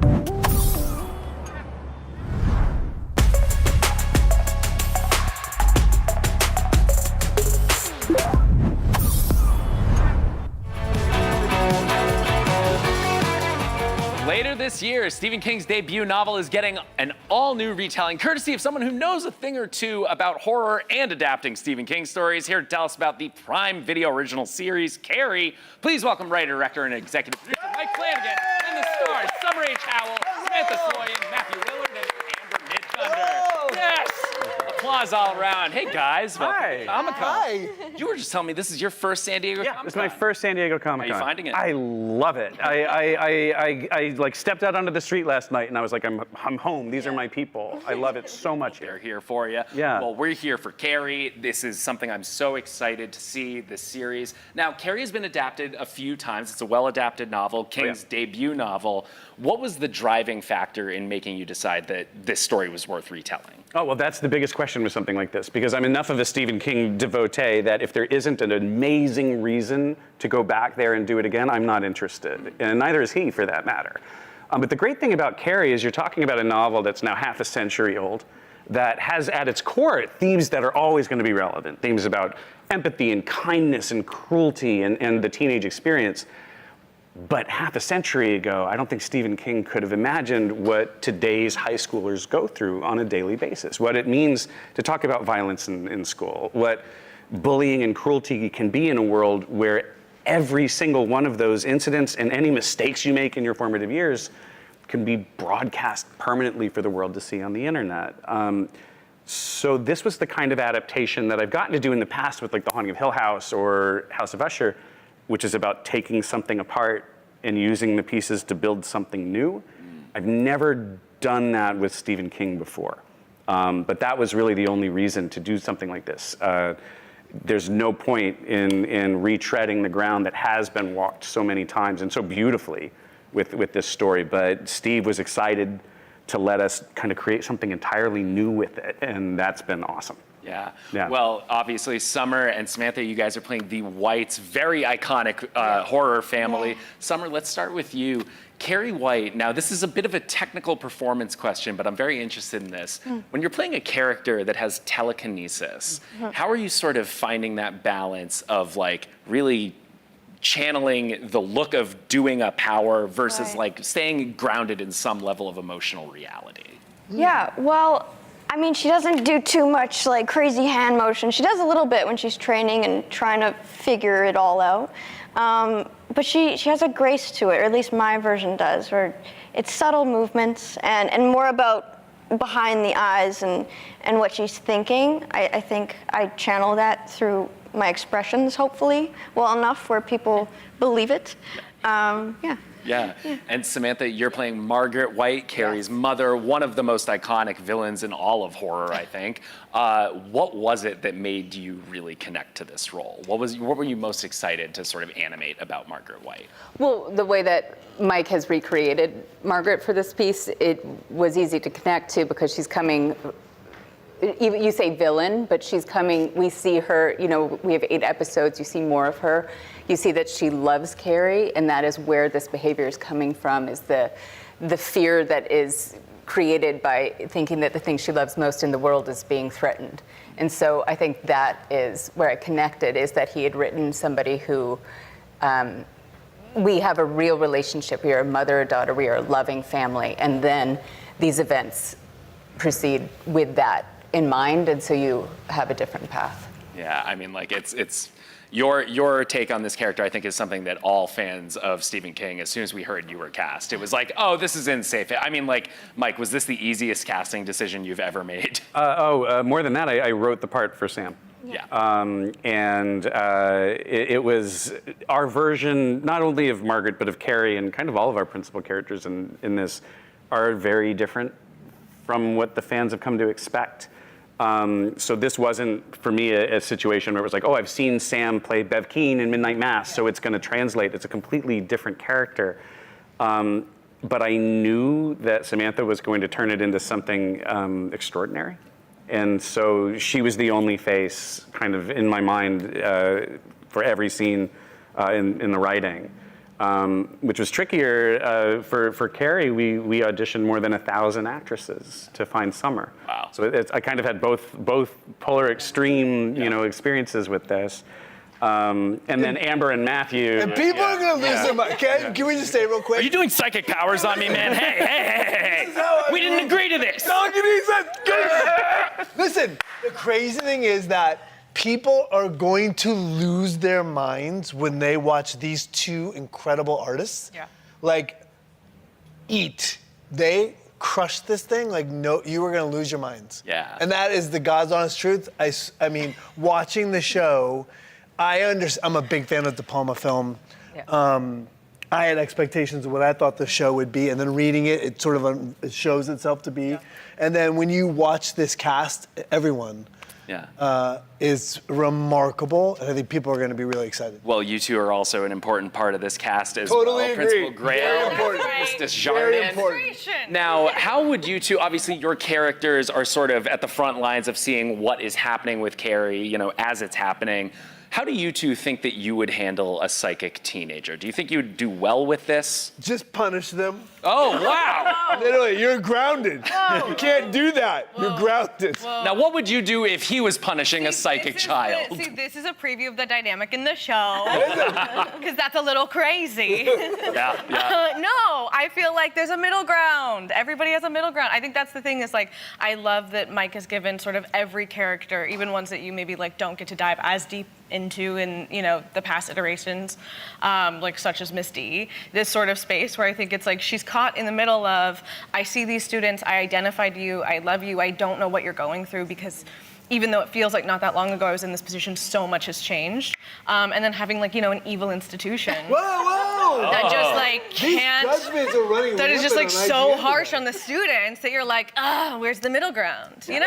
Yeah. Well, this is another thing that we're starting to learn that, like, as we're expanding the scope of this story, which is something you've teased a little bit, we also know that we might be meeting some other people with psychic abilities in this show. What was attractive about maybe widening the scope out to include characters like that? I mean, as a King fan, I'm sure you know exactly the joy that you get when you start to realize the interconnected universe that he's created, and the scale of it. Yeah. The beautiful thing about Carrie White, and it's in the book, he's explicit about, she's not alone in this. And I think the awesome thing is, like, Carrie White meets a different character at a different place at a different time. Someone would have said she had The Shining. That's the way this all works. Yep. But yes, this became a story very much about female empowerment, metaphorically and literally. And so we got to explore a lot of stories of extraordinary women that Carrie doesn't know she's part of this community at first. Yeah, well, communities of people with abilities, they got to watch out for all kinds of different organizations, True Knots, et cetera. True Knots rough, yeah. Well, as we're talking about the sort of scope of this world, as we all know, if you widen out the scope of Stephen King's fiction, you eventually get to the Dark Tower, which is something that we are so excited about. All things serve the beam. All things serve the beam. What I would like to know is, can fans look forward to any Dark Tower references or Easter eggs in Carrie? Of course. Now, Carrie, we're walking very carefully with that. But in my mind, it's all one story. Yes. All of these are one story. Yep. And that's the joy of being a constant reader, is you get to understand that you're talking about one level of the tower at any given time. But yeah, for me, it's all connected. It's all. We'll have to see kind of what makes it the screen. This is the Dark Tower nerd corner, I understand that, man. but there are people at home going, "What's this Dark Tower?" Oh, they are going to find out, and you guys are going to find out about how great Carrie is. But right now, stick around for more Comic-Con right here on IGN.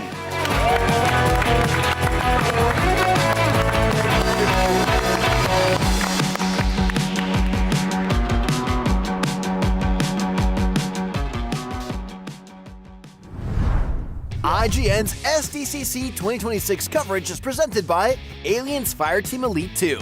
Out August 25th, wishlist today. The average Cinefix movie list features nearly 100 different films and approximately 25 minutes worth of wall-to-wall deep dive analysis. To simulate that pace for this 30-second ad, we're featuring 26 different films, and before you say it, no, that math does not check out. We're not math people, we're movie people. We can't even count down from 10 without ending up at, like, 96. Subscribe to IGN Movies and TV for more Cinefix movie lists. Bad at math, great at movies. IGN Playlist is the best way to track your game collection. Now you can even import your entire Steam library to Playlist, making it easier than ever to review games, show off your collection to the world, and finally chip away at that massive backlog you keep meaning to get to. IGN Playlist, check it out. IGN Store has everything you need to level up your life. Red 6 standing by. Refresh your wardrobe with official gear you won't find anywhere else. Treat yourself to the coolest collectibles like an adorable SKA plush, your very own Assassin's Creed Hidden Blade, and a fully functional Pip-Boy 3000. Head to store.ign.com and start shopping today. Do you want to be the very best like no one ever was? Streamline your journey to becoming a master trainer with Planet Pokemon. Choose your Pokemon, filtering by type, stats, or game availability. Then use the full team builder to assemble an unbeatable lineup. Plan out the optimal set of moves, items, and abilities. Play to your strengths by analyzing your team's resistances and offensive coverage. Or really maximize your Poke potential by digging into the stats by adjusting EVs and IVs. And save multiple team builds for different strategies in different games. Plan your dream team today at planetpokemon.com. Stephen King has written about some scary stuff. Shape-shifting spider clowns, hotels that make you kill your family, vampires with New England accents, but none of those are anywhere near as terrifying as really mean teenage girls. We all know it's true. Here to tell us some more about playing some of the most infamous bullies ever in Prime Video's upcoming Carrie, Allison Thornton and Sienna Agudong. It's great to meet you both. Yeah, you as well. So you will be portraying Chris and Sue, some very iconic characters from Stephen King's Carrie. How does the show handle bullying in the modern age? There wasn't social media when Stephen King originally published this book in the 1970s. Allison, let's start with you. Yeah, I mean, bullying is a huge theme in our show, and I think that it's more topical right now, of course, with social media and how, I mean, I find it more terrifying that now bullying can follow you home. I mean, before social media, you could be bullied in person, which still sucks, but then you'd go home and it was a safe space. And now it's just always there. And I think that people can be crueler online because it's anonymous, and people kind of feel safer to just tear each other down. So, yeah, I feel bad for teenagers today who have to navigate that. And I think something that our show touches on is you do get to see social media in all aspects. Like it's taken to the extreme, and so you're able to see a mirror of our humanity and how we can use it for good, how we can use it for bad, obviously, and so it's more relevant than ever. Yeah, I think so. It's gotten intense. A lot of fans of the book are split between seeing Carrie as an anti-hero or maybe the tragic rise of a villain in another view. What's your take? Sienna, let's start with you this time. Whether or not she's a villain or is she an a villain anti-hero. or an anti-hero? See, this is why I'm so excited, is because I can't answer that question, and I don't know if I can answer that question across the board. And you're always asking that question as a viewer when you're watching this show, because you're not supposed to necessarily agree with people's actions, but you can understand where they're coming from and why they did it. Do you have Smart an answer. Yeah, I think it's really complicated. It's very nuanced. I'm also so excited for people to see it because when I watched the show, the whole time I was so confused about who I was rooting for, and I kept going back and forth. And I'm so excited for people to see that and to hear their opinions about who's the villain and who's the victim. And is it more complicated than that? It could be complicated. Yeah. But what excited me about this adaptation is that it is being led by Mike Flanagan. Tell me what it was like working with him. It was amazing working with Mike Flanagan. I was already a big fan of his, and he just right away made such a lovely, supportive environment for us. We had like a month of rehearsals before we even started shooting. He really encouraged us to advocate for our characters, and he's just such a passionate person. It's infectious. He also had a fart machine that he would pull on us. Like we'd be doing a scene and you'd just hear a fart. Which really kept the mood light despite such dark and heavy content. So, I mean, working with him was a masterclass.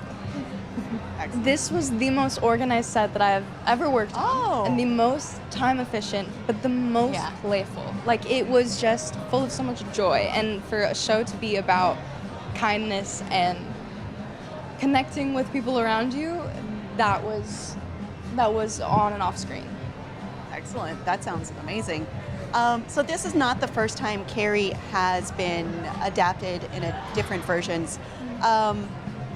It's not Mike Flanagan's first time adapting Stephen King either. Did he have any rules regarding how close you needed to stick to the original versions of your characters? No rules. The thing is that Mike does a beautiful job. I wasn't familiar with Carrie coming into this, and through Mike's story is how I discovered it. And you go into it and you trust the words on the paper. Mike did lead us in the beginning where he worked so hard to respect his story and respect his characters and who he's casting, but he also told us to embody them. And these are these characters in today's world, and this is now Carrie today. So it was really important for me to come in as fresh. Yeah, and I also think with an 8-episode format, we have a lot more time with the characters, and we get to see who they are in circumstances that maybe aren't in the book and that aren't in the previous iterations. And yeah, Mike, as Sienna said, really just let us have ownership of the characters. And I think fans of the book and of the previous versions will still be really excited by this because we definitely have the core of the story, but with some new things as well. I'm glad to hear it. What do you think your characters, that's Sue and Chris, would do if they had Carrie's telekinetic powers? I don't think it'd be good. I don't think for Chris it would be good. I think that she would probably not use it in a good way. I think that she would maybe use it to hurt people if she's in a bad place. I would hope that she would try to do some good, but she's also a person in a lot of pain, and I think that she would take it out on people. Yeah. I can't think about Sue going through anything else in that moment. Like watching Carrie and getting to know her unravels her so much that I just don't know if she would really be able to like function in society if she had an extra added weight of She's powers. already carrying a lot. Yeah. Well, Allison, you do play Chris Hargensen. She is a quintessential mean girl.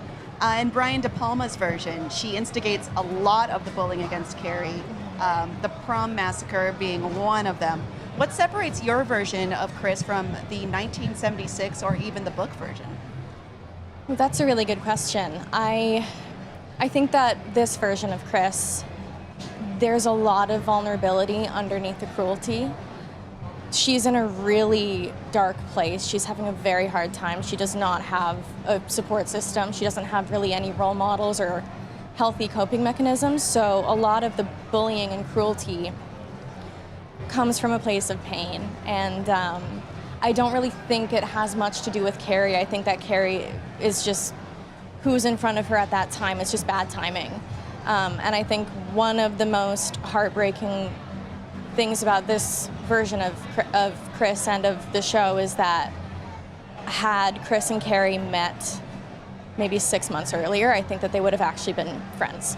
Oh, that's heartbreaking. That's Yeah. a balanced take, too.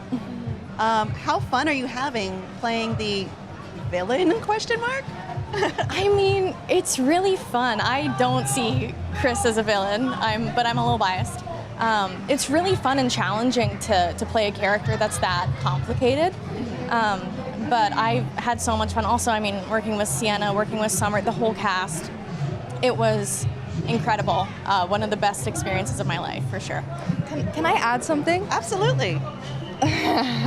Allison's performance throughout this entire series is so beautiful and so layered, and I just have to say, I think it's coming from a place of how kind Allison is in real life, because she brings this really strong depth to Chris, and it pains Allison as a person to play someone like that, but she brings that emotional, I want to say depth, because it's just gorgeous, and I really can't wait for people to see it. Thank you. You're not supposed to be here. I know. That is such a sweet thing to do as Sue, but I'm actually really excited for that. That sounds like a much more nuanced take than we've gotten before. But Sienna, Sue starts off as kind of a follower of the bullying, even participates in some of it, but she's sympathetic toward Carrie and regrets her actions. Why do you think that is? And what is the basis of her friendship with Chris? Yes, so when I was approaching Sue, it was really important to me to come from a place of, because I've been there before and I still find myself questioning these things, and there's a time in your life where there's moments where you're acting from a place of being a good person, and there's like this feeling of performing, and it's not necessarily coming from a place of genuinity. And with her friendship with Chris, it feels like it's something familiar because nobody's ever broken that for her. She's never met someone as pure or as kind as Carrie, and Carrie is the person who shows her what true kindness is like, and through that Sue is actually able to see her for the first time, to listen, to be present with someone. I love that kindness seems to be the center of what you're speaking about today. And I would like to think that there are more people in the world who are like Sue, who maybe face peer pressure and maybe even cave into it sometimes, but ultimately recognize and do the right thing. What kind of message do you hope teens take away from this new adaptation? You go ahead. I think, as you said, and you put so beautifully as well, kindness over cruelty always. I think it's especially important to be kind when it's hard to be kind, when you're maybe in a vulnerable place. I think that that's the most important time to do it. And I also think a big message in the show is, if you're having a bad time, if you're in a dark place, lean on your community and on your friends instead of isolating yourself from them. And I also just hope that people love the show and are on the edge of their seats. I think I'm going to add on to exactly that. I hope that Mike has done such a beautiful job giving every character a whole arc to flesh out all of their whole world. And I hope people are able to watch and not necessarily agree, but see where they're coming from. And if that means walking away from the show a little kinder and a little more present with the people in front of them and choosing kindness. Hurrah. I can't wait for the show even more than before. Carrie will premiere exclusively on Prime Video this fall. Right now, stick around for more Comic-Con right here on IGN.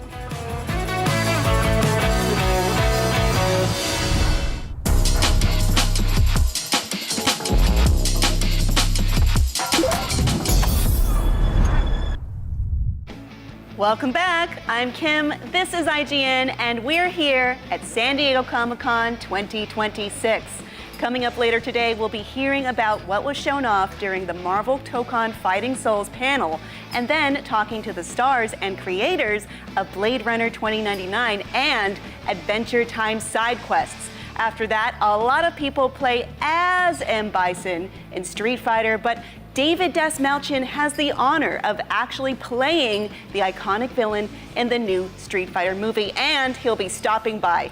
But right now, it's time to talk to the cast and director of Ramayana.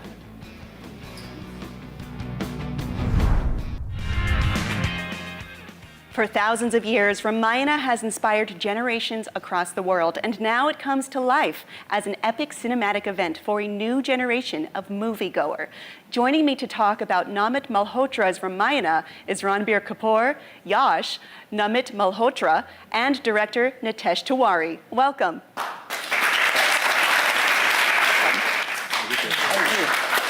Thank you so much for joining us today. Glad to be here. I'm so happy to talk about this, but for those who are unfamiliar, Namit, could you explain what Ramayana is? You know, it's safe to say it is the foundational story of Indian culture.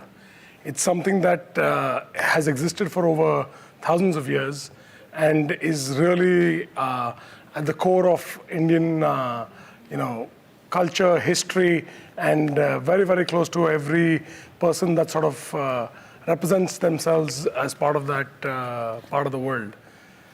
And you gave out today at your Comic-Con panel this con-exclusive graphic novel explaining Ramayana to those who are getting to know it. This is awesome. Thank you for my copy. But this story has been beloved for thousands of years. Why is now the time for a cinematic adaptation? So I think, Ramayana has existed and continues to exist and will exist in the future as well. I guess over the years, it has found its way very successfully in television.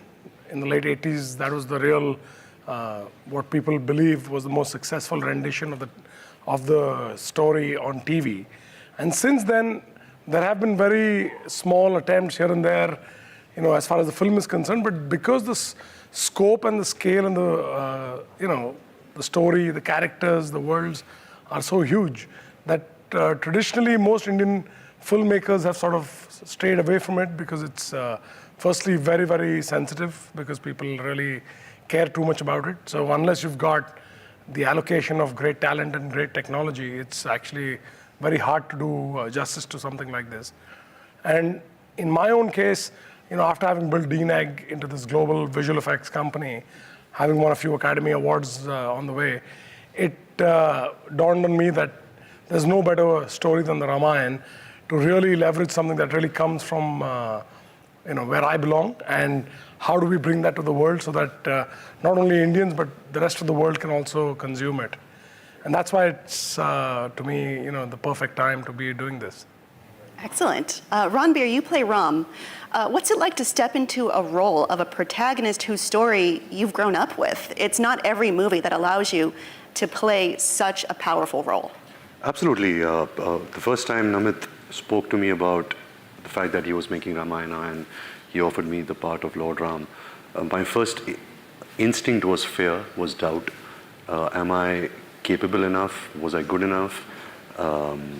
But I think that quickly that doubt changed into gratitude, to get the opportunity. It is an opportunity of a lifetime. We've grown up with the story of Ramayana, with the teachings of Lord Ram and all the other characters. And I truly believe that it was a gift of God that at this phase in my life, I was given this opportunity to actually change myself as a person for the better. I became a father for the first time. So I think telling my daughter stories about the Ramayana, learning more deeply about what it actually means. I had a very different understanding of the Ramayana. But at this phase in my life, I deeply understood the spirituality of it, the complexity of it, at the same time, the simplicity of it also. So I'm just really grateful that I had this opportunity. Tell me, how and why is Lord Ram called to action? His humanity, is his compassion, his selflessness, his righteousness, his courage, the sacrifices he makes for his loved ones. Where in times of adversities, in times of conflict, he's always acted with compassion and not with ego. So I think that's what really is a superpower, and that's what really, makes him such a loved character with thousands of years. Yash, tell me about playing the antagonist, Demon King Ravana. I mean, like, to tell a story, you need good and bad, good and evil. So, the most important aspect of this particular story is Ravana going out of control in terms of power, and he's driven by vengeance. He's driven by wrong things. So that is where I think the story becomes interesting. Like, if you see deeply, if you observe the story, when you know, you'll find it out. The way both the characters are constructed, or the way the story entails, is Lord Rama is somebody who is born as a king, but he goes into situations where he has to lose everything, and then he has to regain all the powers with his behavior or the kind of action he takes. But Ravana starts with nothing. He becomes powerful, and then sometimes, like they say, you know, when you fight a demon, you end up becoming a bigger one. Like, you have to be very careful with that. So Ravana is somebody who is actually very talented. He has mastered many arts, but eventually ends up becoming a person who can't control his power. So that is where the story is interesting, and I think the contrast is very interesting in this story. Well, you've no doubt heard this story before and grown up with it. What was it like taking on this role in particular? See, that's the exciting part, because as a kid, we have all heard this story. Probably the first story I've heard. As a kid, my grandfather used to tell me these stories, and you have your imagination, and you've seen so many people have depicted this in many ways. So what do you bring in as an actor, and what is your understanding of that character was challenging, and I think my director and the writers have kind of given me that space so I could play this character in a very different way, and it was very challenging and exciting as well. Like you said, if you know the characters and everybody is aware of it, then it becomes a very challenging part. Because if it's a new film, you're telling a new story, whatever you do, that will become the character. But if people already have some imagination about it, and so many people have played it in different ways, then it's an extra pressure for an actor. But I have stuck to very simple basics to understand what made him do such kind of things. So intent was more important. I've gone behind that, and I think I've kind of given a different take on it. Hopefully people will like it. Nitesh, what is it about Ramayana that makes it so beloved? What is the story's meaning to you? At the heart of it, it's all about relationships and the emotions which come with relationships. And that's exactly what we have tried to capture. And along with that, we have given it a cutting-edge execution. That's what makes it very, very exciting. And the same story, which a lot of people may have heard, may have seen before, will find it absolutely refreshing, absolutely fresh take on that in terms of execution. It's my understanding that this adaptation of Ramayana is broken into 2 parts. What does each part focus on? I think, sir, you want to explain? Yeah, both the parts focus. See, Ramayana is a linear story, you know. And where we leave in part 1 is something which is, you can call it a cliffhanger, or something which will make people want to watch the part 2 the moment they leave the theater. You know, that's basically it. You know, it's a story which deserves 2 parts. It cannot be told in 1 part, and we just kind of decided that this probably would be the best part where we can leave it at for part 1 and leave the rest for the part 2. Excellent. Before we go, do any of you have something you'd like to say for people who are looking forward to seeing Ramayana? You know, all I can say is that it's one of the original OG sort of epics of the world. It's something that we should be excited to watch, because it doesn't need inspiration from anything or anyone else. It sort of has been a source of inspiration to a lot of the IP, a lot of the movies that we watch today. So I think if you want to watch something that has spectacle and characters and worlds written into it, with a belief system that, you know, goes back thousands of years, it's a must watch, because I think it really brings together all of this, including the humanity, in a very seamless manner. Excellent. Did anyone else want to? Well, I think apart from many of the teachings and the moral lessons that Ramayana gives, there is a very interesting thing at the end of the story, when Lord Rama defeats Ravan and he returns home with his wife and his brother, he addresses his people and he says that you guys are celebrating that Ravana is dead, but actually Ravan is not dead. He's alive in each one of us every day, and every day we have to fight that battle. I think that's something very interesting, for someone even in the, who's grown up in the West, for them to connect with. So there are many teachings in Ramayana. There are many layers. It's how you deal with complex relationships. If it's a father-son, if it's a husband-wife, an enemy, a teacher, a disciple. I think it gives you moral lessons on every different aspect of human connections. Thank you all for joining me. The first part of Namit Malhotra's Ramayana releases in theaters on Diwali 2026.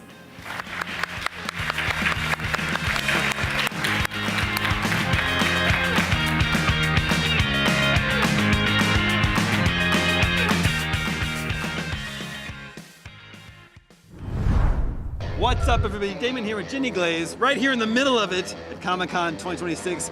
And Ginny has been to not one, but two PlayStation panels today. Went to Insomniac's Wolverine panel, and the other one is Marvel Tokon Fighting Souls. Yes. Big fighting game from the Guilty Gear developer.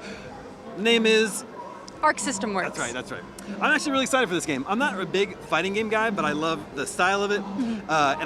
Especially if a fighting game has like a campaign or a single player mode, I'll totally play through that. Oh yeah, and there is going to be an episodic story mode for this as well. The first 3 chapters of which will be available to play on the free beta starting this weekend.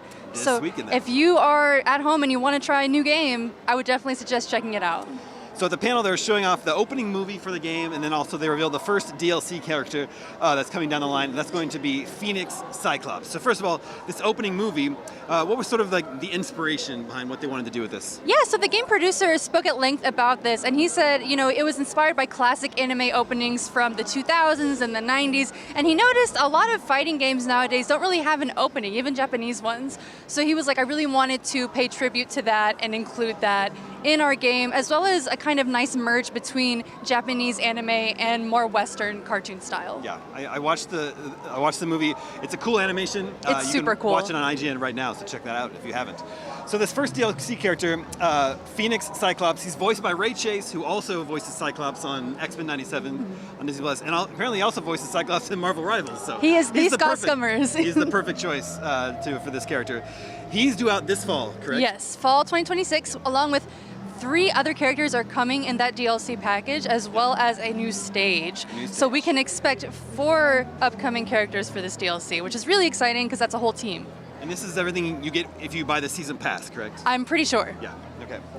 So, Marvel's Tokon Fighting Souls, it's out pretty soon. It's out on August 6th. Yes, not long now. Are you looking forward to this game? I am so looking forward to this game. We're going to play Team Villains, obviously. We have to have Doom and Magneto. We actually got to see a little bit of Doom in the story mode at the panel. It was very funny, actually. So we can expect to see a side of these characters that we haven't really seen before. If you had to guess, who's going to be your main? Magneto, obviously. Magneto. Okay, that's a good choice. I'll have to play Venom for my son, Kingo. Shout out to Kingo, big Spider-Man. You mean Carnage? Is Venom not in it? I think Carnage. I'll go Carnage. Well, he also likes Carnage. I mean, Carnage is he knows cool. him as Red Venom, so. Hey. Marvel Tokon Fighting Souls is out August 6th. For much more from Comic-Con 2026, stay tuned to IGN.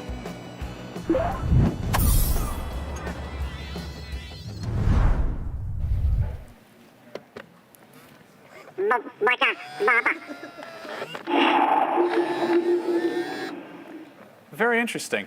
Hi there, Max and Brian here from IGN, along with Claire from Hasbro, and Grogu from The Mandalorian and Grogu. Claire, tell us about this incredible toy. This is Ultimate Grogu. He is in the mood to show off for you, let me tell you.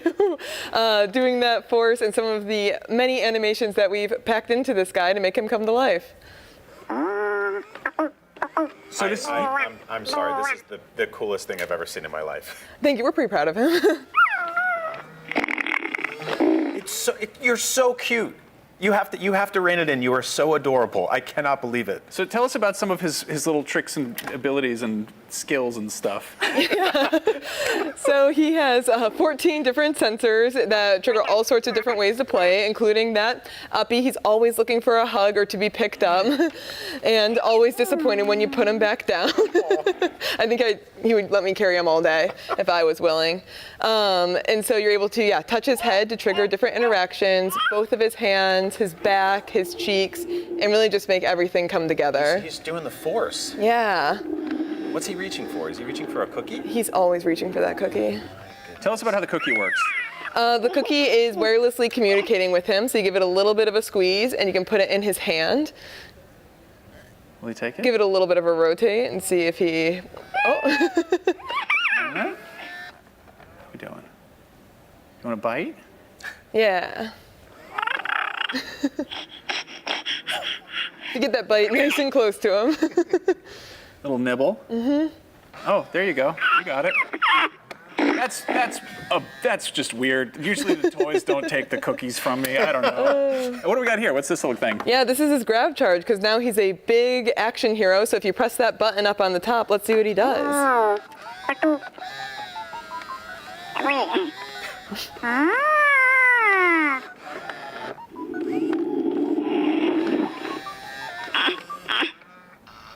Oh, he decided to save us, but it took a lot out of him.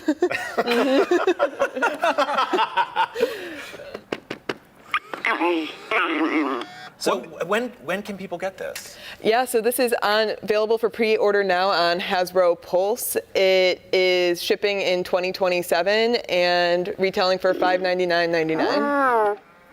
That's cheaper than a human child, honestly. Yeah. Less upkeep, I think, too. Yeah, a lot of people are excited to introduce it to their kids and their pets, and that's probably what I'm most excited for about getting it into people's hands too. Thank you for bringing Grogu by to hang out. This is great. It's a little bit unnerving because I don't know. As like a dad, I'm kind of like, oh, come here. I want to just the instincts kick in there. But it's incredibly realistic, which is an odd thing to say about a space alien I've only seen in movies and TV shows. But this is about as close to a real life Grogu that I think I'll ever have in my real life. Well, we appreciate it. That's high praise. I gave him a compliment and he burped. Yeah, he's up to whatever. In my family. Baby, leave him alone. Anyway, Claire, thank you so much for coming by. Grogu, thank you for behaving yourself. Lots more Comic-Con on the way. Too much sugar.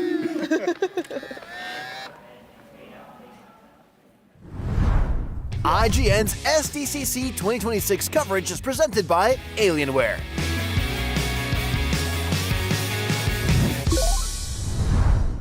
Do you want to be the very best like no one ever was?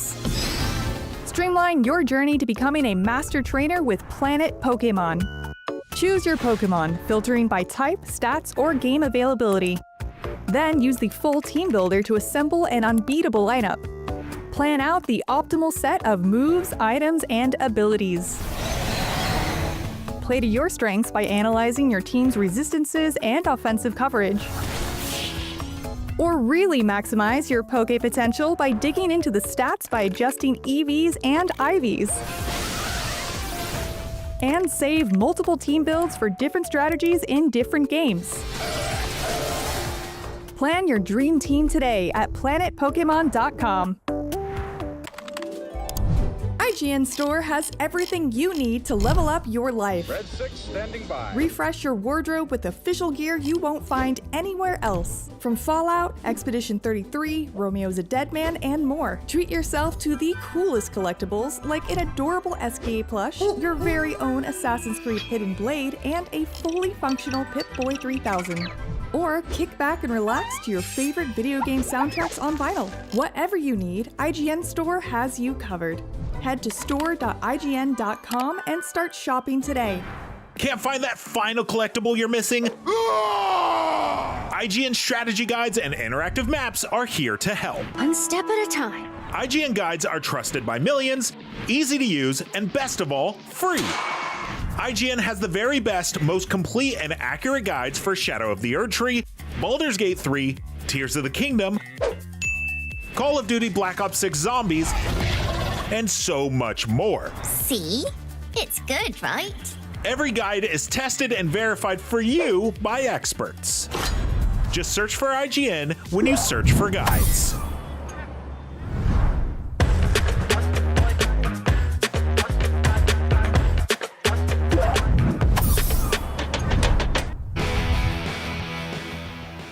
One of the most iconic dystopias is about to get a little bigger. From Prime Video's upcoming original series, Blade Runner 2099, please welcome stars Michelle Yeoh and Hunter Schafer and showrunner Silke Louisa.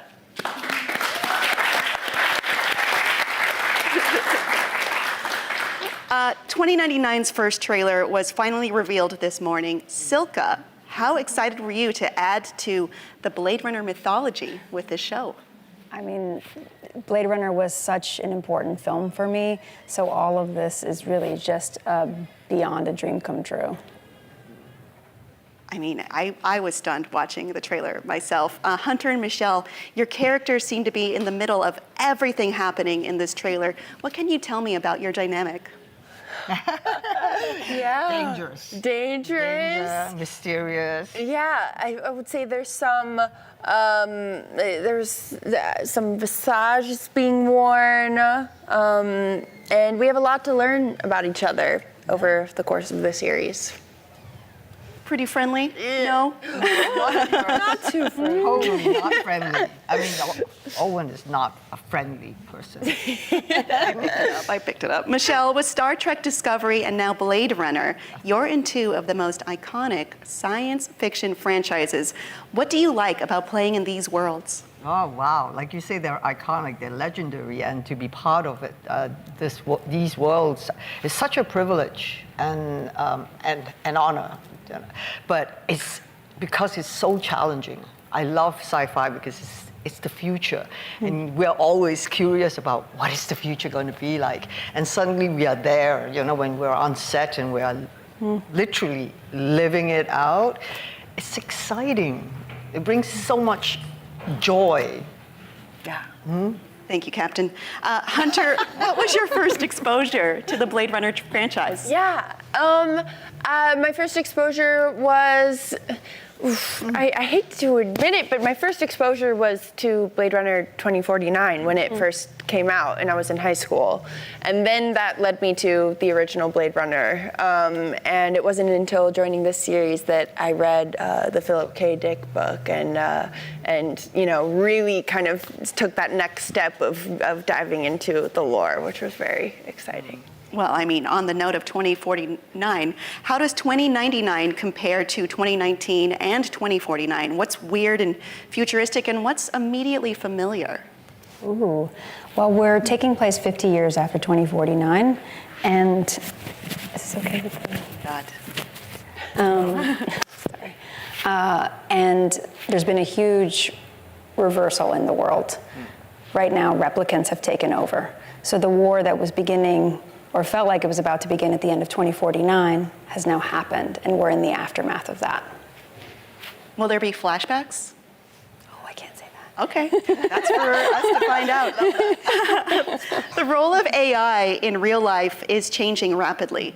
Did any real-world technological developments influence the direction you took this show? We actually used the films and the P.K. Dick novel as our basis. And so many of those ideas are baked into it already. What's insane is that the world has really caught up to our source material. Well, this is a mini-series. Are there plans for potential additional episodes or seasons, or is this a one-and-done story with a complete story in mind from the beginning? At conception, the idea was for us to do a limited series. Blade Runner is so inherently cinematic. It was important for us to have a structure that did feel still cinematic narratively. And so there's very much a beginning, middle, and end. But my hope is that if people embrace the show, either this or there's other ways to expand the Blade Runner universe. There's so much world there. I'm really excited to look As into a fan that. myself, I'm like, more. So if you had your way, more. All three of us would Yeah. go yes. Well, tell us about Ridley Scott's involvement. What was it like working with him? He came on very early on in the process, and of course he's so fundamental to Blade Runner. The visual design of it, all of really the essence of, he's the author of the Blade Runner that we all know and love.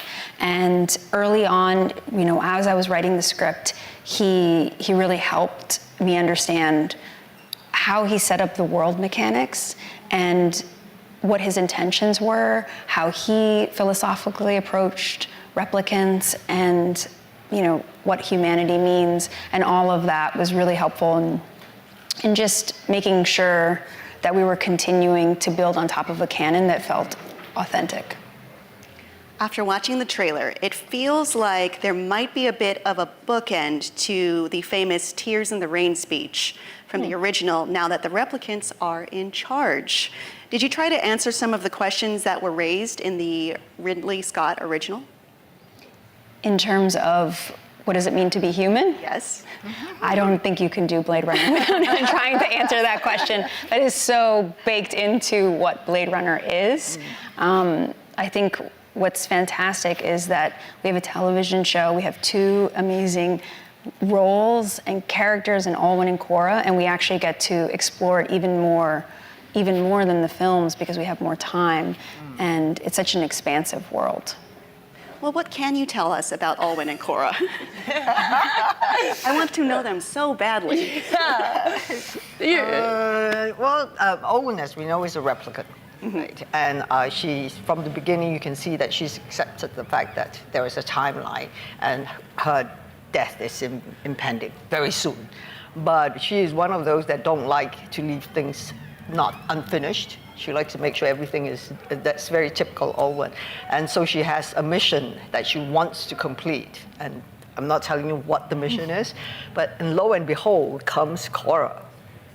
Yes, and she hated Cora. Like, this is just a fly in the wall. Yes. Right? Yes, and Cora's a human, and desperately trying to survive under the new, the new order with replicants in power, and ultimately ends up having to sort of disguise herself as a Blade Runner and run into the likes of Alwyn in a place of work. Imagine how dangerous it is, right? Like every time someone calls her name, it's like, I'm dying. Yeah, I'm dead. yeah, exactly. It's very scary. I'm pretty worried for her. Yes. Well, thank you so much for coming by. I am so excited to check this out. Blade Runner 2099 streams exclusively on Prime Video later this year. But right now, there is more Comic-Con coming up. Don't get washed away like tears and rain. Time for a quick break.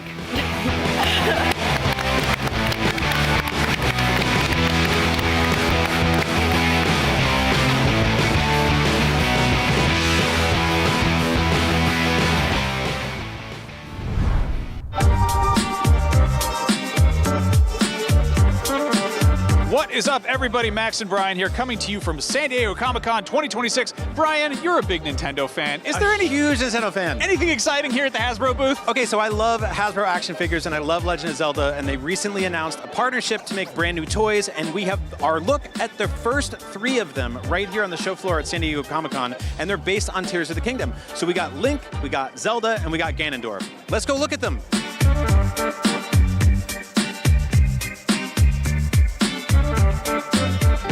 All right, let's start with the obvious. Tell me about Link. Here's our hero Link, priced at $27.99. He comes complete with his Hylian shield, Master Sword, alternate zone eye power hand, and a soft cloth cape. He's got over 20 points of articulation, so feel free to grab him and test his ascend ability through your kitchen table. Spoilers, it probably won't work. Up next, we've got Princess Zelda, the princess herself, also going for $27.99, and with over 20 points of articulation, an interchangeable hand of her own, plus a Master Sword, although hers is a bit more decayed, and if you've played the game, you know the deal, and if you haven't, play the game! And finally, we got Ganondorf coming in at a mighty 7.5 inches and a mighty $42.99 price tag to match. He's easily the biggest and most formidable of the bunch and comes with a scabbard, a gloom sword, and of course an interchangeable right hand of his own. And he looks absolutely awesome. Look at how powerful this guy is. I love him. So we're both big-time Hasbro collectors because, you know, the Star Wars Black Series, Marvel Legends, this is the same kind of basic anatomy of those. G.I. Joe Classified, you know, it's really great 6-inch figures, tons of articulation. And Zelda has a pretty big, deep bench of characters they could pull from. Who would you like to see the most, aside from Ocarina and the live-action stuff, which seem almost like the safest bets? What's some like pie-in-the-sky things you'd love to see? So a thing I really love about Hasbro is that when they get a license, they really dive in and they start doing tons of deep-cut characters, and their booth this year is a giant celebration of that. There's tons of Marvel Legends, there's Star Wars Black Series, there's Ghostbusters toys everywhere. So it's just got me really excited to see a Goron. I want a 7.5-inch Goron. I know that's a weird phrase. Don't we all? But seeing their Ganon, like watching them play with scale here. Also, they're doing Tears of the Kingdom. I kind of want to see a Dragon Zelda. Oh, man. That would be really long, but just throwing that idea out there. You know, we've got this giant diorama of all the Marvel Legends they've been doing from the very deep Marvel universe they can pull from. Zelda's got a lot of cool stuff in there, too. There's obviously like tons and tons of monsters from all the different games, all the different interpretations of them. Yep. I would love to see some weird deep cut stuff. I'd love to see a Link based on the original instruction book art. That would be awesome. I kind of want the boat from Wind Waker. Yeah. Build a whole dungeon. Just build a whole 1-to-1 scale dungeon for my toys to play in. We can dream. In the meantime, it is very cool to see some Legend of Zelda, Tears of the Kingdom action figures here at Comic-Con, and we're very excited for them to actually come out so we can play with them.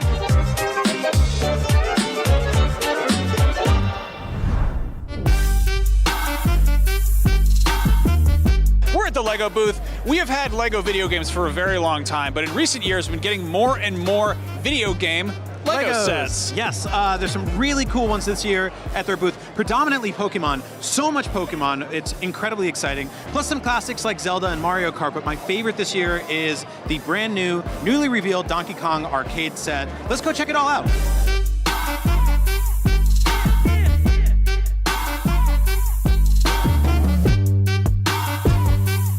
Now, the Donkey Kong looks great. I'm a little bit younger. Maybe I'm not quite of that particular age bracket, but I have quite an affinity for Pokemon, which, again, is turning 30 this year. Donkey Kong's, I think, about 50, something like that. But what's interesting here is that they're going after adult Pokemon fans and kids. They've got the whole Smart Play move where there's these little smart bricks, and basically they've got a whole line of sort of non-scale Pokemon sets, which they're very similar to the sort of the Mario sets they first put out, where they're kind of their own design. They don't look like minifigs. They don't look like full sets, on model. Yeah, they're kind of just like their own thing. They're really cool. I saw them when they were first revealed. I wasn't crazy about them, but seeing them in person, I think they're really, really charming. They're all just kind of goofy looking. They're Charmandering, you would say. How dare you? But what's cool though is that if that's not appealing to an older Pokemon fan, they do also have the sort of collector grade stuff, which is a pretty cool selection. They kind of started with the big three, Blastoise and Venusaur and Charizard. Yeah. And then they've got weirder ones. They've got like Munchlax and a pile of trash, and they've got like the whole Pokeball playset you open up, and it's got red and green inside dueling. And those are the big multi-$100, 18 and up grown-up sets. I really love that one specifically because it reminds me of like Mighty Max, Polly Pocket, the old like sort of toys that open up into an entire playset. And seeing minifigs in that scale is really cool. And you pointed out something interesting. It'd be impossible for them to make a tiny minifig of every single Pokemon ever. So they're being pretty selective and they're being pretty playful with which ones they do in which scale, which I think makes a lot of sense. And it also just makes me want to get a bunch of them for my kid. Yeah, it's cool. I like that they are they've got a very deep bench of things they can make Lego sets of. But yeah, it's funny they've got the sort of they got build yourself an Eevee, build yourself a Pikachu, and then they've got the smaller ones, right? They got the smart bricks, and then they do actually have custom elements of Pikachu and Eevee. And I feel like if they continue doing this theme, we're going to see more and more specific, unique, bespoke Pokemon turned into Lego pieces. But I feel like they're going to be very specific about which ones they go with, and I'm curious to see where that goes. But in the meantime, they're having fun with it, and it's fun to see. And now, what video game franchise should Lego do next? I don't know. I'm still stuck on the Donkey Kong arcade cabinet because it is one of my favorite things they've done in a while.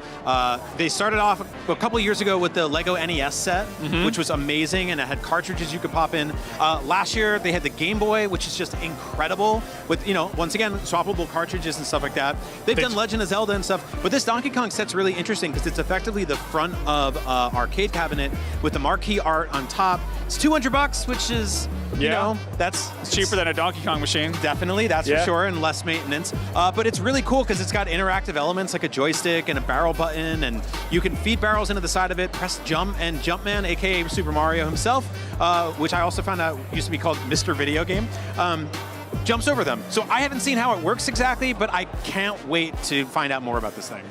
But to answer your question, I want smaller Donkey Kong figures. That's where you're going with this? Yeah. I was going to be like, well, they make a bunch of little elements of like blunderbusses and swords and tri-corner hats and skeletons and things like that. It would be cool to have Bloodborne Lego. We're never going to get it, but one thing that is kind of interesting is there was a Lego Ideas submission about 10 years ago of an X-Files set, which was a huge fan favorite. It took off, it blew up. I think like David Duchovny and Gillian Anderson both like tweeted it out. They were like, this is cool. Yep. Lego was like, I don't know, X-Files is kind of mature, kind of gritty. It's not really our thing.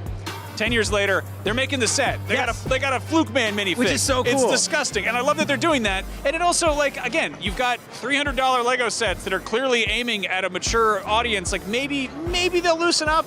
Maybe we'll get, I don't know, probably not, Bloodborne, but like, it'd be cool to get like some Skyrim Lego set, something like that. Yeah, I'll take Metroid. I'll take anything cool. Metroid. Yeah.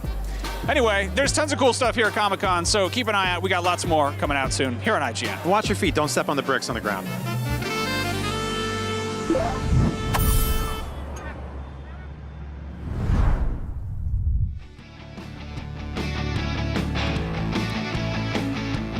You're watching IGN at Comic-Con. We just got a brand new trailer for the upcoming survival horror movie Resident Evil from acclaimed director Zach Kreger, and it has us so excited. Here to help break down exactly why it looks so good are my resident peoples, Max Scoville and Nick Lamone. Welcome, strangers. Resident Evil, what are you buying? I am buying tickets for this movie because it looks incredible. This was our second trailer for the Resident Evil movie.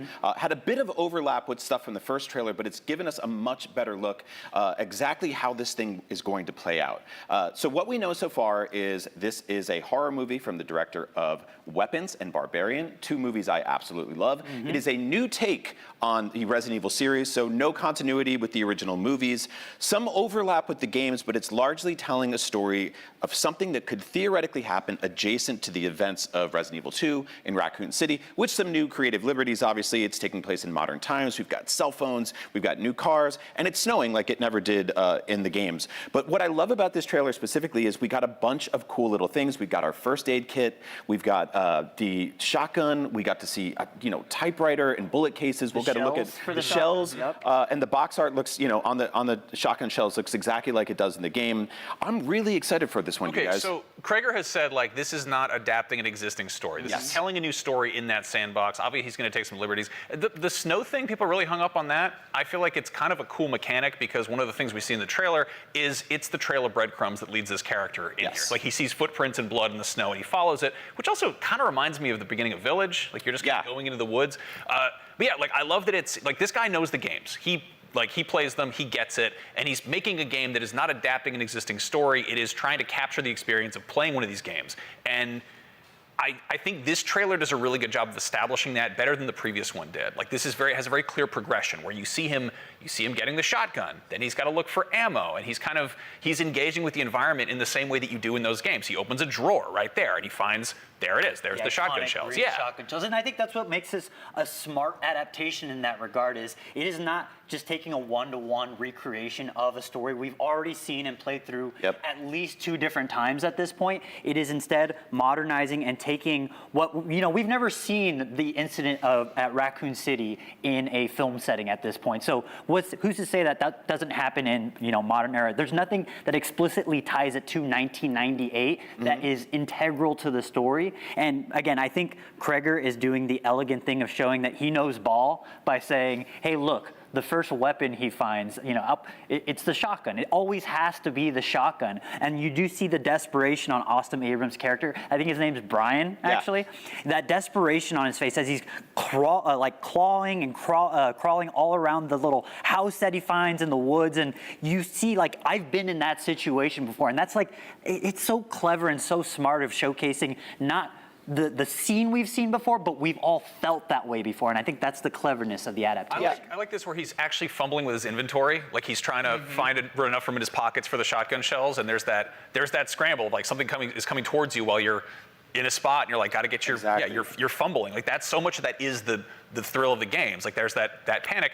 There's also a glimpse of some creature that we haven't seen before. We got a few kind of monsters that got shown off in the previous one, which I'm excited that we're getting a tease of that without seeing what they are. This is going to be a short movie. This is going to be like a 90-minute movie. I think that's one of my favorite things about it, right? Because it reminds me of speed running a classic Resident Evil game, and you kind of know exactly what you're doing, but at the same time, it's full of surprises.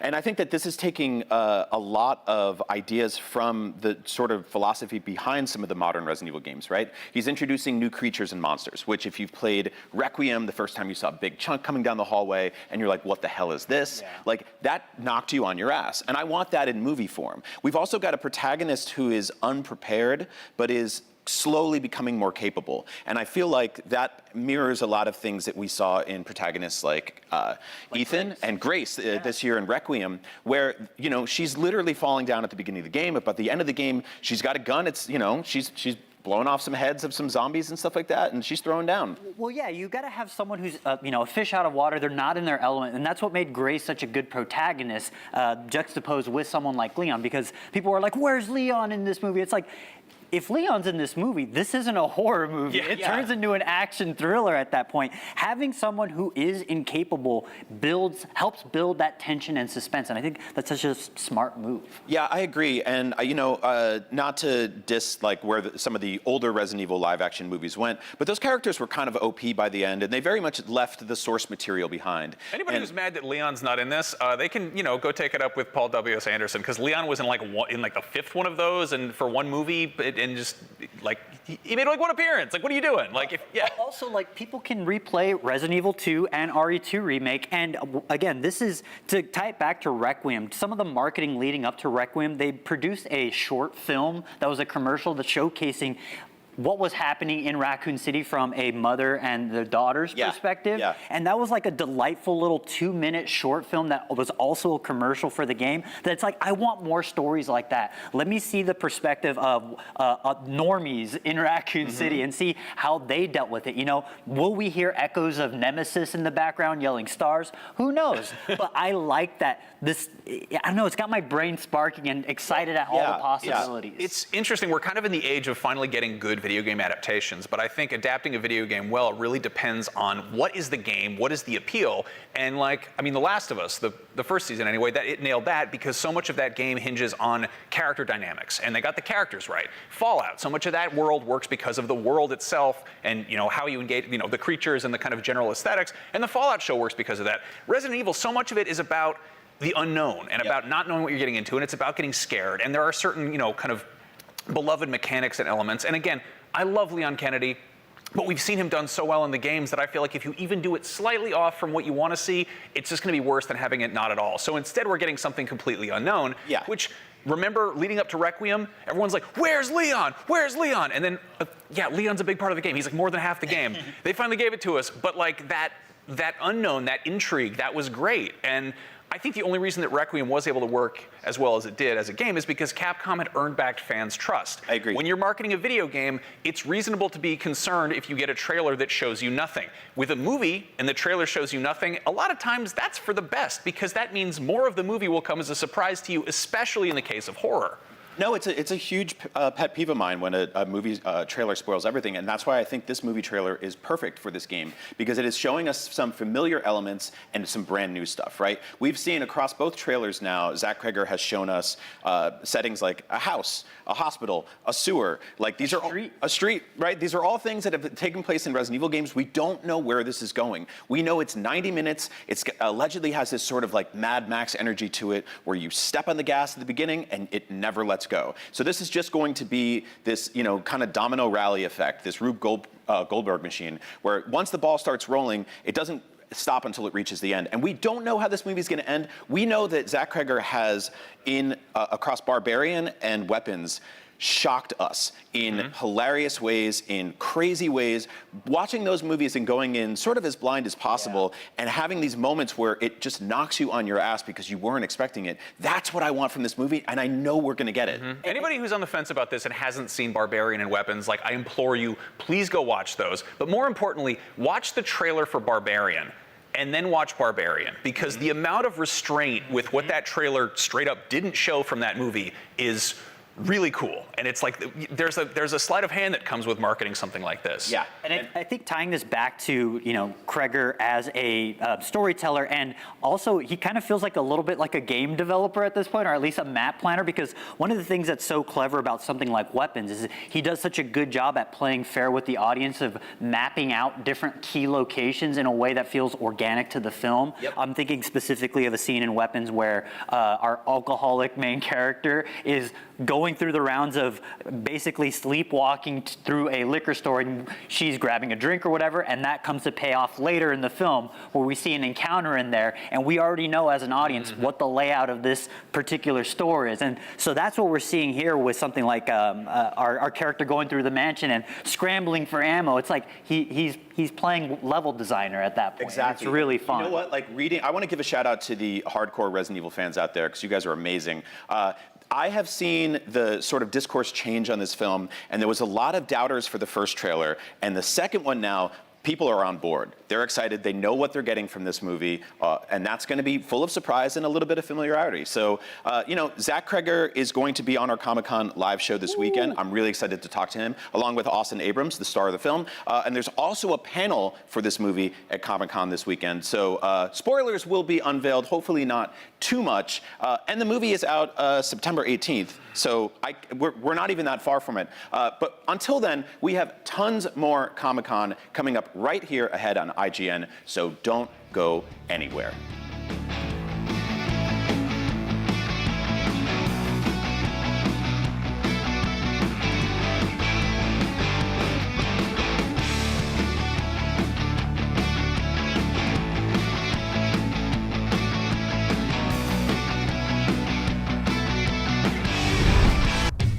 The official product partner of IGN SDCC 2026 is Brisk. When the game heats up, cool down with Brisk.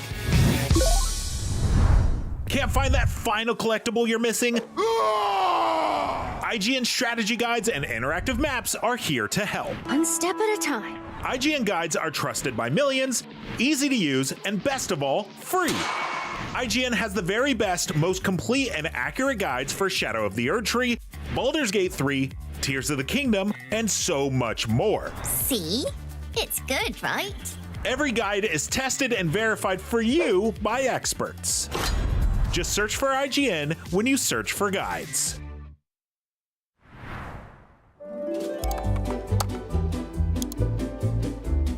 IGN Plus is where your adventure begins. What are you selling? Plus is the place to get unlimited access to all the tools you need to beat your games. Here's what you need to know for bringing down Gloomspawn. Plus, awesome exclusive discounts on IGN Store. Maybe this would tease open your money pouch. Plus, ad-free browsing on IGN.com. Plus, unlimited game help tools like premium interactive maps with your own custom map markers, filters, marker notes, and more. This will come in handy. Plus, access to sweepstakes, giveaways, and free game keys. Wow! Exactly. Want more? Head to IGN.com/plus and start your adventure today.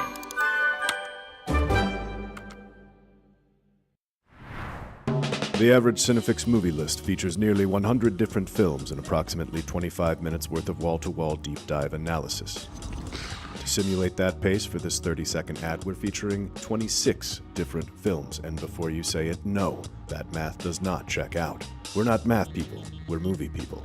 We can't even count down from 10 without ending up at, 96.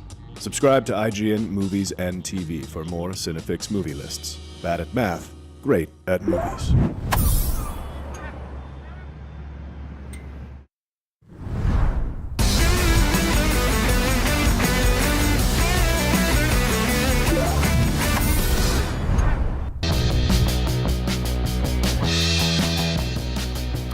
Adventure Time is back, but did it ever really leave?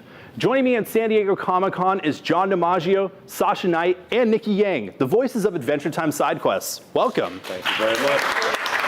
Hey, all right. Hell yeah. That's what I'm talking about. Real quick, before we start anything, earlier you were doing a whistle that I've never heard a person just do without a whistle. Oh. Would you mind doing that? That's amazing. It's just it's just you add a trill. Look at that. It's the gym teacher whistle. All right, fellas, come on, line up, let's There go. we go. Jock Everybody loved check. it. Come on, let's go. Anybody? Am I too old for that? I got Forget it. Anyway, don't worry. You got it. I got it. There we go. There we go. All right. So for those who are unaware or they're old fans from back in the day, like myself, how does side quests fit into the other Adventure Time shows? It's basically just, they're telling stories from the beginning times of Adventure Time. It's from the era of the very beginning of the show. That's really where it is as far as within the time frame of Jake and Finn and the Land of Ooo. So it's there. So it's a young Finn and a young Jake, but he's still the same guy. I see him. He's doing push-ups over there. Nice butt. There you go, little Jake butt. Perfect. But yeah, it takes place then, which is why we have this young man with us right here, because he's killing it. He's doing such a fantastic job. You are doing a great job. Sasha Knight, everybody. Sasha Knight. Let's give it up for him. Let's The go. voice of Finn the Human, Sasha Knight. So why do you think so many people love coming back to the world of Adventure Time? I mean, it's just so vast, and there's a little something for everybody, and I feel like the main thing is definitely like the relationships, and there's so many different characters that you can see yourself in, and I feel like it's just such a special show, and it's so human, even though it's this very fantastical universe, and I think that's, a lot of people resonate with that. Nice. Couldn't have said it better myself. I mean, I know. he's right on point. I know. He's a fan of the show. I mean, he dressed up as Finn for Halloween. He made his own Finn sword. Like, he's a fan, but he knows what he's doing. He's also a fine young actor, and I think he's nailing it tonally. I think he's pitch perfect. I think he's just wonderful. I think that everybody that hasn't seen the show yet will be pleasantly surprised and really just see, that's it. Yeah. That's Finn. It's super fun. So that actually leads me to my next question. How did you prep for this role? Yeah, so I feel like Finn's person kind of came naturally for me, and I really just wanted to figure out like the voice, and he's a little bit younger, and I wanted to stay true to, of course, Jeremy's interpretation of Finn, and because that's the Finn that we all know and love, and I wanted to stay true to that, but also kind of bring my own spin to it, and I think my own spin kind of came naturally, especially because he's younger, and John was saying earlier, like all of them being younger, a lot of it's on the page already, so that was pretty natural to make him younger, yeah. So Nikki and John, it's been a while since the original Adventure Time ended. 2018. How does it feel to come back to that world? Ooh. Yeah, I mean, we talked about it like the last time when I was in the SDCC was 10 years ago for farewell panel for Adventure Time. So coming back for this again, it just really feel like I'm coming back from the dead. So it's just like, it's just exciting. And to see fans, welcoming warmly, it's just like, I'm in the, back in the, my home. So it's feel really excited. Yeah. How about you? No, I mean, it's like we never left. It's, we're just cooking along with gas. It's really something. And I've been fortunate enough to have a lot of projects come back around. Futurama, Gears of War, but this show is fabulous. It's just really wonderful, and the kid's doing such a great job. But it's great to get the band back together with some new players, and it really just stays true to the spirit of the former, and we're just keeping it alive, and I think it's wonderful. I think and it's great to be able to get back on the bike. You know? Since the characters are younger, is there like a difference in how you're portraying him? Not for me. Not for you? Not for me. And I don't, he doesn't have to worry about it. He doesn't have to worry about it at all. But not for me. No, I think the spirit and the energy is probably younger. I think that's the only difference, you know. Awesome. I think it's the spirit and the energy. All right, so I have a game prepared for you guys. Okay. Right? It's in this small little bag here.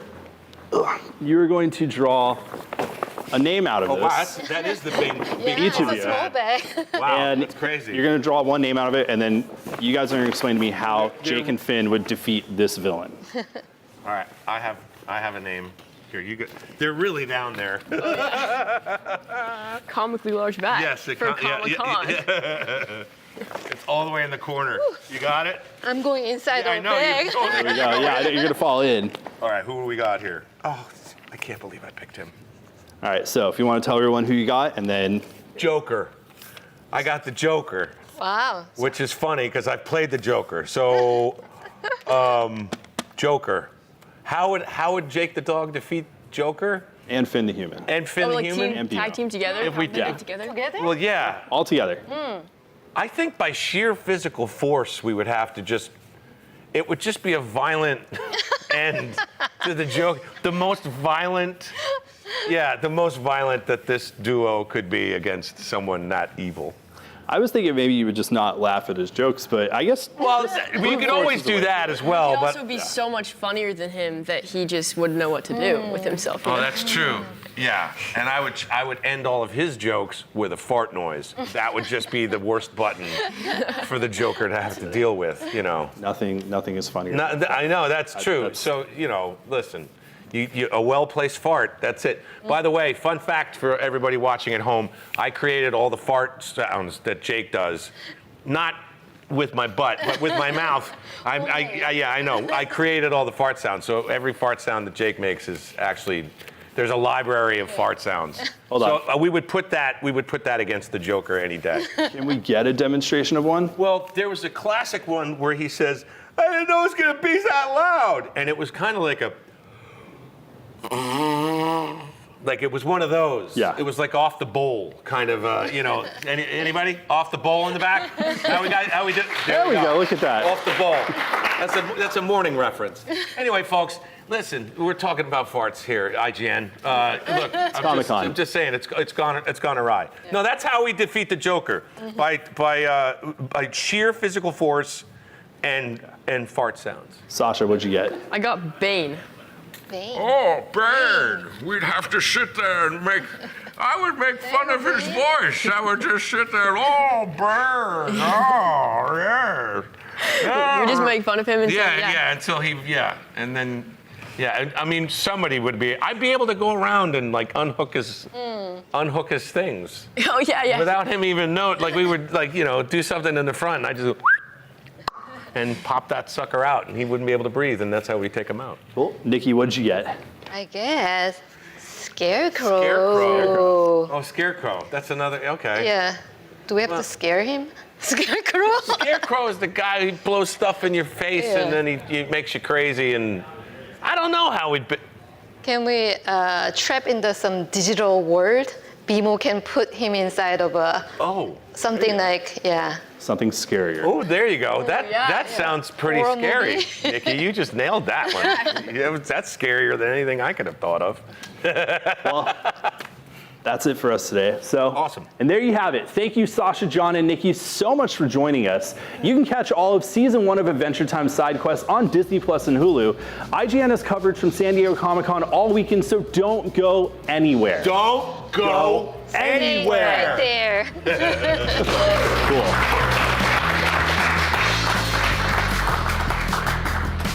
Thanks a lot. That was super fun.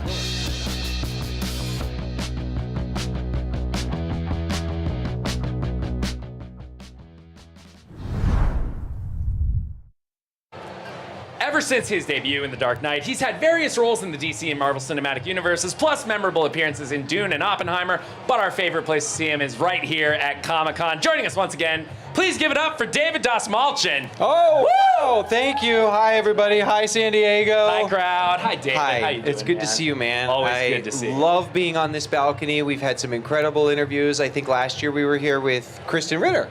I think you were. Yes. And being here at San Diego, this is like one of my go-to signature moments. I always now I gotta come to see my friends at IGN and just talk about nerd stuff and celebrate all the things we love at San Diego. So thank you. Well, we have plenty of nerd stuff to talk about. Lots of with you nerd today. stuff to Let's talk get about into today. the big one, Street Fighter. Street Fighter. It is imminent. It is It's coming. It is almost here. October's almost here, man. It's going to be so fast. It's crazy. Now, the last time we talked, you weren't able to say too much about what your Bison was going to look like, but now that we've seen a little bit of the take in the trailers, we're seeing a very game-accurate M. Bison.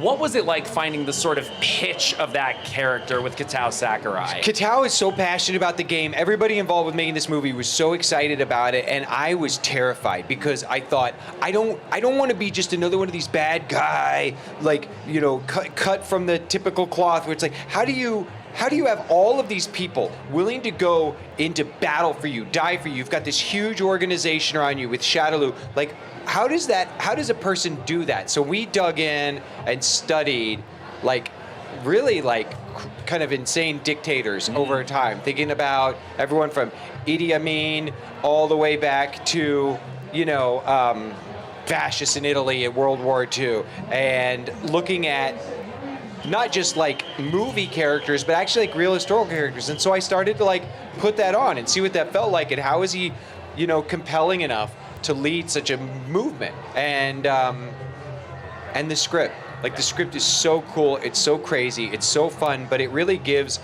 you a clear understanding in our version, in Kitao's vision for this world, of what it is that's driving Bison to the point of doing what he's going to do in this film, which is a lot. Psycho, maybe? Maybe a little psycho. He's stuff? going to go a little psycho. Yeah. It's appropriate for Bison, I would say.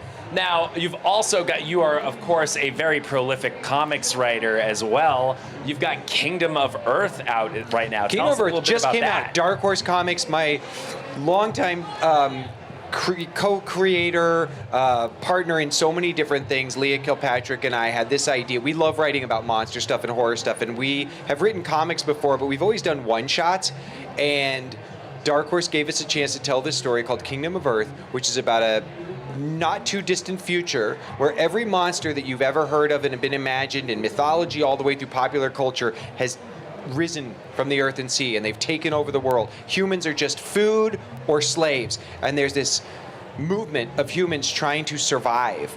And it's kind of like Planet of the Apes meets Cabin in the Woods, where every monster you could ever imagine is doing battle, and I love it. The book just came out. Suli's our amazing artist. You can get it at your comic shop now. Support that local comic shop, Support that folks. LCS and Dark Horse Comics. You hear that whistle? That's whistle. a guy who just read the book, and he was like, oh my God, I love it so much. That's the success whistle. Yeah. He won't stop. He loves the book. He loves it. Yeah. One more whistle. Where's the whistle?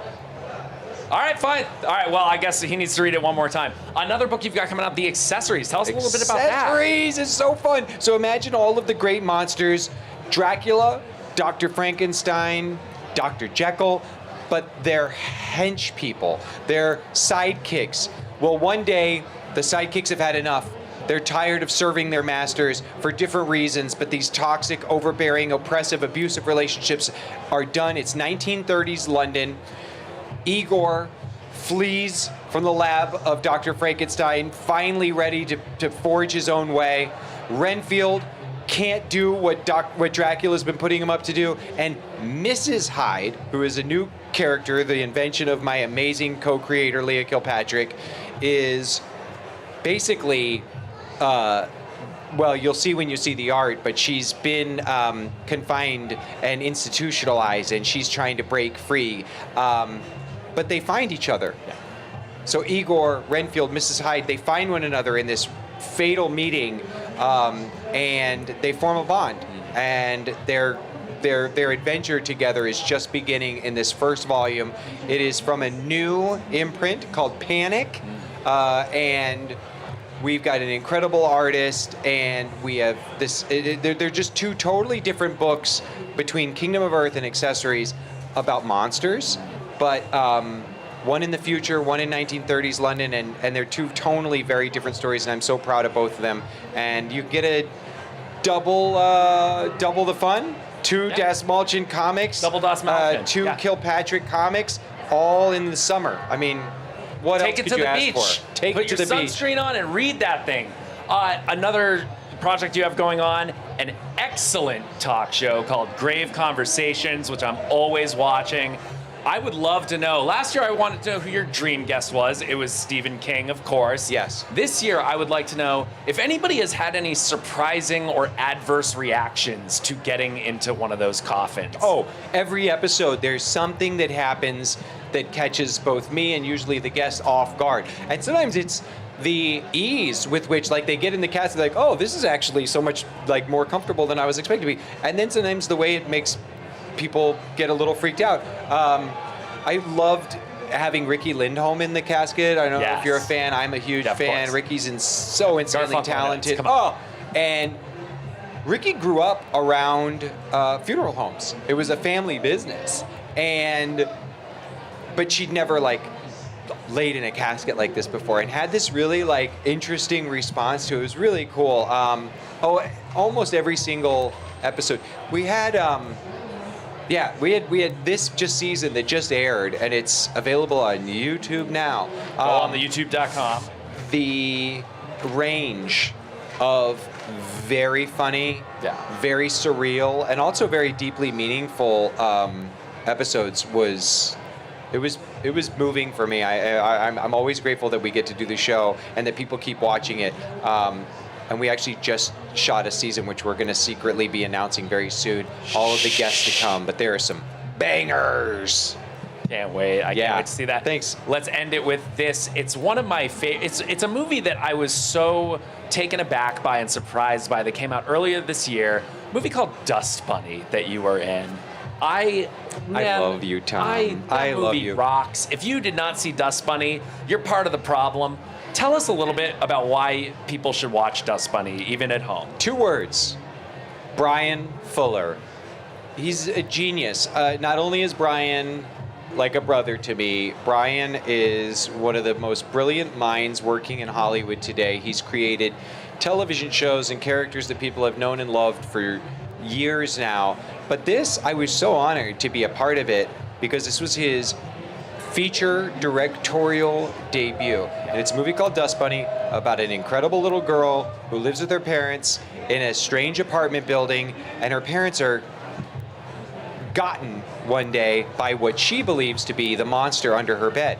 Now, down the hall from her lives a hitman, played by the incredible, the inimitable Mads Mikkelsen. And so she hires this hitman to kill the monster under her bed. If that premise isn't enough to get you to go and watch this film, it's kind of like Labyrinth by way of John Wick. It's the craziest kind of mix of different inspirations, and it works so well. And each scene, you don't know what is going to come at you, and it's so continuously surprising and shocking and awe-inspiring. It's a beautiful looking film. Brian's imagination is just in full, display here. And Sigourney Weaver. Yes. Icon, one of my favorite actors. She does this insane performance in the film that is just so bizarre and beautiful. I love it. I love it. Thank you for giving that movie a shout out. I love Dust Bunny. I'm so proud of that movie. Yeah, well, David, we love you. We love when you come to Comic-Con. Thank you. Thank you so much for coming. Thank you. Street Fighter is out this fall. All of David's comics. Go check out. Where can people find your stuff? Where's the best place? So go find me on Instagram at Das Mulchin. I also my amazing team, Good Fiend Films. Good Fiend. We're making movies. We're publishing. We're telling stories. There's an Instagram for Good Fiend, and we are always updating there with news. And the Good Fiend Films new website is coming soon. It is under construction as we speak. Hey, can I see it? Just kidding.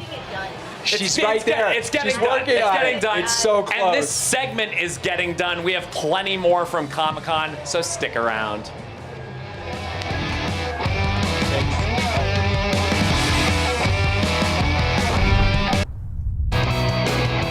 Well, that about does it for day one of IGN's live coverage of San Diego Comic-Con. Live on IGN, here at Comic-Con, in San Diego, no less. Imagine that. It's been a long day, but we have tons more still to come tomorrow. We'll be rolling out the red carpet for The Lord of the Rings of Power, and King of the Hill, The Lord of Propane. And we'll also be checking out some big upcoming games, including Control Resonant, Marvel's Wolverine, and finding out what's revealed during the God of War Laufey panel. That's right. Movies and shows and video games are all awesome, but Comic-Con wouldn't exist without comics. It's in the title. If you're looking to build out your library for cheap, we've got you covered. IGN and Humble Bundle have teamed up with Dark Horse Comics to celebrate the publisher's 40th anniversary with an incredible collection of stories starring Hellboy, The Witcher, Vampire Hunter D, plus tons more books from old classics like ElfQuest, recent favorites including Kill All Immortals, and tons more. Right, Max? Mm-hmm. The collection starts at just $5, so head over to humblebundle.com and grab some comics before it is too late. That is all from us, but we'll be back tomorrow with tons more Comic-Con coverage live at 3 p.m. Pacific, so we'll see you then. Have a good night or whatever time of day. Happy Comic-Con! Happy Comic-Con!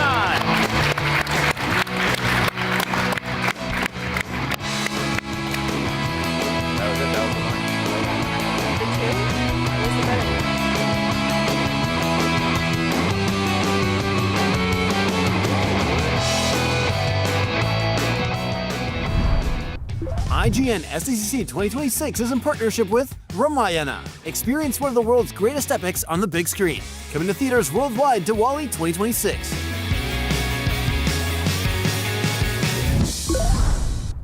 The average Cinefix movie list features nearly 100 different films and approximately 25 minutes worth of wall-to-wall deep dive analysis. To simulate that pace for this 30-second ad, we're featuring 26 different films, and before you say it, no, that math does not check out. We're not math people, we're movie people. We can't even count down from 10 without ending up at, like, 96. Subscribe to IGN Movies and TV for more Cinefix movie lists. Bad at math, great at movies. Can't find that final collectible you're missing? IGN strategy guides and interactive maps are here to help. One step at a time. IGN guides are trusted by millions, easy to use, and best of all, free. IGN has the very best, most complete and accurate guides for Shadow of the Erdtree, Baldur's Gate 3, Tears of the Kingdom, and so much more. See? It's good, right? Every guide is tested and verified for you by experts. Just search for IGN when you search for guides.